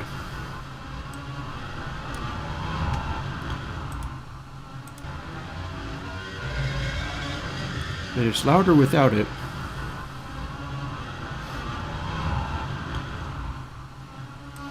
Let's select this whole section. There's a click in here somewhere.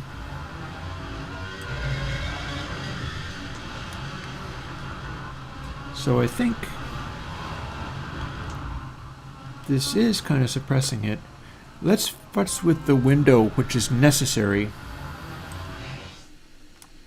because we can make it go to complete silence by having the window be small. And this is our best way of getting rid of those lows that are becoming horrible. Oop, wrong knob.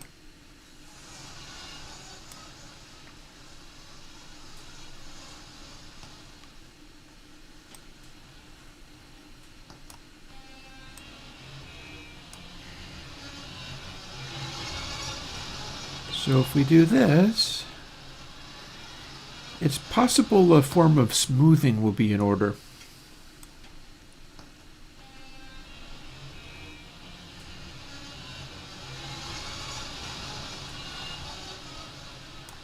Because I'm really not hearing much of a change here.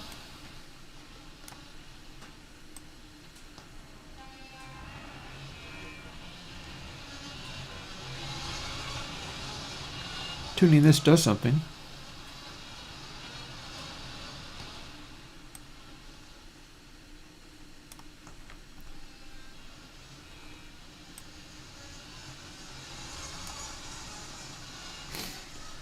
What about other sections like over here?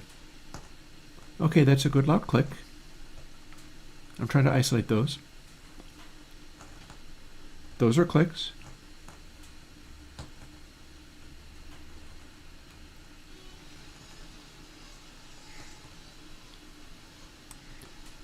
So in this section,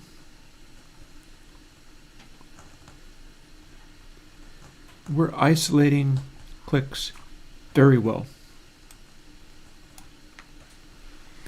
Not sure how easily you can hear it. I can hit bypass and show you.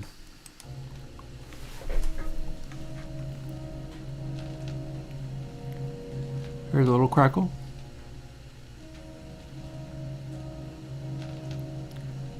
And if we do this,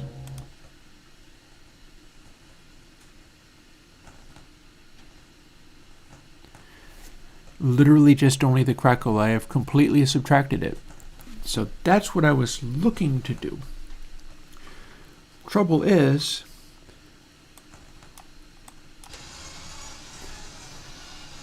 it doesn't like this. That's too loud.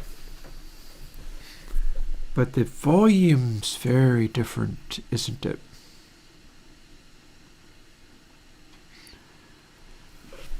So let's see what we can do as far as isolating things even further. There's got to be a way to just add the overall volume of what's going on in the track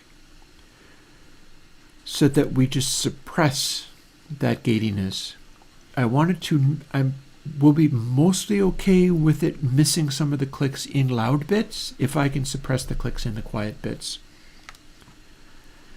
or be able to dial it in some kind of way. I feel like maybe one of the things I might be wanting to do is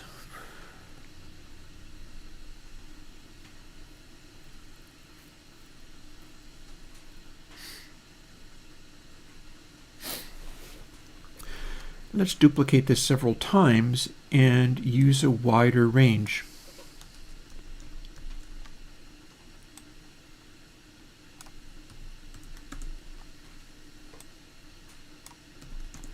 There. So if those are all sitting in the window I'm working with,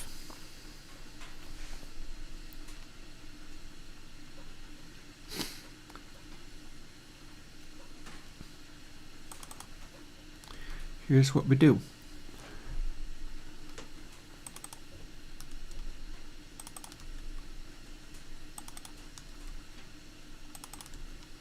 Oops.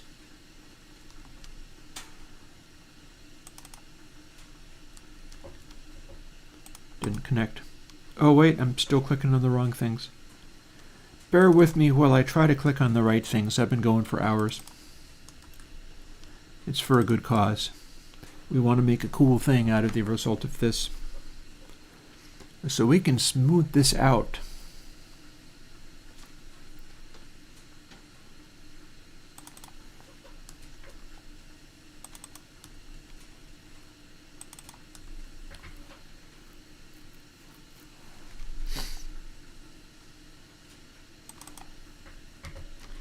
Might not be the best way of doing it, but we can do it.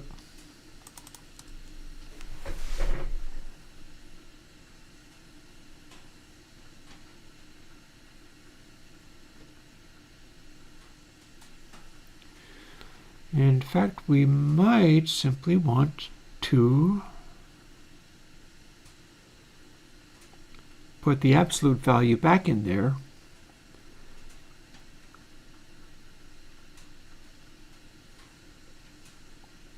And then do even more multiplying. No. I'm still furiously to think. Loudliness. Never mind the previous thing I was trying to do, we're now trying to do this.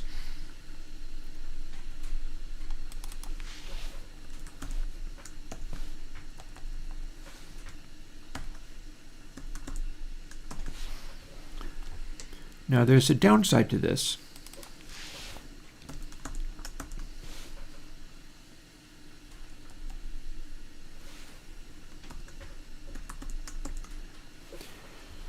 Which is any of these can be quiet and suppress the outcome. That's the problem. Also, they all have to be absolute value.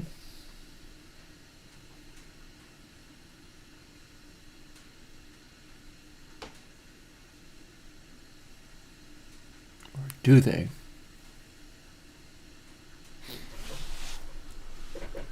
So,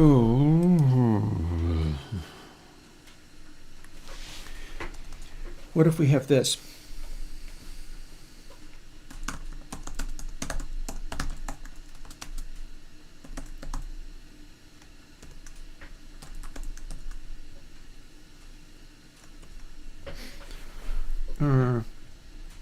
No, I can make them louder by multiplying them by themselves, but that's mostly going to just make them quieter, and I don't want that.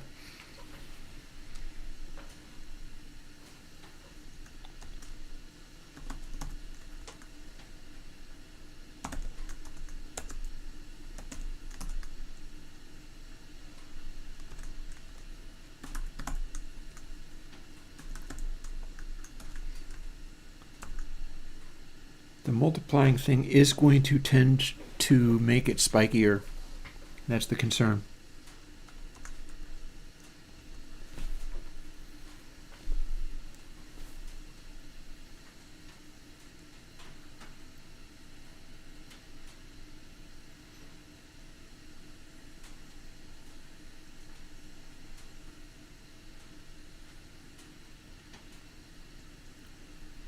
And the secret with this is that it needs to try to be in stereo.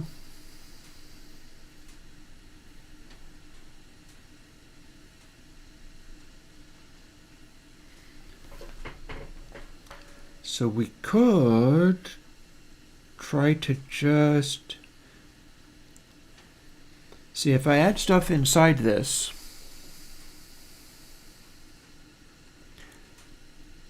That means it'll be multiple places checking for a mono signal. And all of the places nearby, well, I don't know if that's what I want.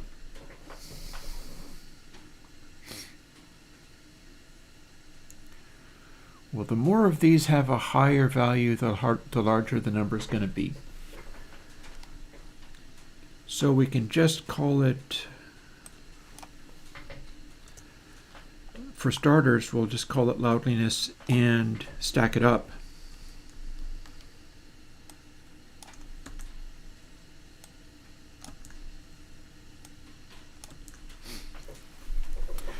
There, so the more that is noisy that is happening, the higher it's going to go above 1. And then we divide by it. And since it's always at least 1,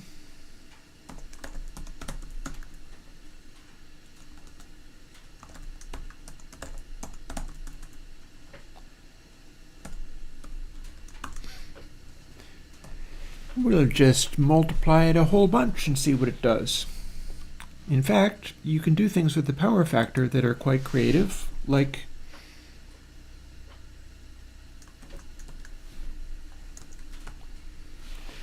there.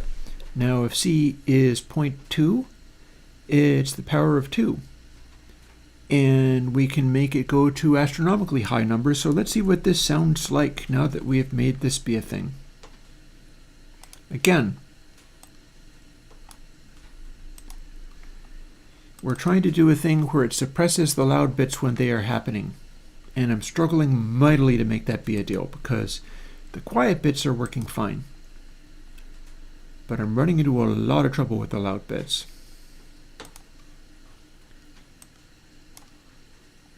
Here we are with quietness.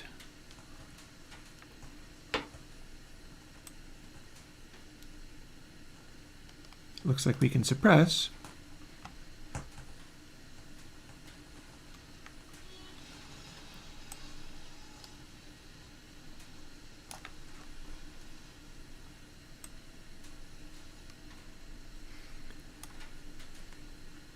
Got something.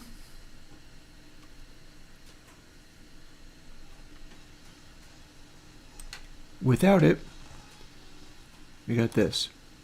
As it kicks in,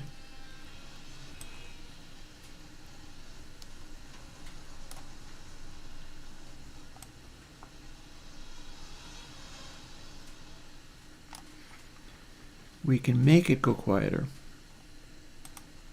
So here's our previous loud bit. Loop it.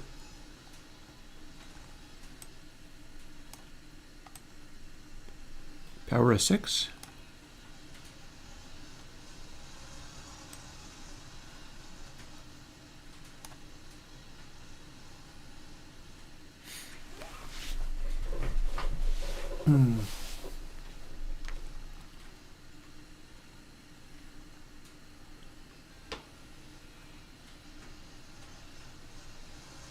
Well, with this much of a power factor, it does suppress it below that point.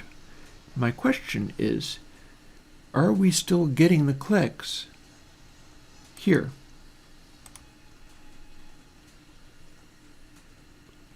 Nope, that's being suppressed too.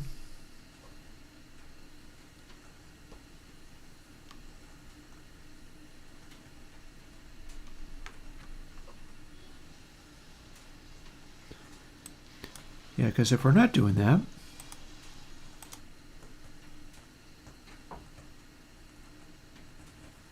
it's isolating all the crackles perfectly. Perfectly. And I'm loving that. I'm loving that. So, back to the drawing board. We've got something happening. We just don't know what it is.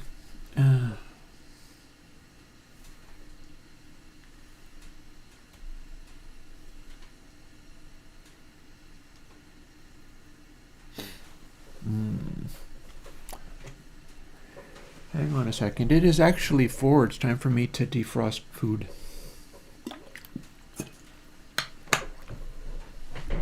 I have dinner to make.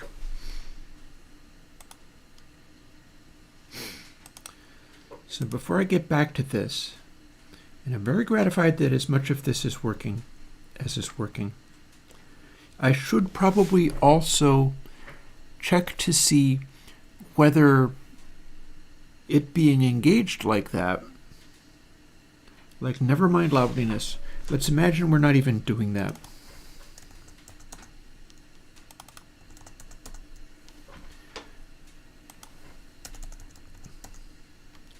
Let's imagine none of this works at all.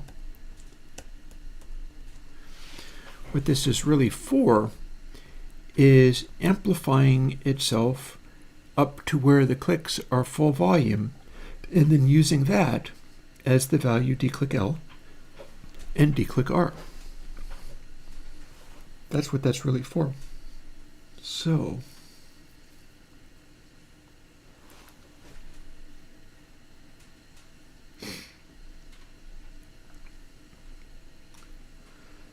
could it be that this all could become much simpler?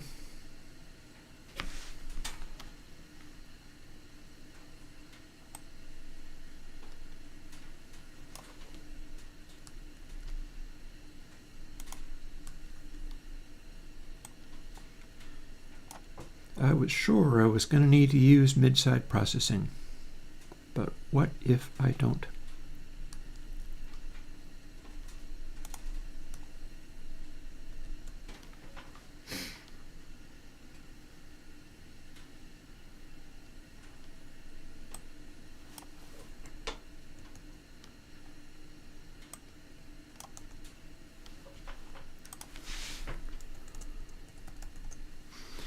Now we're not listening directly to that.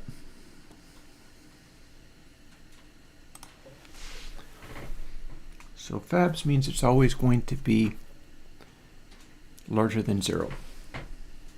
And that's fine.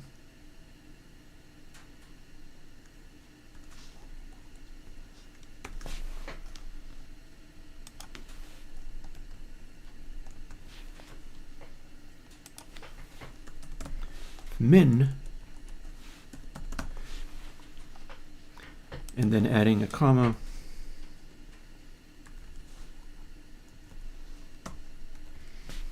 means it can be quiet like that, but then it will never be larger than 1, which translates to all the way over to the Bezier curve thing.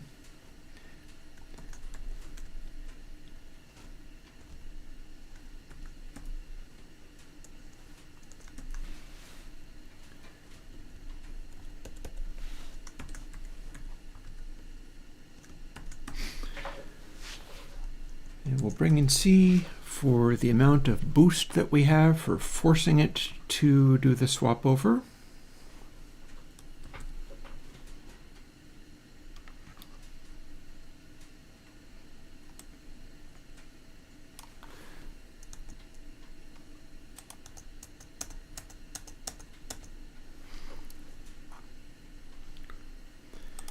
We probably won't be using halfway, but it's sort of available if we need it.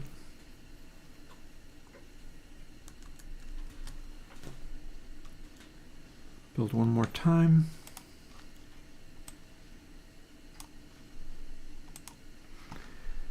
And as we do this, we no longer have access to listening to only the crackle. We now listen only to the output.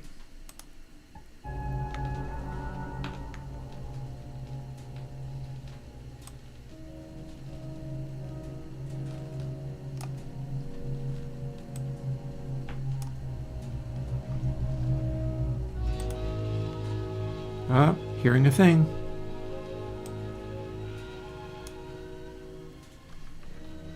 We can make it kick in and suppress, it's just whether it's doing it right. So we don't want this.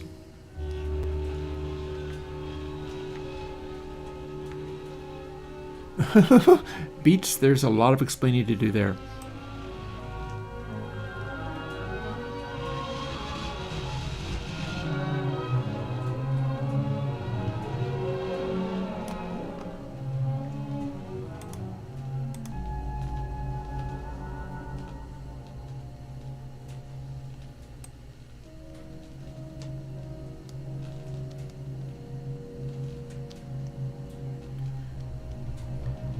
I think I'm going to need a time constant in here.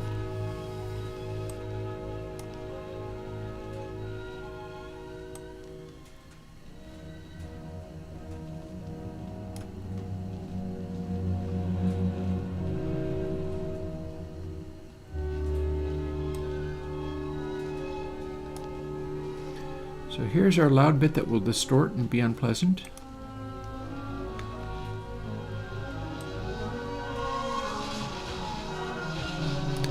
Here's the full crank of it.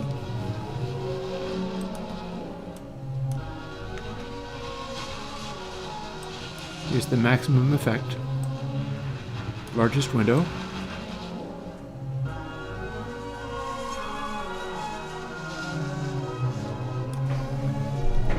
The question is, can it be tuned into such a way where it's still doing anything to crackles?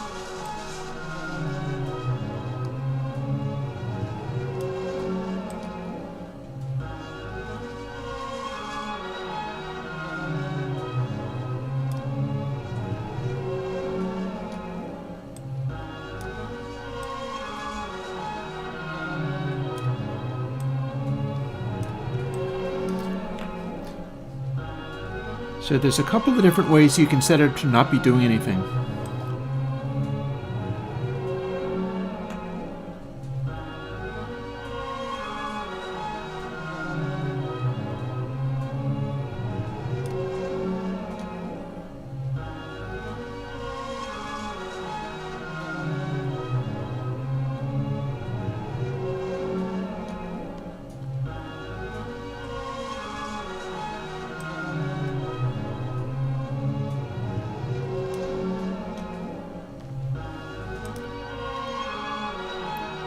So I'm affecting the sound in a bad way.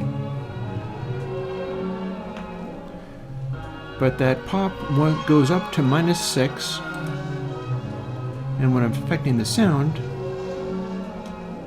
it doesn't go up to -6. What happens when we have the quiet section?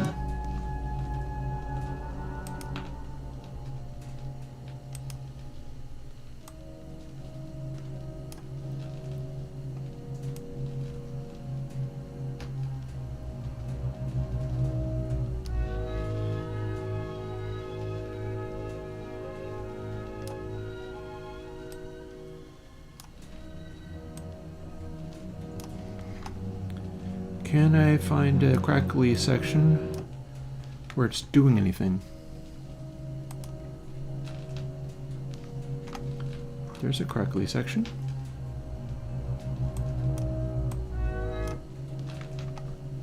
There's a scrunch. Spaghetti scrunch.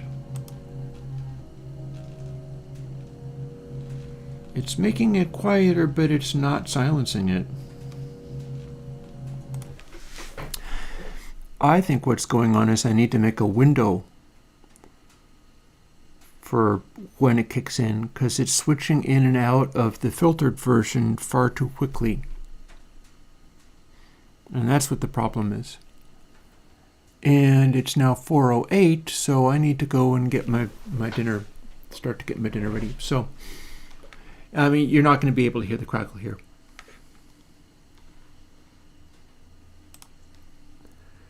Let's throw a sound on.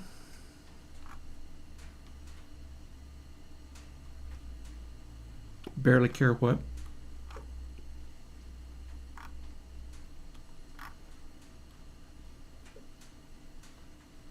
Except for I do care what. Yeah, there's a classic.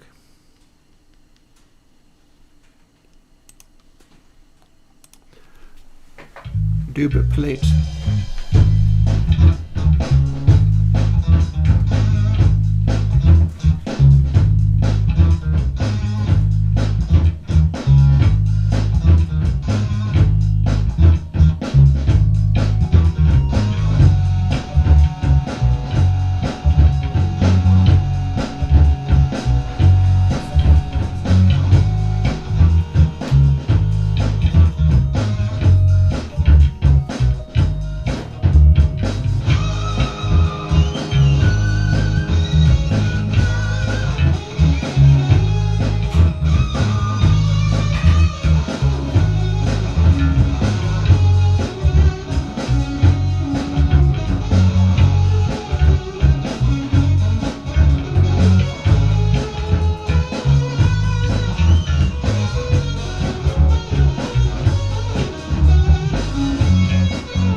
Back into the breach. Don't know if I'm going to be able to do this, but I can try.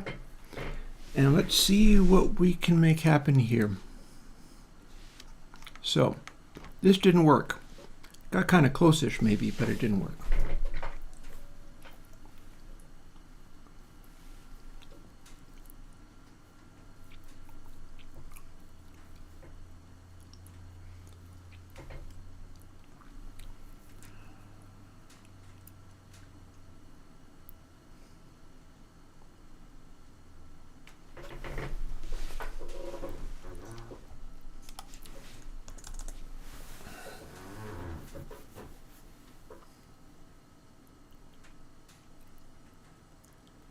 So what can we do? Drawing a bit of a blank, but not to give up just yet. I'm going to check for a moment, see whether I actually turned the stove on. Yeah. Yep. For what it's worth, I've done that part at least.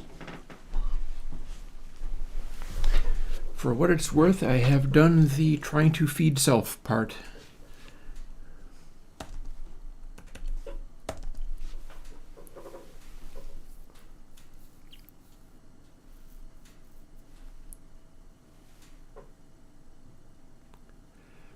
So,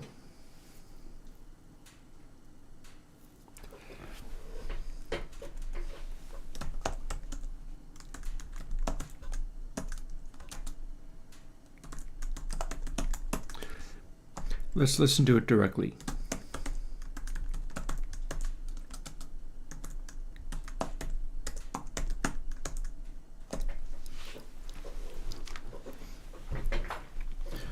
It's going to make an unpleasant noise, but don't mind that. We are at least clamping it.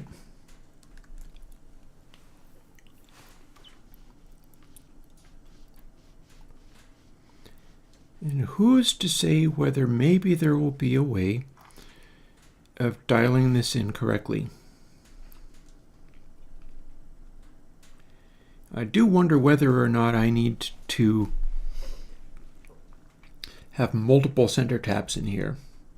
Like one position for int halfway equals b times adjustable delay. And that's where we listen. But maybe there needs to be another place for engaging the transition over to the other channel.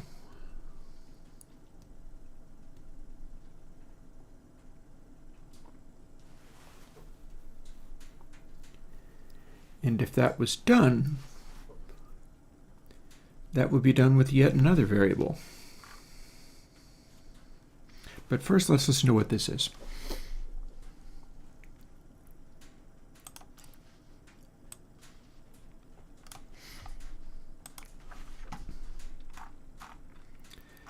Back to our debusser.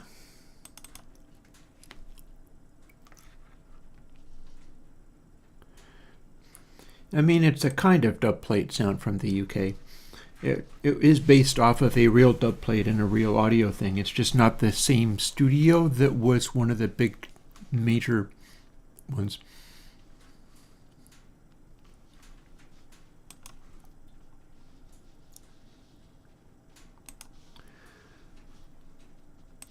So we can do this.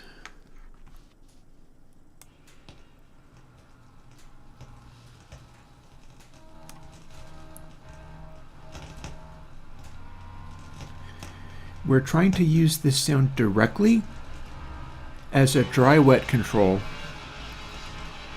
to switch between the original sound and the other sound. And we can pretty much immediately see the problem.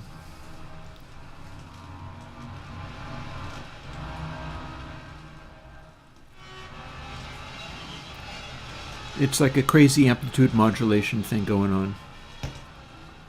Although our pops and things are in fact showing up. But then when it does this, it's no good. But then there was that pop again. It went over fully. It went over fully to the filtered section as it did that.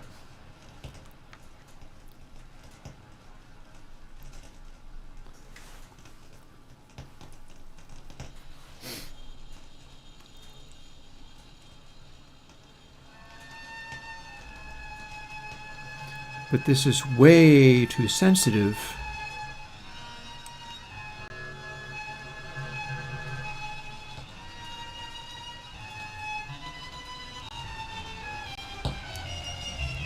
This is essentially doing nothing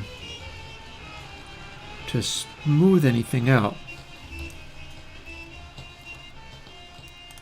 So we've got two separate waveforms, and one of them is dry, and then the other one is full wet, and that is the filtered version.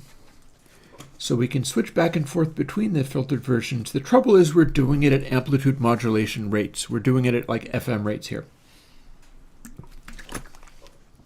So the fact that I can play a section like this,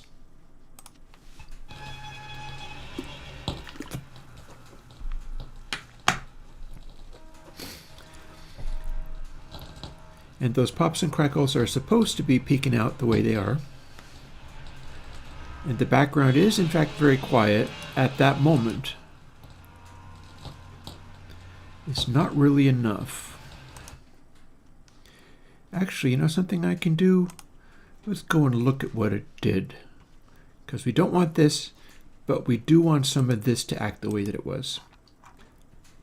It's supposed to be a solid thump when it peaks out like that. Switching over to the wet version, or indeed here or here, these are supposed to be sections where it goes up to full wet and then back down again.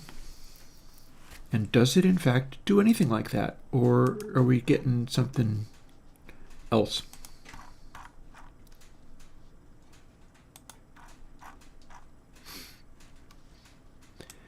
Yep. That's something else. That's not really what we wanted. Although I'll say this for it.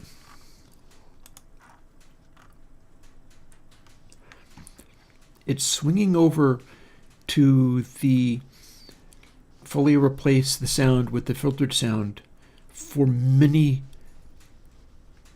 samples in a row. Where we go here, this is the loud part where it sounds horrible.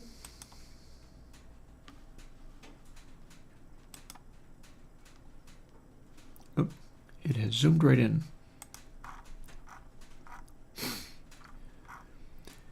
It's just spiking up all over the place.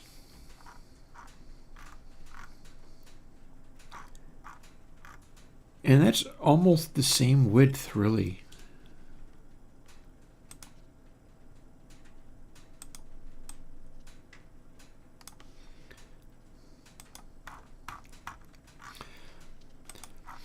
So we want these guys to kick in, but we want these guys to kick in less. And it's 4:18 on a Thursday, and I've been at this all day, but we are at least making something. The filter part is cool. The fact that we can modulate between LP frequency filter and shut out all of the high frequency stuff and then back to dry is fine. This is the part that's less than fine because we really can't have it modulating this fast. Also, we need to be able to kick into the full modulation section.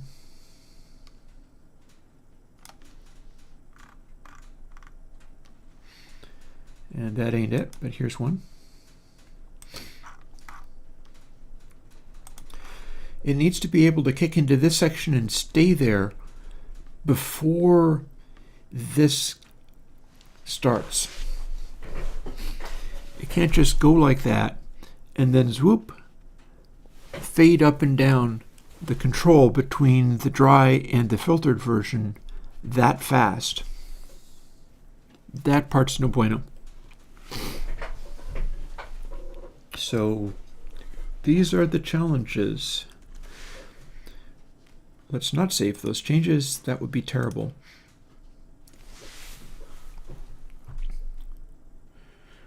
So here's where we're at for the moment. This is what we've got. We have not attempted to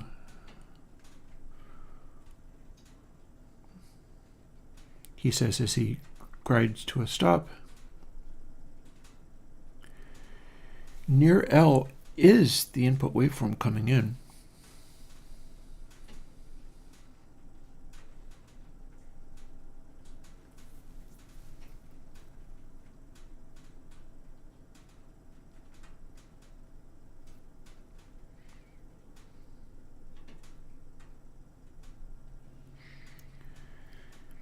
And you know what? I could try doing a moving average on this entire region. I don't know how well this is going to work. This might not be great. But in theory, if I maintain another variable in here, it could give me a moving average on how loud overall all of this is.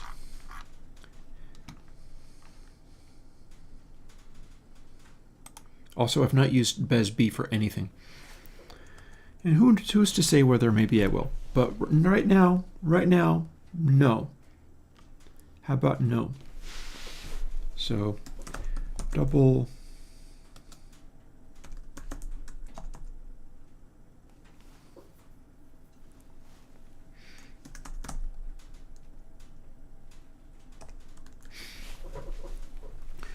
So here's what we're gonna do. That's gonna be a moving average of literally everything. And here's how that works. First of all, I have to zero it.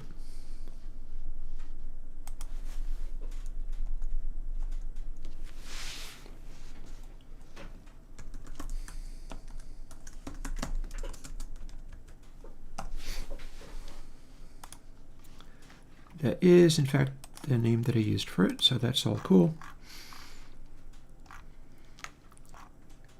And now we zoom into here. It's doing the Bezier filtering, it's producing this stuff. We don't actually have to care about that. Or do we?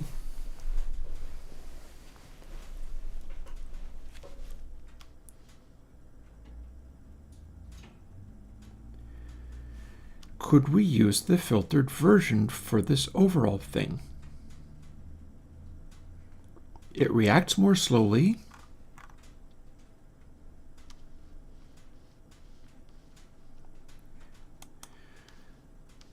So we're running that.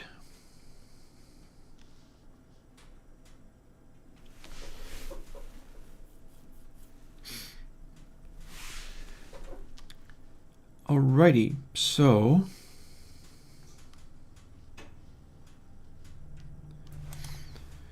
here's where this starts.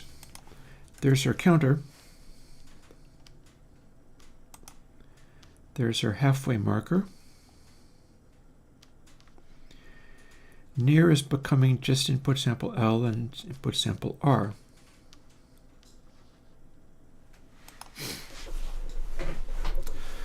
So overall loud A,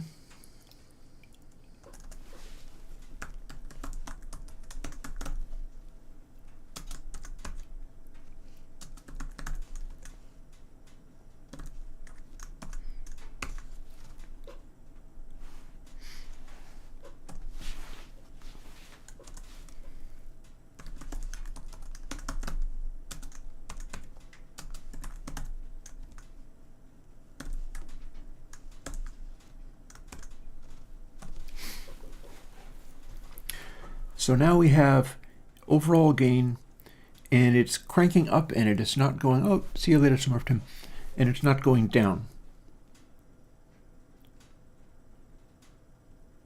But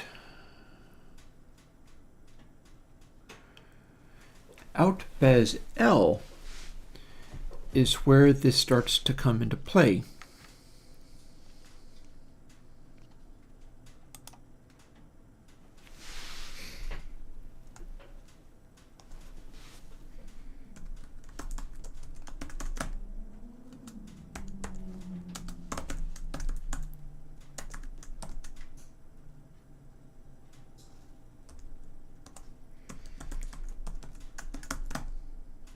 Except I had an absolute value, so sorry about that. I'll get it.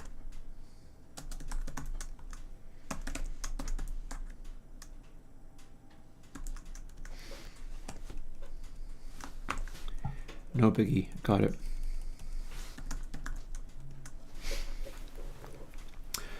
So what we've done now is overall gain gets added by both channels, and then it's getting subtracted at the point where the sound actually happens.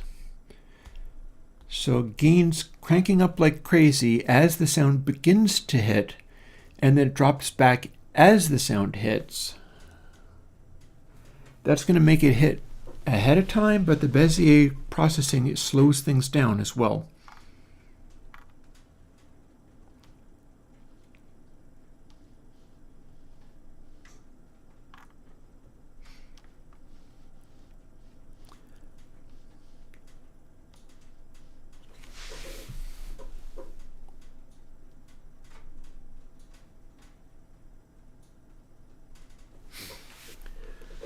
So then if it's a minimum of this and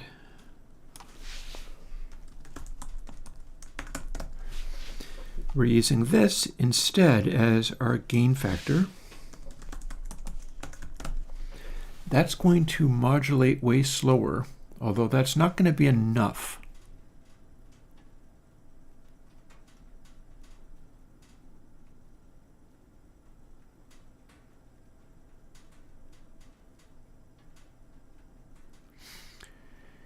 But we do at least have a cap on it of 1. We are still looking at only the output of the one thing.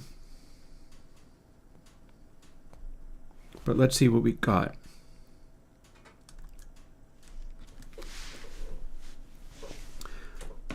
And I should definitely be turning the volumes down because there's nothing good to be had here. This is a disaster waiting to happen. What do we got?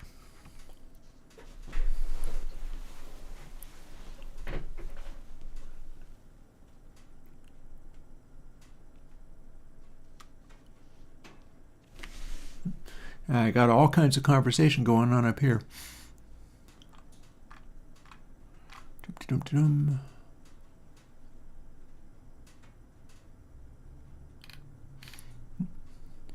Yep. People chatting away like mad as they do. Dum-de-dum-de-dum.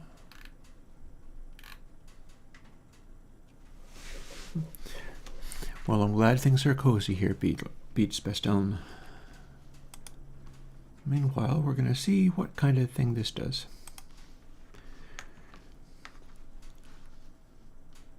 This will be no effect. But then we start bringing it up.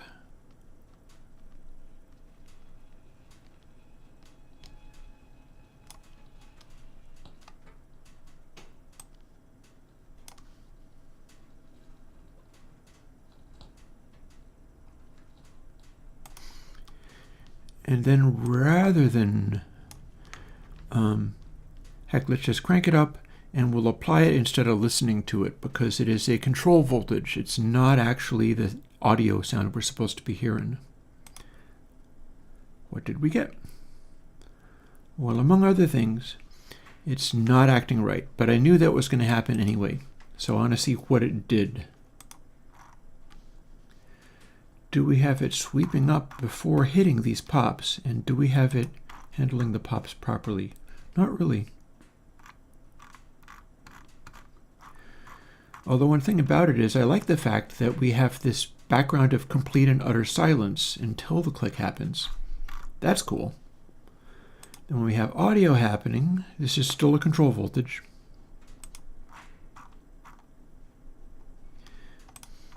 We've got the usual problems.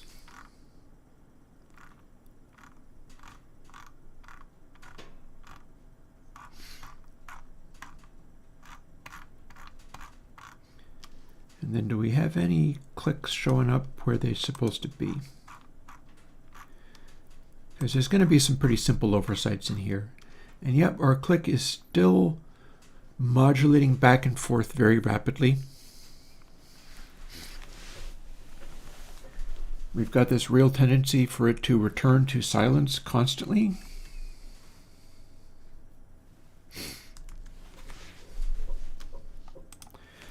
It's probably because some of the stuff that we'd like to do is simply not implemented at the moment.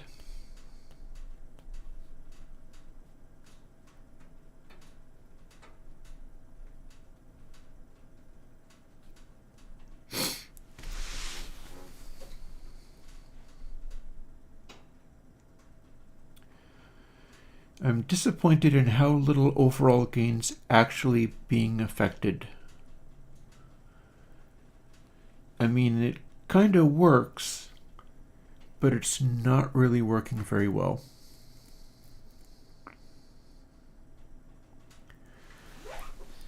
In particular, it really doesn't go up to a very high level.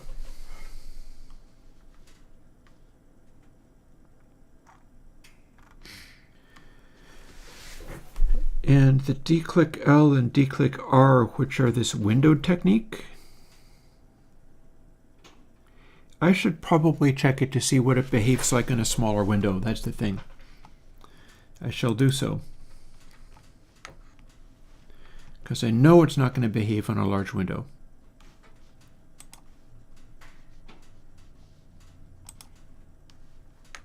And that's a fairly large window. So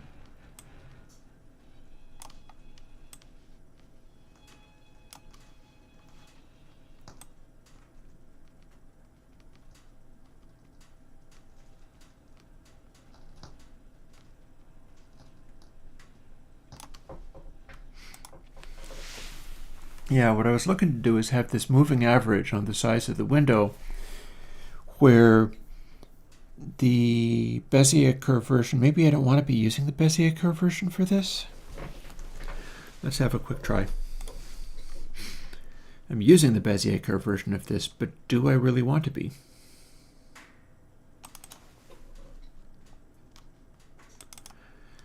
Surely I want to be using the raw data and then using far.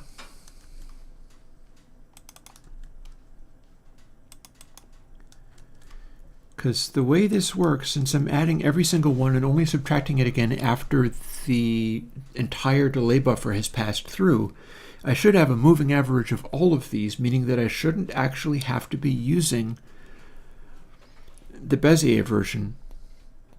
And remains to be seen. Let's find out. Let's find out what it did. Overall gain is an extended amount that is supposed to be, well, hang on. Hang the heck on here.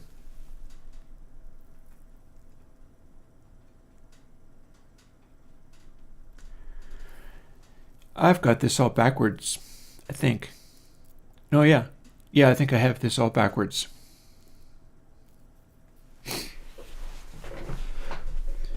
Here's the deal. Overall gain gets much, much, much larger as it goes over a loud section. I've been wanting to make it turn the volume down during loud sections, and it gets crackly and noisy when the loud section is passing through because it's modulating the amplitude of the envelope so loudly and so much. Instead,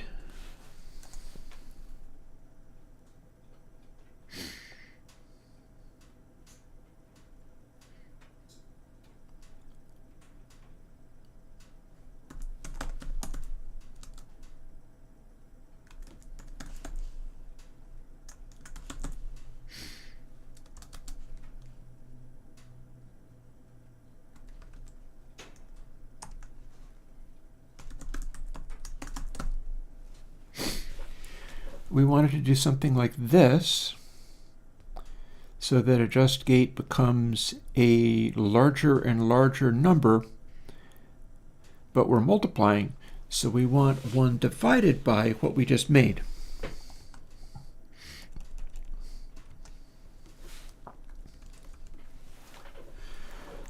Not minus, divided by. And we may very well want overall gain to be many powers of powers. We'll see how high we can crank it.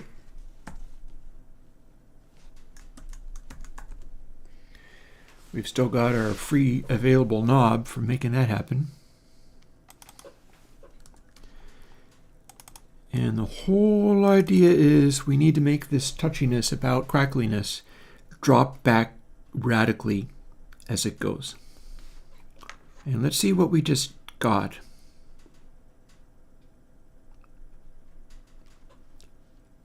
And we don't want C in here because this is going to be 1 or smaller. So we don't apply the variation there. Now let's see what we got. I bet something happened.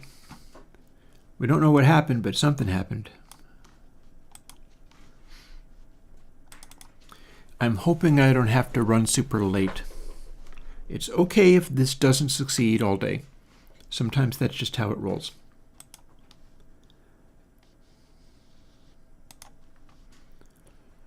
So there's C. Here's our window. How much can we suppress?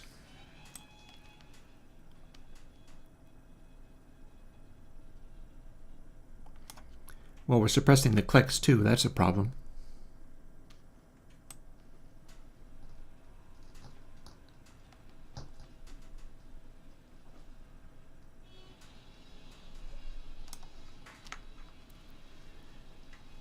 And I'm still hearing unpleasant results from that window.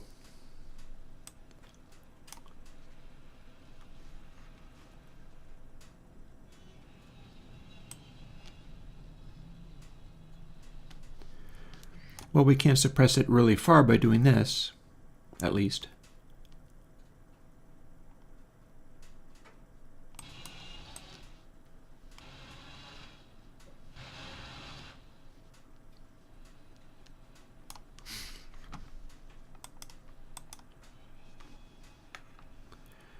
Trouble is, the more we suppress it, it's also burying the clicks, which is literally the opposite of what I want to see happen. That's frustrating. That's very frustrating.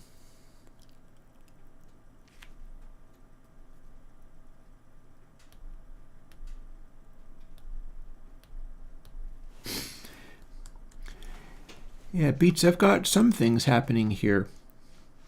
Granted, not all of them. Granted, there's a lot here that's not working at all, but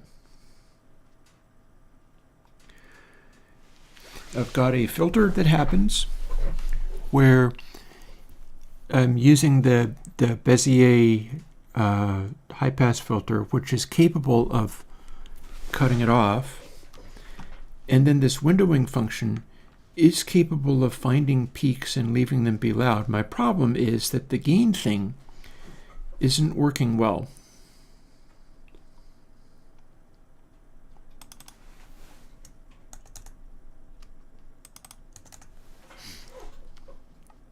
To the point where there's no point messing with that. Clearly that's a side result. And overall gain also not of the good.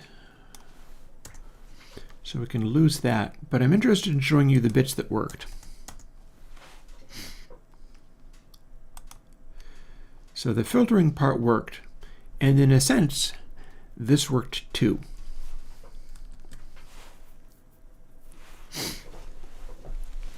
And here's what I mean by that. Oh, I wonder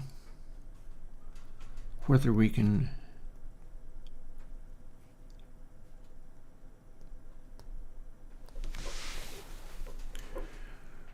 look at the window function and have it be sort of a threshold of how far the click departs from it.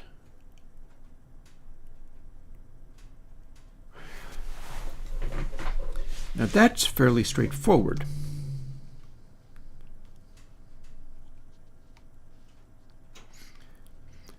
Because we've got out L and out R.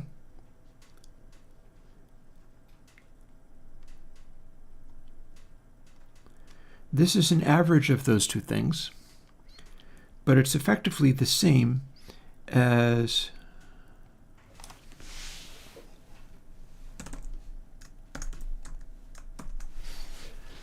this is a different way of implementing that.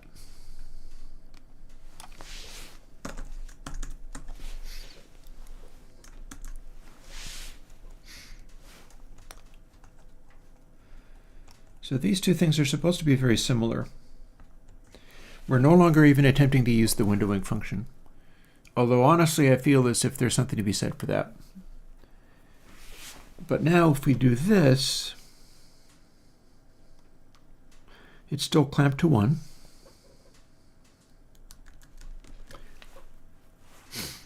But here's another variation on the theme. At 4:40 with 20 minutes to go before I'm supposed to go and have tacos. And I might or might not. If I'm actually getting somewhere, I'll probably finish. But if I'm not, I won't. Here's De-crackle. We are producing a bridge rectified sound, which only goes positive because it's meant to modulate the difference between the smoothed version and the unsmoothed version. So window no longer means anything.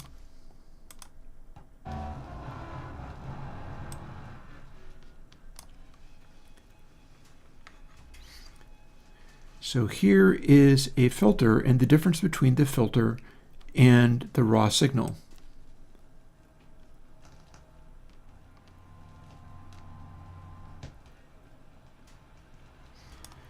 The raw signal has clicks in it, and the clicks will tend to pop out.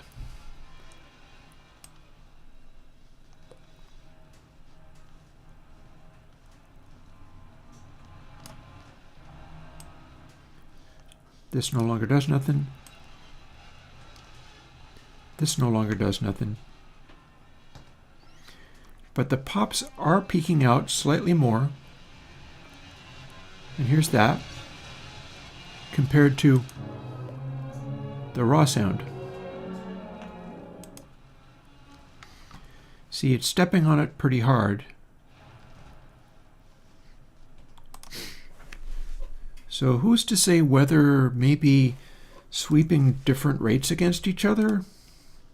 See, I got halfway, right? But we also have this C control.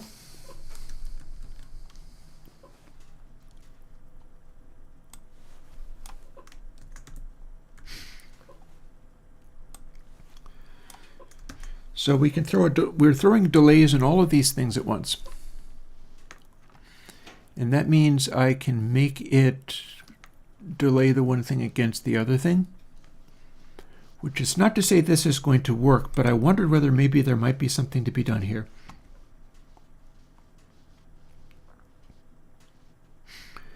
In order to do that, we must do this.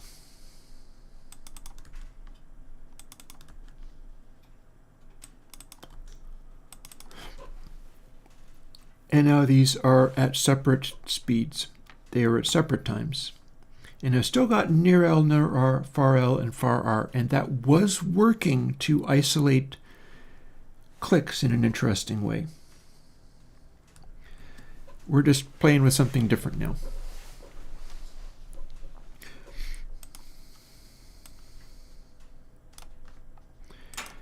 Because here's the deal, fooling with this, I can tell pretty quickly when something is clearly not okay and not going to work, when something is clearly kind of working. If I can make those clicks and pops jump out without any of the other sound happening, that's the optimum goal anyway. Oh, and window needs to be large in order to have full range of this. So let's see.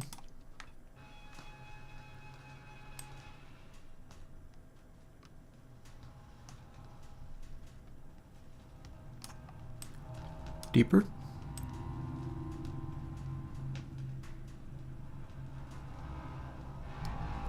Okay, so that's bad, but what about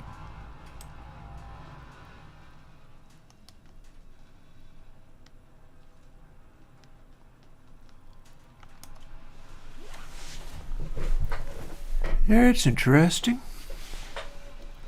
We're kind of suppressing some of the noise a little bit.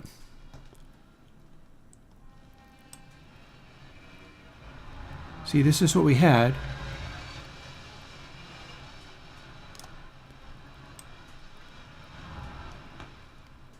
But it feels like there's a note in here where it's kind of trying to cancel.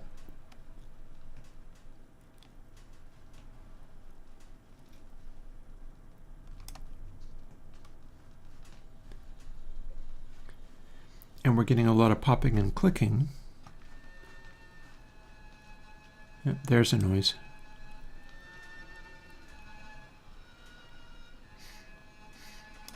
Yeah, and of course this is also bridge rectified, so it's meant to be a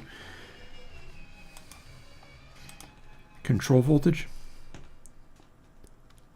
But I'm liking how loudly those clicks jump out. See? Those are the clicks. They're fairly loud.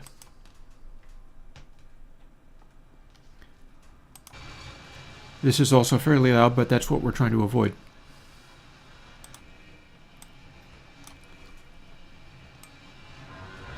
Worse.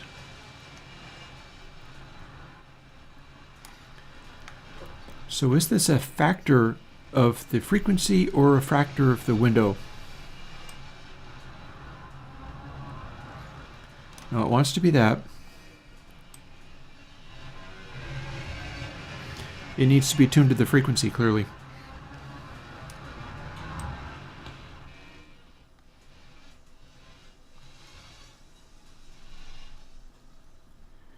Yeah. That is a node. See when it goes to one side or the other side?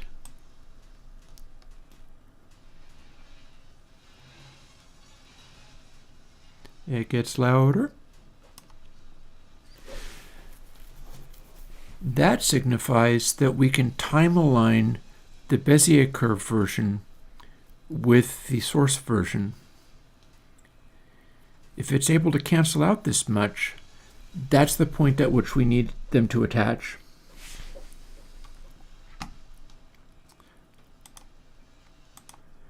And how loud are our clicks? Not all that terribly loud. That's the problem.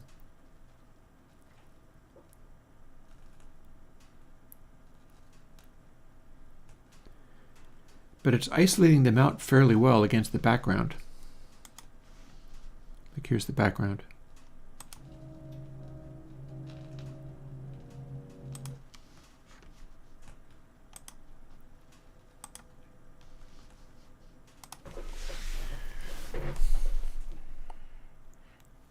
I wonder whether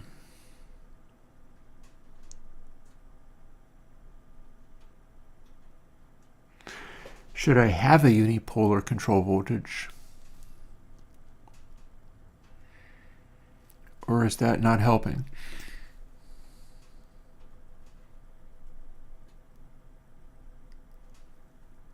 Oh, people are looking for...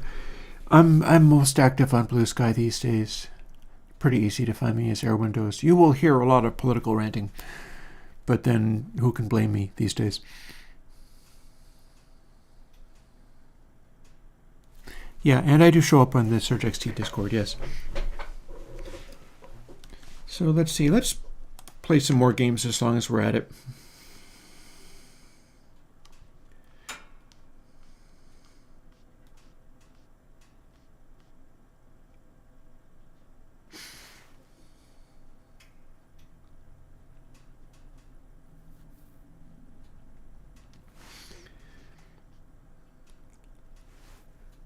So, yeah, I'm not happy with how this is working out.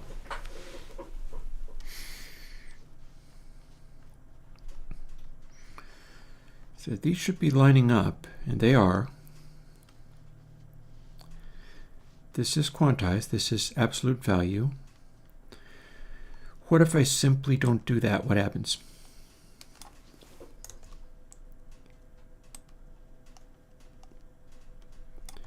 What happens if I just straight up take the output of what we have here?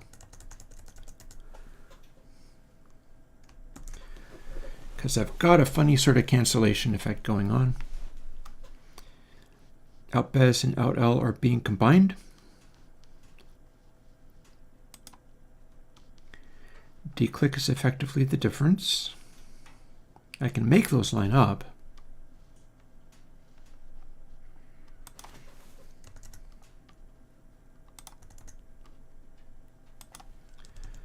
Rather than listening to it, oh, well, hang on though. What am I doing? That has to be positive because it's a control voltage. I can't have it do that because the math isn't going to add up.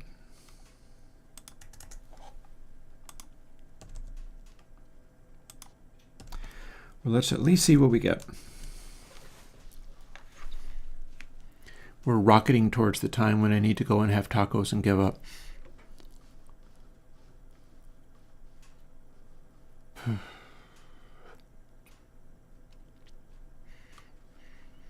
I'm glad that it seems mellow to people anyway. I have more fun with it when it's like, yay, I did 27 plugins today, aren't I cool? And I have less fun with it when I'm like, this continues to not work hours and hours later.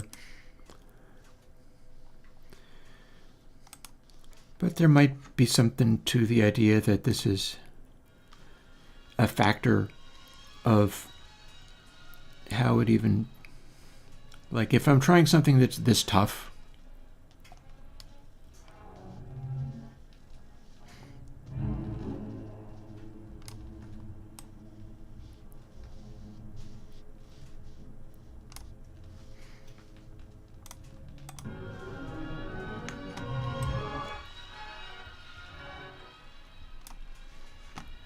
so we're supposed to be able to filter this until it's silent.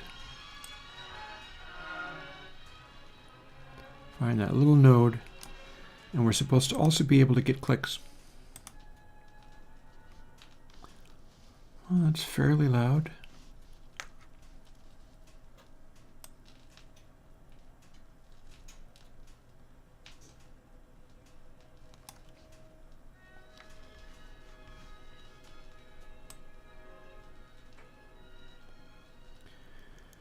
It's a very narrow little node I'm finding in there. Troublesome.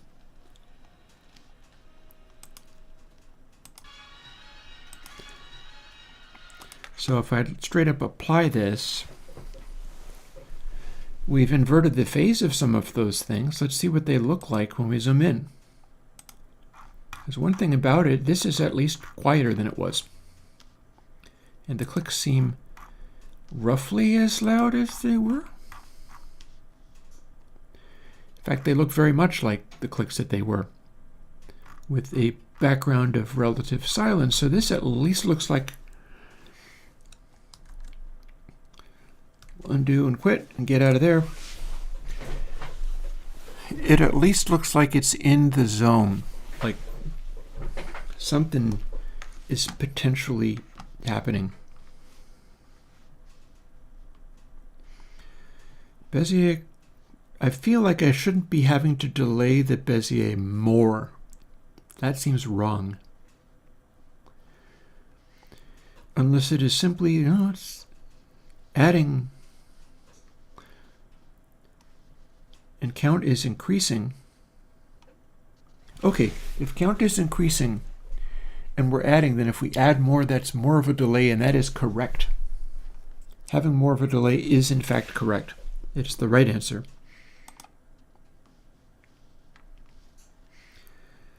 This stuff proved, I thought this was going to make sense, and it proved to not really be what was working, so we're going to ignore that.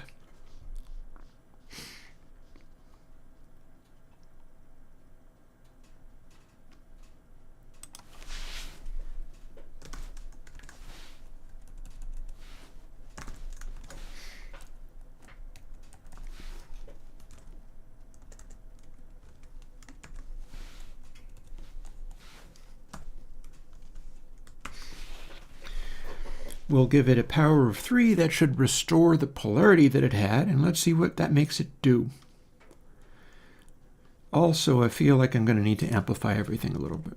So let's do that.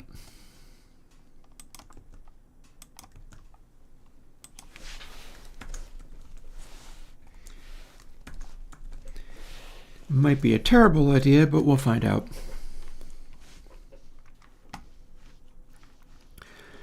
And I'm pretty sure the way this goes, if I set declick L and R to literally 0.5, I'll have a nice, smooth, combined sound that way.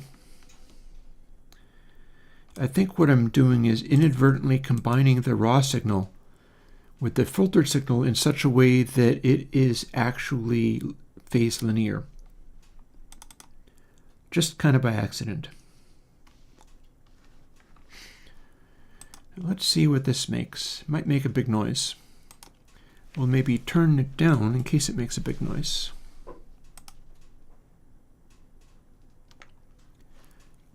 Not so far. Okay.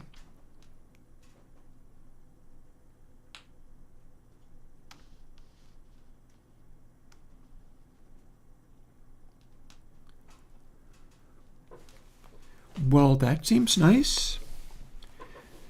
It's peaking out real high, mind you, but those were where the clicks were. And the background seems mighty quiet.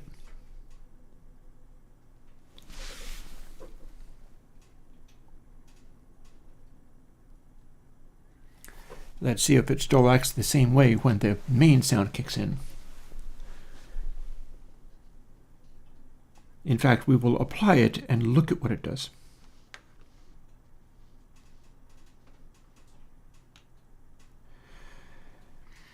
That is acting as if it is the clicks and not the sound. What do we have from this?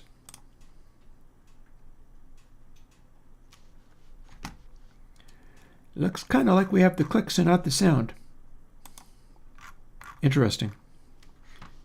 5 minutes to go for stream. And we did a thing. We did a thing. What's the shape of this waveform? Okay, that's just wildly magnified is what that is. And this is bidirectional.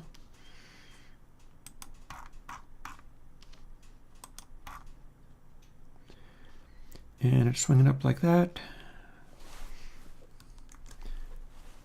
Let's not save that change. We just demolished it. What happens if we add another 6 dB to the power factor? And again, this is very delicate adjusting.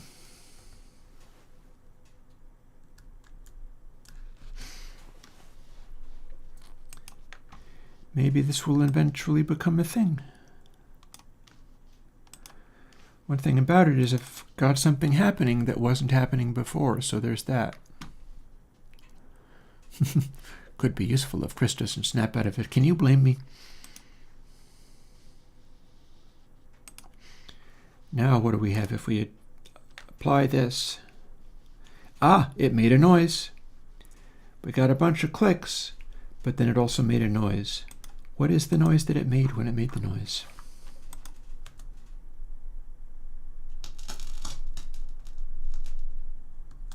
A crackle.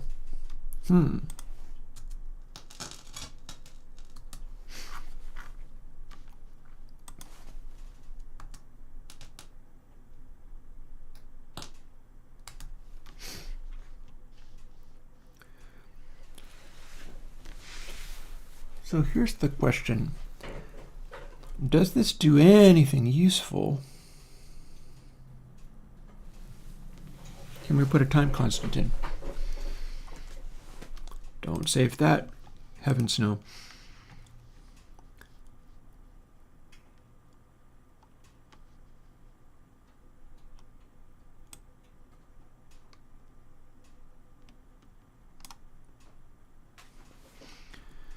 If it's the power of 4, then it will be unipolar.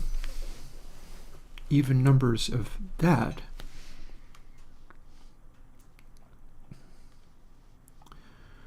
Meaning that we need a sustain-y thing going on. And probably level adjustments in here as well. That's fine. That's doable.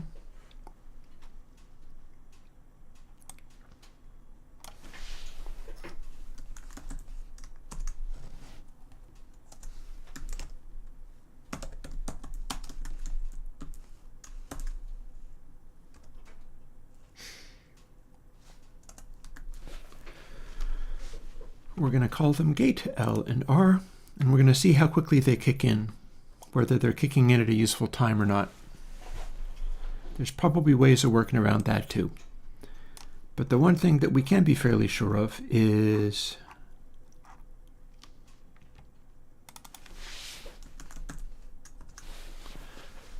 that there are ways of using this.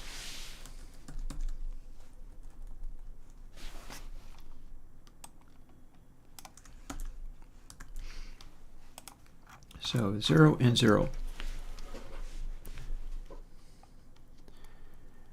And then we are going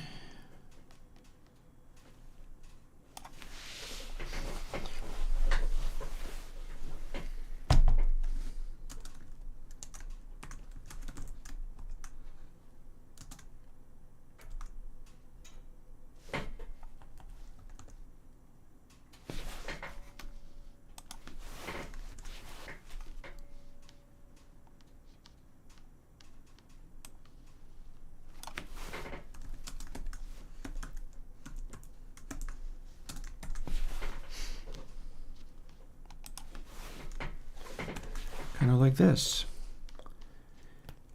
And then we are simply going to act as if it's like the sustained control on the gate for console X.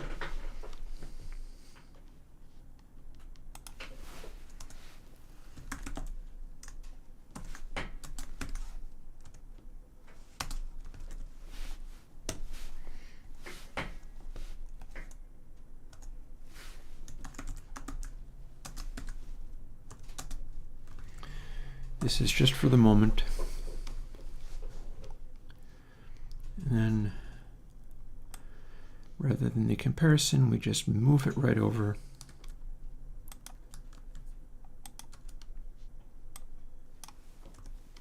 And assign.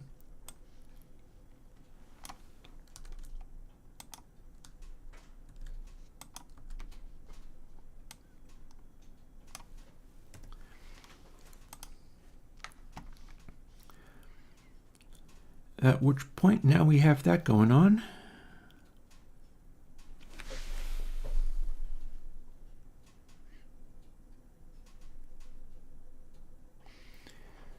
We were, oh, hang on. Whoa, up.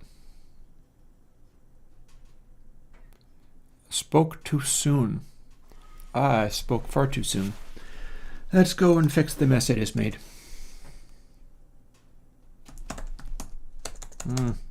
D key. Stressing.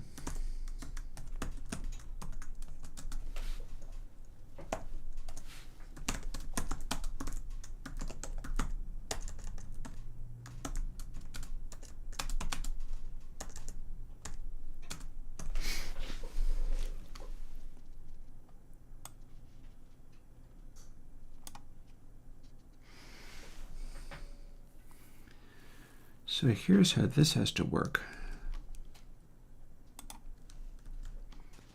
Like that. And similarly, like this.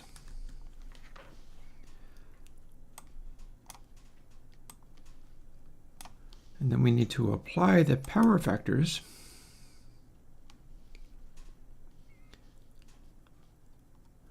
And we're not actually using that.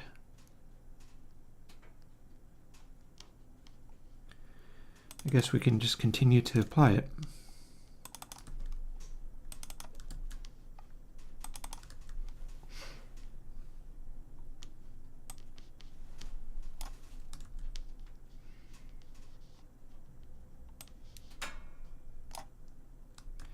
And going into taco time with all of this, well, what the hey.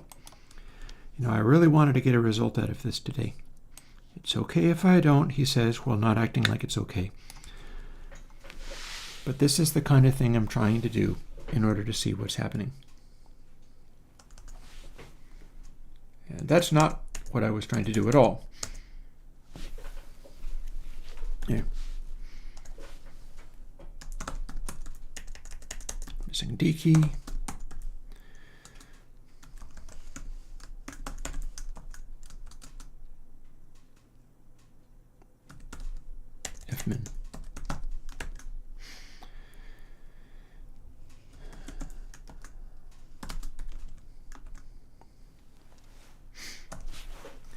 Same for the right.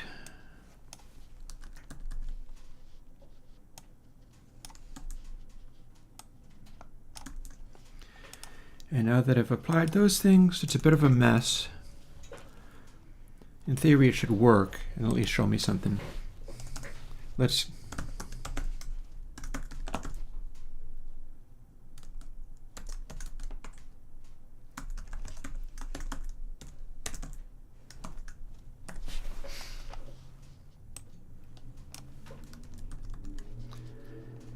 and now I can see what the control voltage does. And the rest of it's basically the same. Oh, except for I've amplified it even more. So let's find out what happens when we do this. And there will be the ability to adjust the gains. But the interesting thing is whether I will get a result that looks like control voltage is keying off of those clicks. And there's only one way to find out. Boop. And that doesn't mean that they will apply to the clicks, mind you. But it does kind of start looking like a control voltage. Question is it good enough of a one? Looks like it's falling back pretty rapidly though.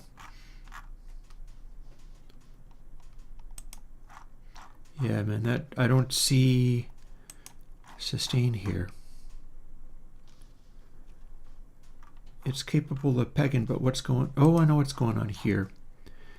It's simply drawing it with all of those at one. That's all.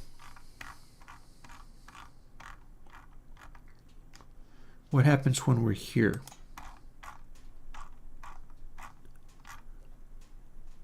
That's pretty much just a bunch of little scattered noise, that's all.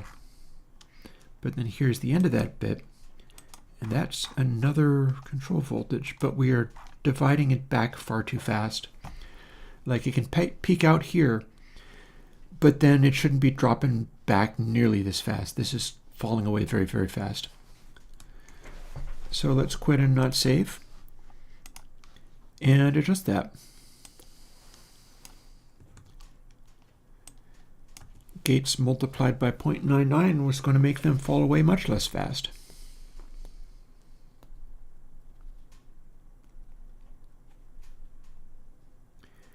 And then apply gate is still the correct value.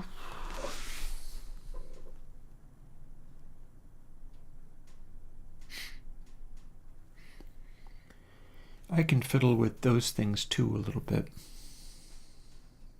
I can. I don't know whether I should, but I can. So...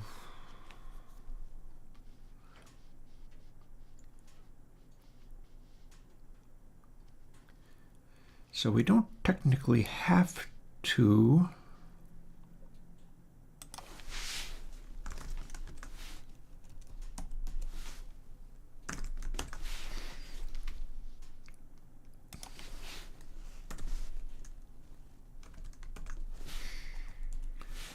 do those in two operations. That can sit up there.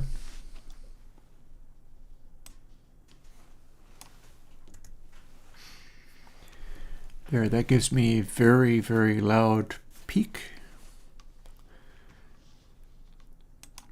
The hope is that dialing it in correctly means that it can make those peaks and really max it out. And then there's the gate. I still don't know whether it's applying the gate at the right moment. That's fine though.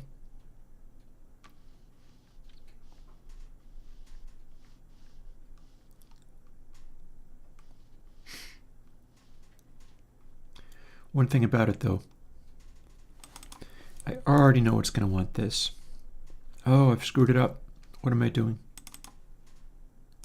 Copy. We definitely don't want de-click. We want apply gate because that's the only way to actually do that part. So, copy. I'm freezing up. I'm fatigued after my long day. But I mean, at least we're moving in some kind of direction anyhow. There's that. I'll see how long I want to go. This could end up being like a full 6 hours, even though I started a little after 11, I think, maybe. I'll find out. I will find out. For now, we are simply looking at when these kick in. And we're looking at a control voltage, and the control voltage is what's being produced by the difference between the Bezier curve and the clicks hitting. And I do not know to what extent that aligns with where the sounds are either, but that's a whole other story. So here we are. I don't think any of these things do anything, but if we apply this, it looks like a bunch of silence followed by a bunch of control voltages. They're supposed to go all the way cranked up, and they're falling back fairly slowly, and they're ramping up fairly quickly, and there's a bunch of silence between them, so there's that. I can probably listen to this without breaking anything.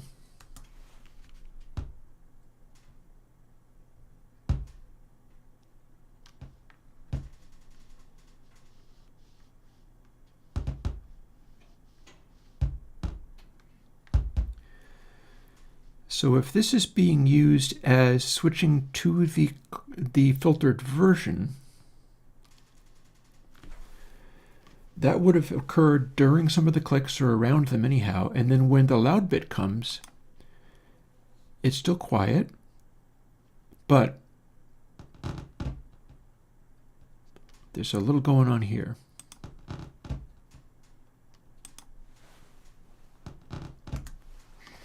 When the music is at its loudest, it's struggling to break through.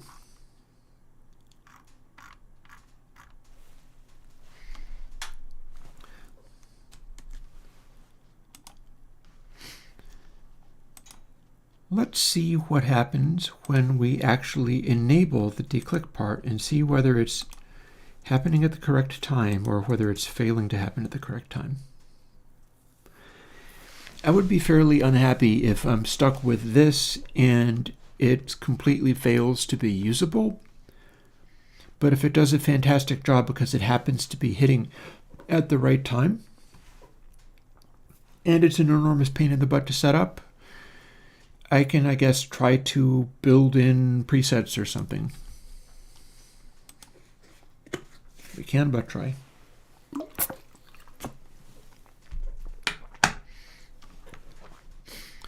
One thing about it, this is not going to have that nasty scraping noise. In fact, at this stage, we're not going to be able to hear the scraping noise at all, because those clicks and thumps are only going to be able to transition between dry and wet is the filtered sound. So we're leaving everything the same. Bypass this like this.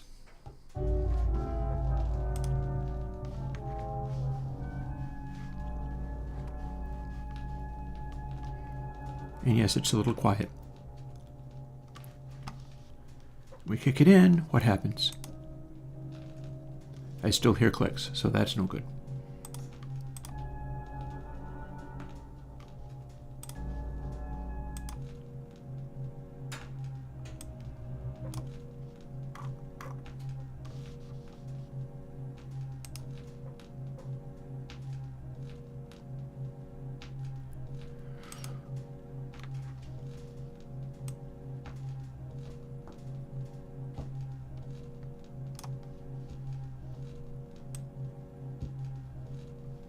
I don't think that's doing anything anymore. That is.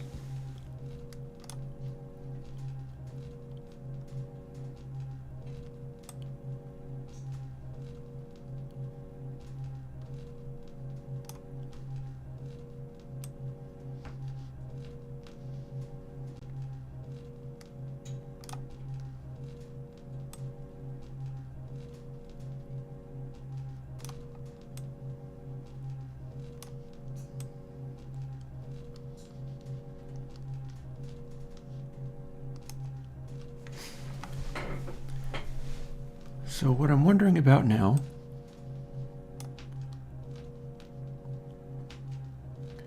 here's the filter frequency.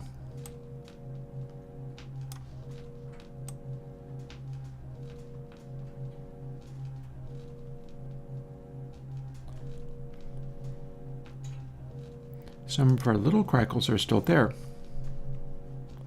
I don't know whether I've also taken away the high frequencies completely. So there's a thing.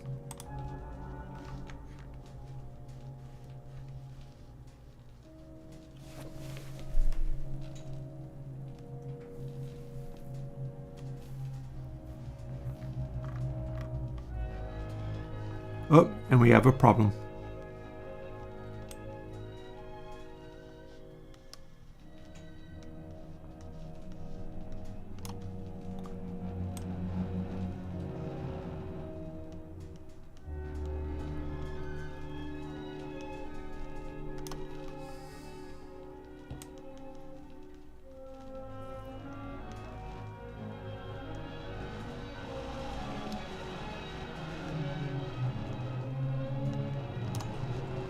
I've got to kick it in far too hard on purpose to make it do this.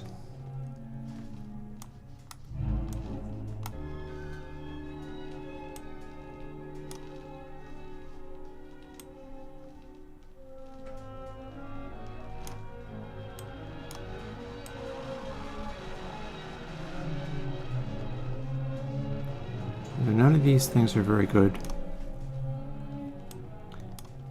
I'm thinking I could use a gain control in there, but I do also need to ride the general volume so that it can be more sensitive. That's frustrating.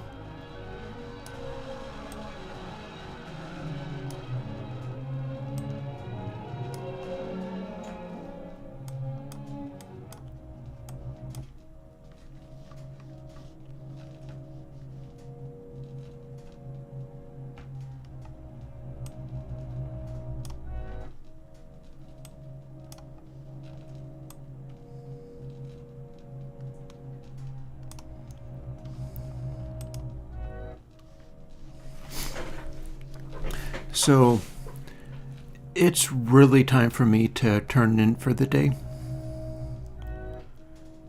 This has been a pretty brutal 6 hours. I will not say that I have found any degree of success, and that's a drag. However, I will say this.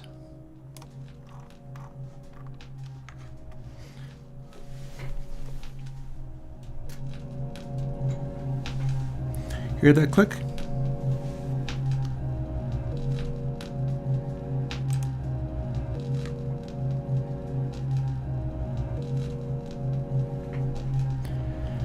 Sometimes it can remove the thing.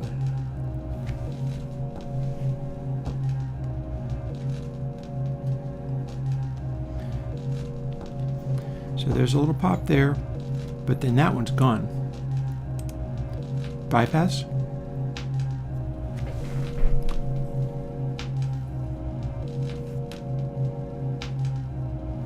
Hear that little click? Then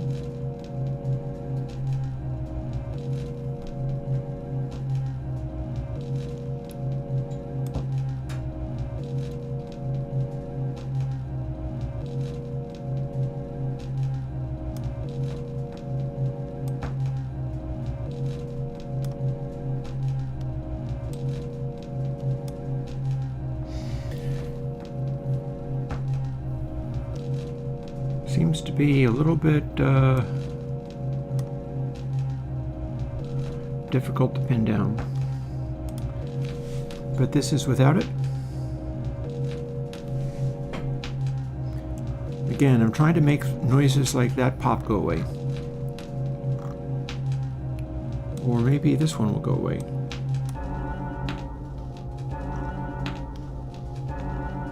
Let's see if it does.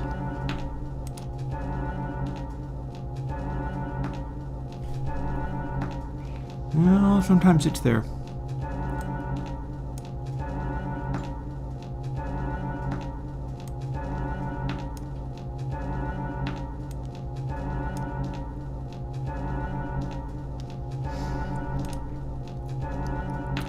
Yeah, so see what it's doing on the meters.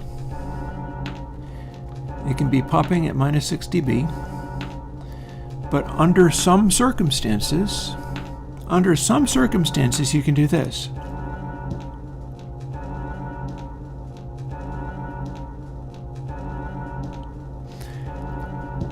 And then that one either goes away or doesn't. Seems to not be sure which one it wants.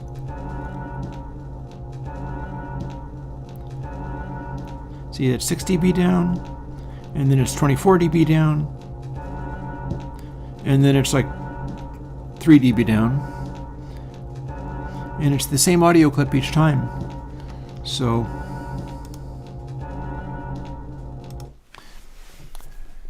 that's pretty mysterious.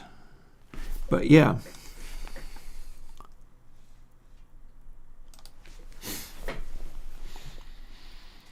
That's as far as I was able to go today. I really, really, really, really, really wish I had been able to go farther. I wanted to have this one finished. But I tried a whole bunch of ways it doesn't work, and we'll just have to see about that. And it's not like I don't have something for you this coming weekend, because this is the one that I wanted to run my records through to clean them up so that I could let people hear the records that I grew up on. Whereas the one that you're going to get is something that people are fairly excited about, namely dubplate, which is not a plate reverb. Dubplate is a sound processor that does quite a bit in terms of reining in like exaggerated digital sounding, overly loud, overly bassy, overly high frequencies, electronic music, and sitting it in a place where you can turn it up more and it does more. And there will be other days that I can return to try to get De-crackle sorted out. I have tried many things here. Where I started to fail was taking the difference between that like Bezier curve version and lining it up with the dry signal and doing the dry wet control where it can switch back and forth between the one and the other. And I've just been having a large amount of trouble with getting that trigger signal to work and kick in properly. I mean, I could get it to do the thing, but then it would also do the thing on the background music. Like it would treat transients in the middle of a loud passage as if they were a rapidly successive series of pops and clicks, and that won't do. So, and all of the mid-side stuff that I tried did not work. But then who's to say whether maybe there will come a time that something like that will? I can believe later on, Jonathan. I do not believe soon, because I can't continue any longer today. I really need to go and make dinner and eat food and get sleep and all that kind of stuff. But we shall see. And who knows, maybe I'll return to this next week. Maybe I'll do more. I'm not sure whether people enjoy watching me do live streams where I'm like, yay, I did 27 plugins, woohoo. Or whether they enjoy watching me suffer and not be able to get stuff. Please see my wall of text above. I don't think I can. I would be scrolling up. I guess I can try that before I go.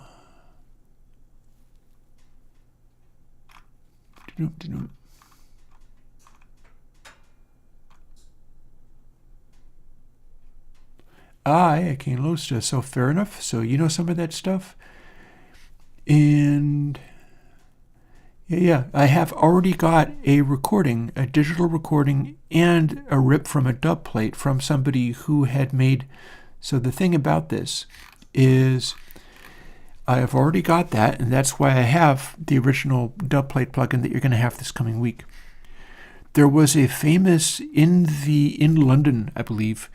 I think it was London. I'm not sure. You'd know better than me.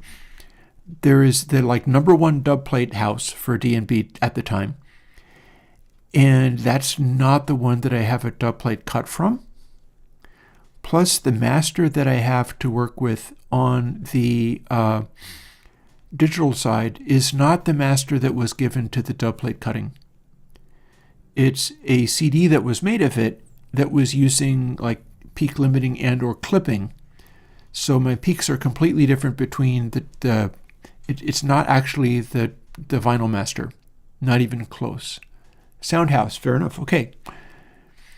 And yeah, and so I have yet to get recordings of the master that was given to the dubplate house and the output from the dubplate house. What I've had, which was not unhelpful, is the output from the dubplate house and the CD that was made from the master using CD making techniques, which turns out to be a different thing.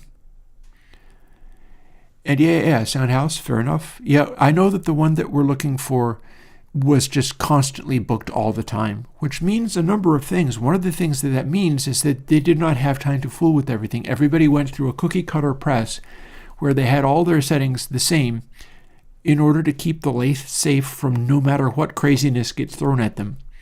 And that has great significance, and I've got some of that in the current plugin coming out.